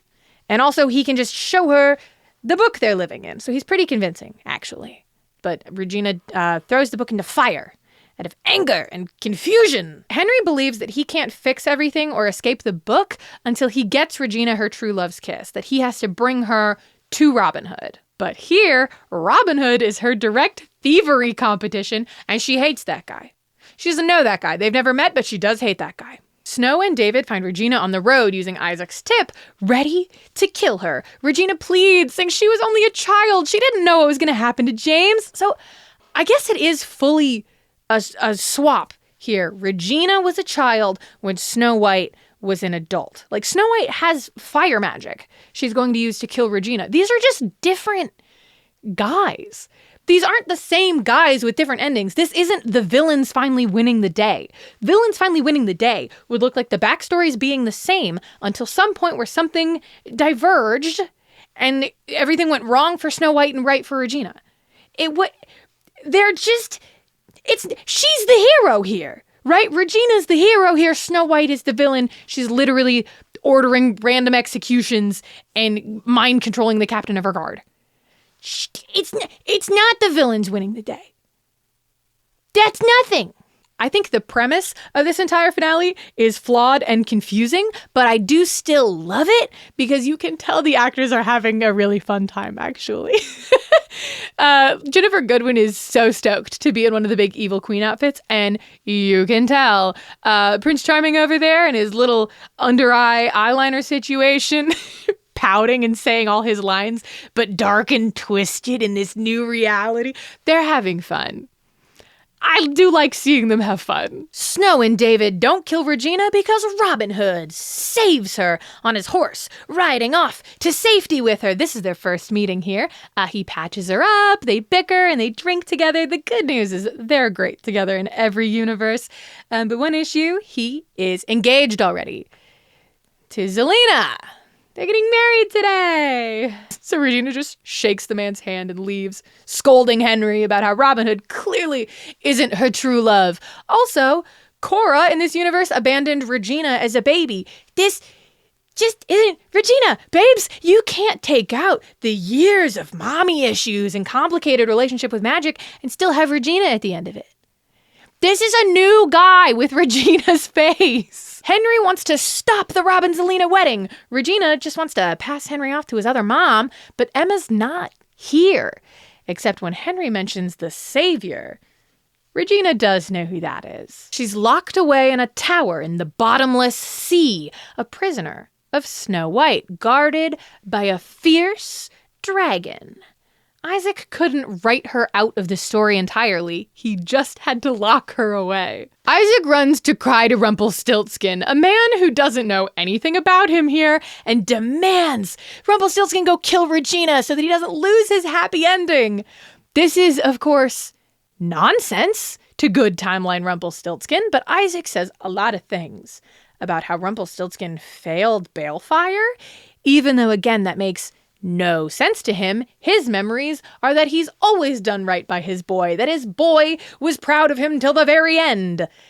But Isaac says that that's not true, that he's not a hero, and that everyone's going to know about it if he doesn't get rid of this big Regina threat. And he kind of rocks Rumpelstiltskin's world here. After Isaac leaves, Rumpelstiltskin worries at Belle. They're married here. They're in a very happy little cozy situation. They have a baby, and he's worrying that he's going to make the wrong choice and that this life that he is very happy in is going to somehow get ruined, just like that weird man over there said.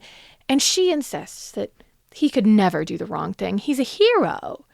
And then he drops a teacup and it chips, just like their old teacup back at the Dark One's castle. And then he makes the decision to do what the bad author man said.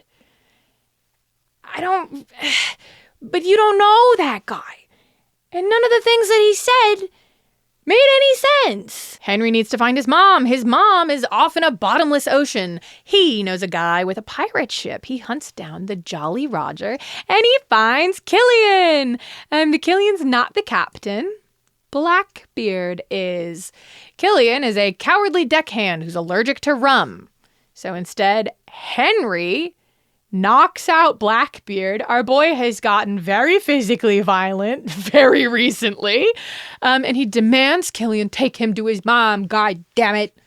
So Hook and Henry sail off to the bottomless sea and they find Emma. They get into her tower, they find her there, and Emma remembers everything. Henry and his mom sail off with Killian, but the guard wakes up. It's Lily, the dragon. And they shoot her out of the sky with a cannon. Sorry, Lily. Don't worry about her. She's fine. And she tattles to evil Snow White and shows the evil Charmings where Emma ended up. In amazing news, Emma gets a fantasy outfit that legitimately suits her for the first time in 4 seasons.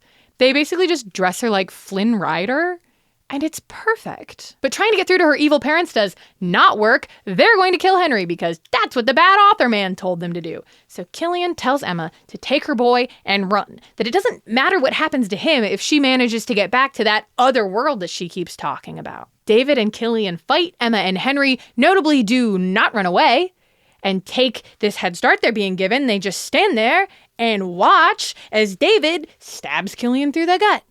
Emma just watches him die when she should have already been so long gone. I'm not giving him an X. This place isn't real. Henry brings Emma to Regina, and Emma immediately insists on a moment alone with Regina to convince her that Henry's not lying and to push her into chasing her happiness. She never told Killian that she loved him, and then she watched him die. And she can't let Regina miss out on love too. Even when Regina can't be convinced by Henry, you know who she can't ignore or push away? Emma Swan, baby.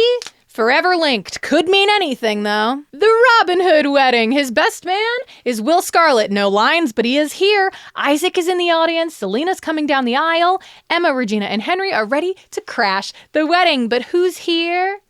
On Isaac's orders? It's Rumpelstiltskin, the light one, the ogre slayer. He sword fights Emma, giving Regina time to go run in and tell Robin Hood how she feels. I don't think they're in love in this one, gang. They've known each other for what, 4 hours? But when Rumpelstiltskin takes Emma down, knocks her out, Henry picks up a sword to fight his grandfather, and Regina runs in at the last second. She takes a swing meant for Henry, a fatal blow to the stomach. Regina couldn't go to Robin Hood. Not when Henry was in danger. That's real true love, baby. Robin Hood and Zelena leave the church freshly married, and Robin runs to the injured and dying Regina. Zelena's furious that Regina's ruining her big day by bleeding all over it and just leaves. Emma tries to intimidate Isaac into changing the story, but he literally can't. He's not the author anymore. Henry, though. Henry picks up the magic quill and it glows in response. He's the next author. The position gets passed down. Henry has the ability to literally rewrite reality, but he doesn't have any fancy ink. They need savior blood. But Emma's not the savior here. Henry dips the magic quill in Regina's blood and writes that her heroic sacrifice undoes all of Isaac's work. She is his savior in this reality. His mom lives and Storybrooke is restored. They're all back. Everyone is alive, Hook included. Emma finds him delighted and panicking and emotional and tells Hook that she realized she never told him something. But she still can't say it. She just thanks him for sacrificing himself. She is so allergic to feelings. The apprentice finds Henry staring at the magic quill. Henry wants to use it just once more to bring Neil back. That's the one thing he can't do. The apprentice lectures Henry on resisting temptation, telling him he must only ever write the truth. So the kid just snaps the quill in half. He doesn't want that much power and doesn't think anyone else should have it either. So he is technically still the author. He just can't do anything about it. Isaac runs away from the pawn shop and Belle runs in where a dying Rumpelstiltskin apologizes for how bad their marriage was. He tells her to just go with Will, which she obviously does not want to do. Rumpelstiltskin is dying, and soon only the Dark One will be left. Mary Margaret and David catch up to Isaac, confirm that he lost, and then that's it. I think they lock him in super jail after this, but I actually don't remember for sure. Zelena's in super jail right now, so I don't even think that makes sense. He's just a dude now. You could just let him leave, and maybe they do. We're going to see him, I think, once ever after this. Bye, Isaac. I will not miss you. There's a classic post-crisis celebration at Granny's. Will isn't there. He's babysitting Roland, which means Regina and Robin are free to go for a walk and catch up and be cute. Also, in case you are wondering, we will literally never see Will again. David apologizes to Hook for the murder. Emma catches up with Lily. Apparently, Lily was conceived in dragon form, and neither her or Mal has any idea who her dad is. But she wants to stay in Storybrooke and find out more clues about her family, see if she can't find the guy. I love Lily moving into Storybrooke. I think that rules. I think we should all be moving into Storybrooke every time we find a new fantasy character. They should be getting an apartment in Storybrooke. Also, this is very much set up like Lily's moving into Storybrooke. We don't ever see her again.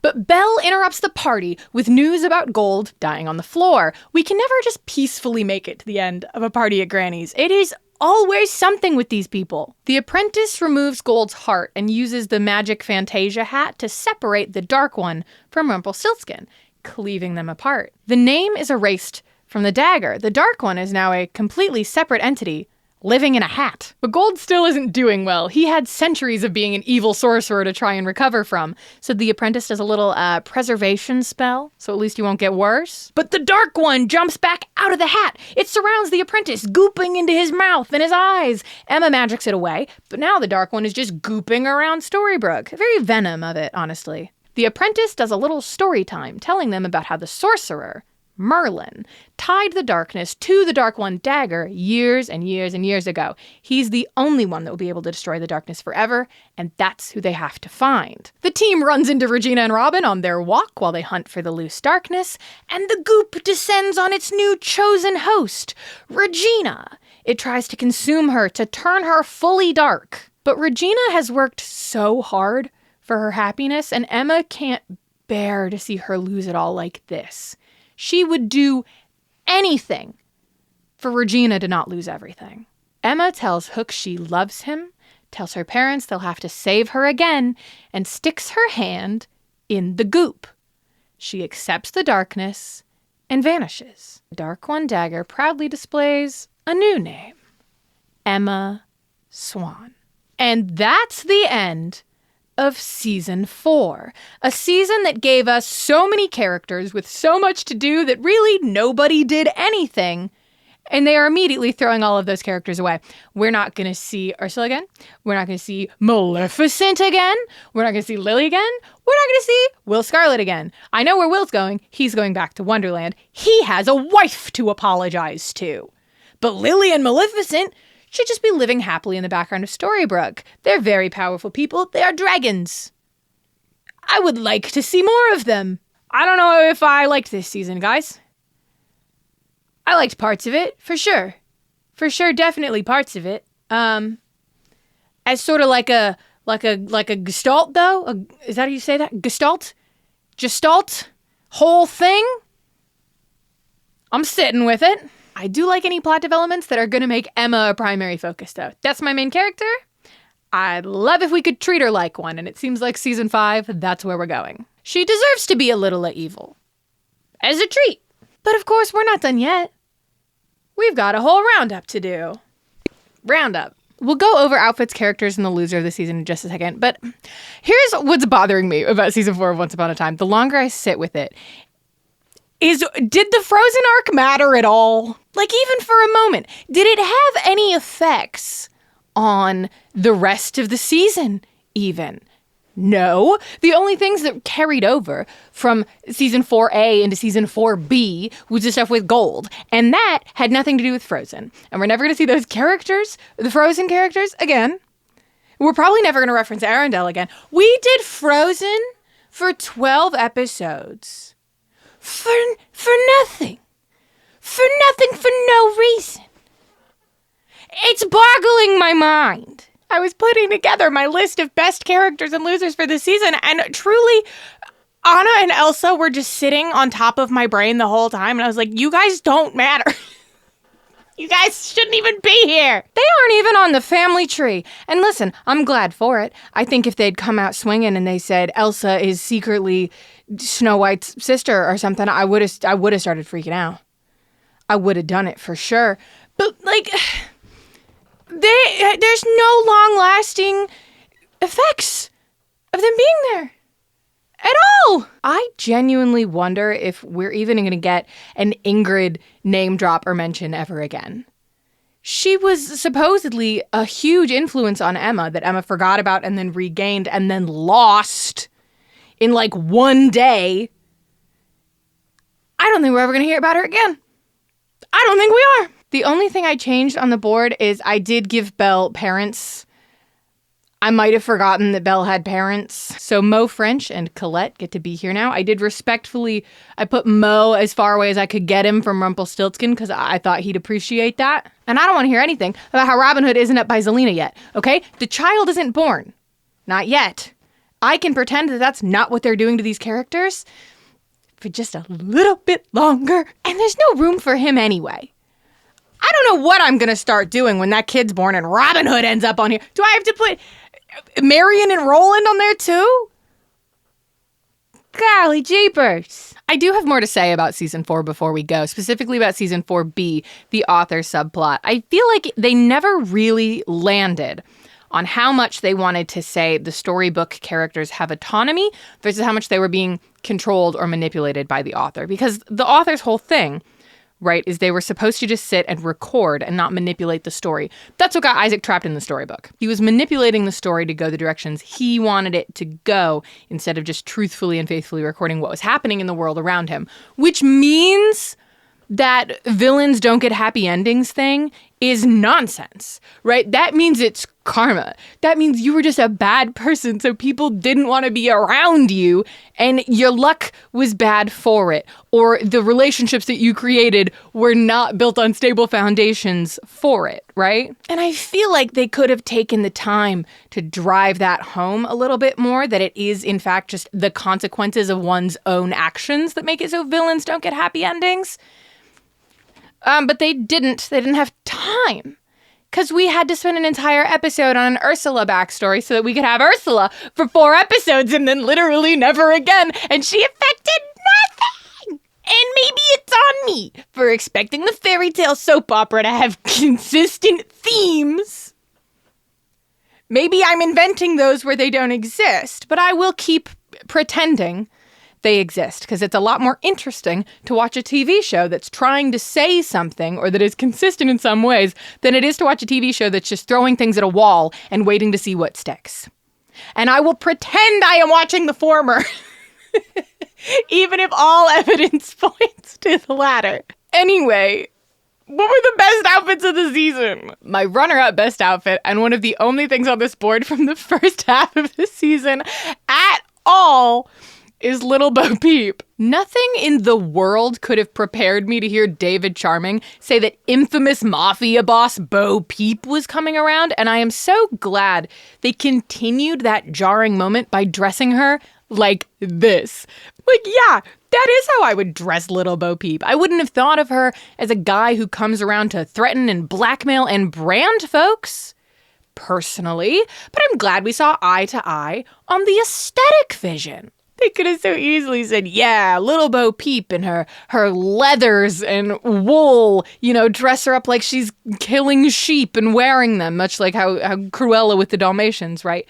And tried to take it so seriously. And instead they said, no, this woman is in lavender and pastel pink tea-length voluminous skirts. There's bows and ribbons everywhere because it's Little Bo Peep.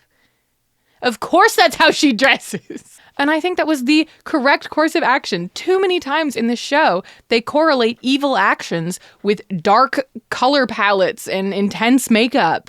And that doesn't make any sense. You can be evil and wear a lot of pink. My best outfit of the season honestly isn't that impressive as far as outfits go, but I really liked seeing it, so we're gonna talk about it. The moment we got Maleficent out of that silly horned hat in Storybrooke, they started dressing her like a business mom, like a stern, severe, hardworking single mother who's got a high-paying office job. And I loved it. I loved it very much. It's kind of the way they dress Regina, but like more severe, taken up a level. Regina doesn't wear fun hats, for example. My favorite version of this is this gray 3-piece, 4-piece suit we get with this fuchsia shirt underneath. I really like it. I really like the colors. I like the way it looks on the actress. I think it all comes together really nicely. This sleek 50s, 60s businesswoman vibe they went with for Maleficent is a great choice because they could have just had her in dragon scales and horns and blacks and purples the whole time. That's what they did to Ursula. Ursula, in her blending in the real world outfit, is still wearing scaled, iridescent purple jackets. It's a little on the nose. I don't know, it's probably silly, but it feels like a way they were defining Maleficent's character and humanizing her and fitting her into the real world, even when she never had a chance to live in the real world because she was only ever in Maine as a dragon and then as a dead dragon. So doing some of that work through the costuming, I think worked out really nicely. And it does some legwork as far as humanizing her in comparison to, say, Cruella, who's always in those big furs and dramatic makeup. They want you to like Mal by the end of this season. They want you to be on her side. So, yeah, they're going to dress her a little bit more like a person. And for me, it worked.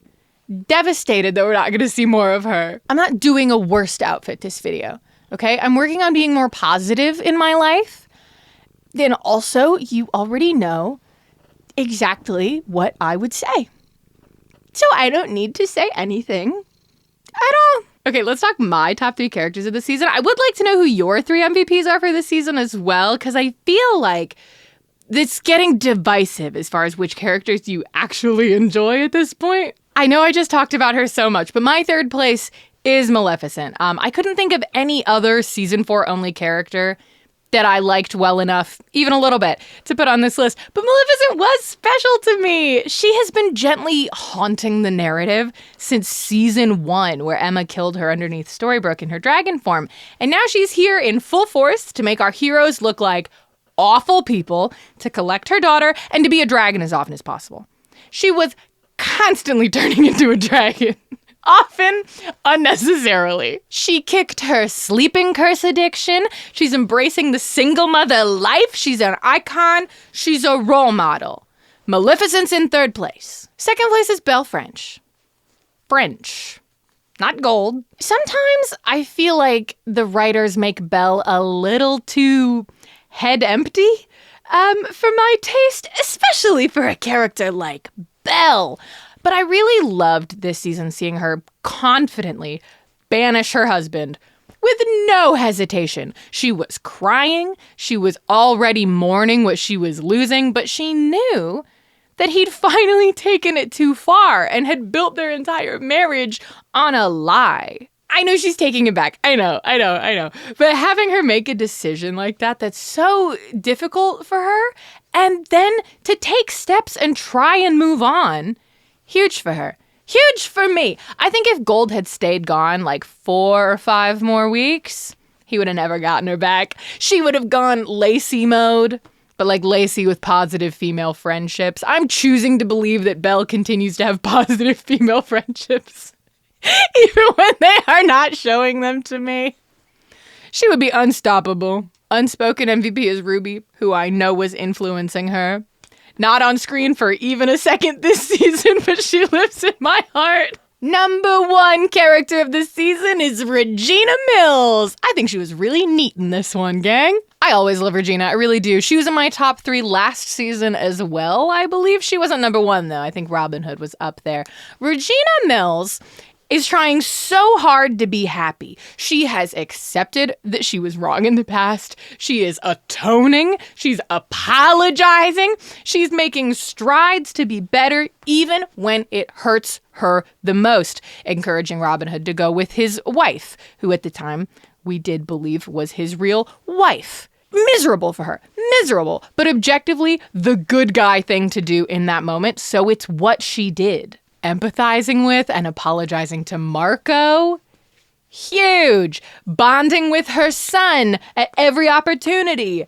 Huge. Realizing at the 11th hour that she doesn't need a mystical, magical ability to get her happy ending, that she can simply take it because it is not about fate. It is about free will. It is actually about free will. And all you have are your actions and the consequences for them and what you choose to do with those consequences. and she's doing it. She's making the right choices. Yes! Yes! And she's still like that with Emma. Why are they so like that? If I liked Robin Hood any less, if I liked Robin Hood any less, I would probably be more angry that her and Emma are like that with absolutely no payoff. But I really like Robin Hood. So her and Emma just get to be like that in the background, and I can enjoy the canon relationship she does get. And Hook is fine. That leaves us with just one category of the roundup left. The biggest loser of season 4 of Once Upon a Time is, of course, Mr. Gold. I wanted to give it to Will. I was very close to giving it to Will, but the season actually wasn't that bad for him. And he's prancing back to Wonderland as we speak, just waiting for the White Rabbit to come by on one of his weekly check-ins so he can hitch a ride home. He's happy. He's fine. The character is fine. The actor, Michael Socha, who played Will Scarlet, got an apology from the showrunners because they didn't know what to do with him, and he was just awkwardly on set all the time with nothing to do, no character motivation. Just there. We're never going to see Will again, but just know he is still in my heart and in my canon at some unspecified point in the next couple seasons. Him and Anastasia are moving into Storybrooke. They're doing it, and they're going to peacefully live in the background the entire time. So he can't really be my loser. Okay, the actor was the loser of the situation. I also almost gave this position to Robin Hood because he absolutely went through it, thanks to Zelena, but he is in pretty high spirits by the end of the season with Zelena locked up and he's back with Regina, his son is safe, everything seems squared away. So we have to go with Gold. He spends the entire first arc of the season lying to his brand new wife, unsuccessfully, because his oldest enemy and stealer of his last wife finds out, and then so does new wife. Okay, he has a perfect plan to remove his reliance on his dagger and get rid of that glaring security issue, make the rest of his life easier, and he's thwarted 10 seconds from the finish line. And then your wife banishes you and tries to get over you within 6 weeks, and you're dying. You have to work with the lady that killed your son, or else you'll die right away, and then you die anyway? Yeah, he's lost this one, folks. It is so over for him. I mean, he'll be fine somehow. There's no show without him, and everybody knows it. But for now, big loser hours. Big loser behavior. And next season, we're entering the Dark Swan arc. That's what they call it. And also, we're going to be spending a lot of time in Camelot and in Hell. So look forward to that. If you're looking for more of me on the internet, you can check out my Dungeons & Dragons /TTRPG actual play podcast, Unprepared Casters, anywhere you get your podcasts. You can pre-order my book that I wrote with 2 of my very best friends, Gus Rachels and Amelia Somm. It is called Before the Tavern, 100 Character Concepts for Tabletop Role-Playing Games, and you can pre-order that anywhere you pre-order books. And you could join my Patreon, patreon.com/Haley Whipjack. You could have gotten this video early. You could get an extra video every single month. That's just me absolutely yapping about something. And I know you like when I'm yapping about whatever, because you just sat through all of this. One last shout out to the sponsor for this video, our first ever sponsor for the channel, Aura. Please check them out. Use my link for your free trial to protect yourself and to directly support me and the channel. This is one of the best ways I could give you to support me and what I'm doing here, other than, signing up for my Patreon directly. Let them know that you got there from me. That being said, I really couldn't, wouldn't, or shouldn't do this without all of my absolutely beautiful, amazing, lovely patrons such as Alcyon Hero, Annie G, Autumn Vector, Britty, Chatty C, Kazran, Rue, Scoobert, Dubert, The Sheriff, Zachary Fly, Zebby Lown, Aaliyah, Abalab, Aiden Sowood, Amy Ernst, AJ Holian, Akaduroku, Alexander, Alex Pluto Murphy, Alex Stevens, Alex, Amalia, Anastasia, Anna Elise, Anna, Annie Teller, Argentum Inc., Ariana Collier, Artemis Nix, Ashley Figura, Ash Raven, Avery Jack Thayer, Avery Little, Axries, Azure, Babbity Kate, Bada Kid, Barb. Beard Acknowledge, Becca B, Beck, B, Bees, Billy Turner, Blake Stewart, Bobby Banner, Bowie, Box of Cherubs, Brain Boy, Cadaver Kane, Caleb, Cammy, Caroline Odin, Cat in a Skin Suit, Celt Code, Cerulia, Cheyenne, Chronic Escapee, Chup Pup, Claire Sheehan, Claire Online, Clever Name, Connie, Kuste, Cyrus Moore, Dakota Lewanski, Danny B, Daniel Tefke, Declan Roof, Deals, Delaney, Devin Ellert, Devin Meskill, Digimaniac 33, Drake, Eli Gibson, El Verona, Elysium, Embers, Emma B, Emma S, Emma Thomas, On BN Wee, Eric, Aaron Rumsey, Evil Scrump, Fish, Fletcher Sanderson, Flub, Foolery with Nori, Funky Elvis Monkey, Finch R, Gabby, Gabriel Lurbag, Giant, Graham Harrison, Gregory Wise, Gunglyph, Hale, Hannah Anderson, Harley, Harper Hex, Henry, Honeybee, Infinity Girl, Insane in the Brain, It's a Secret, Izzy Alexander, Jack Anderson, Jackie, Jacob Chisholm, James David, James Sommers, Jamie, Jasmine, Jane, Jeffrey Wickstrom, Jenny Fosnocht, Jenny Waboom, Jeremy B, Jericho, Jessica Pade, Jet, Jordan, Jordy LaForge, Joshua Caliendo, Jubilee, Julia S, Juliana Backer, Juliana Stonky, Juno James, Kevo Conrad, Carissa, Kathleen, Catherine Hill, Kelsey Rodriguez, Kirby.jpg, Keverlyn C, King Panda, Kitty Kitty Large Paws, KJ, Kyle Richardson, Kylie Dactyl, Lady of Autumn, Laura Moore, Lawson, Lee, Lee Z's Lemon, Liam John Lawson, Libby, Lily Wilson, Lisa Spitalowitz, Lizzie Gale, Lucy Schneider, Luca Bazooka, Lydia Galarnu, Marcel Barth, Marie, Martine, Mary R, Matt Ross, Matt Dam, Max Roth, May, Michael West, Midnight Rose, Minnie's Mayhem, Mitchum and Ditchum, and Meow Mo Spooky. Molly Early, Murph Wazir, Nathan Shiflett, Navy Speaker, Nick the Brick, Noah, Nora H, Nick Snacks, Olivia, Olive, Ollie D, Oski the Bard, Paige, Pete Alexander, Philip Dameron, Fix, Phoenix, Pobledo, Poetic Cinema, Poorly Fleshed Skeleton, Quintanamo Bay, Rachel Evaner Tinsley, Rainbow Namja, Rebecca Dawn, Ren, Roman Landslide, Rookie, Baby, Rosemary Finch, Rosie Redhead Girl, Rowan C, Ryan Hlavakek, Ryan Isaacs, Sal, Sapicus Finch, Seabass of the Sea, Sierra Brown, Simon Says,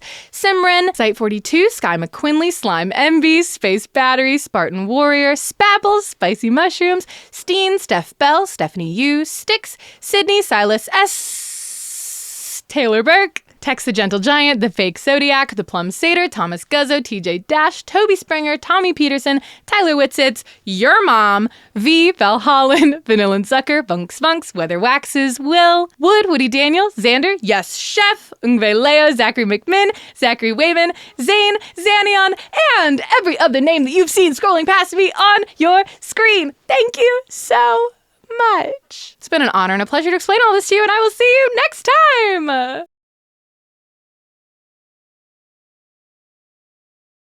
Does anybody watch all the way to this point? I usually put like one final joke or observation at the very end here, and it's normally my favorite bit, but I don't think anybody actually watches to them, so I'm just gonna, maybe I put secrets at the end here now. I'm working on a Supernatural video, in case you even care.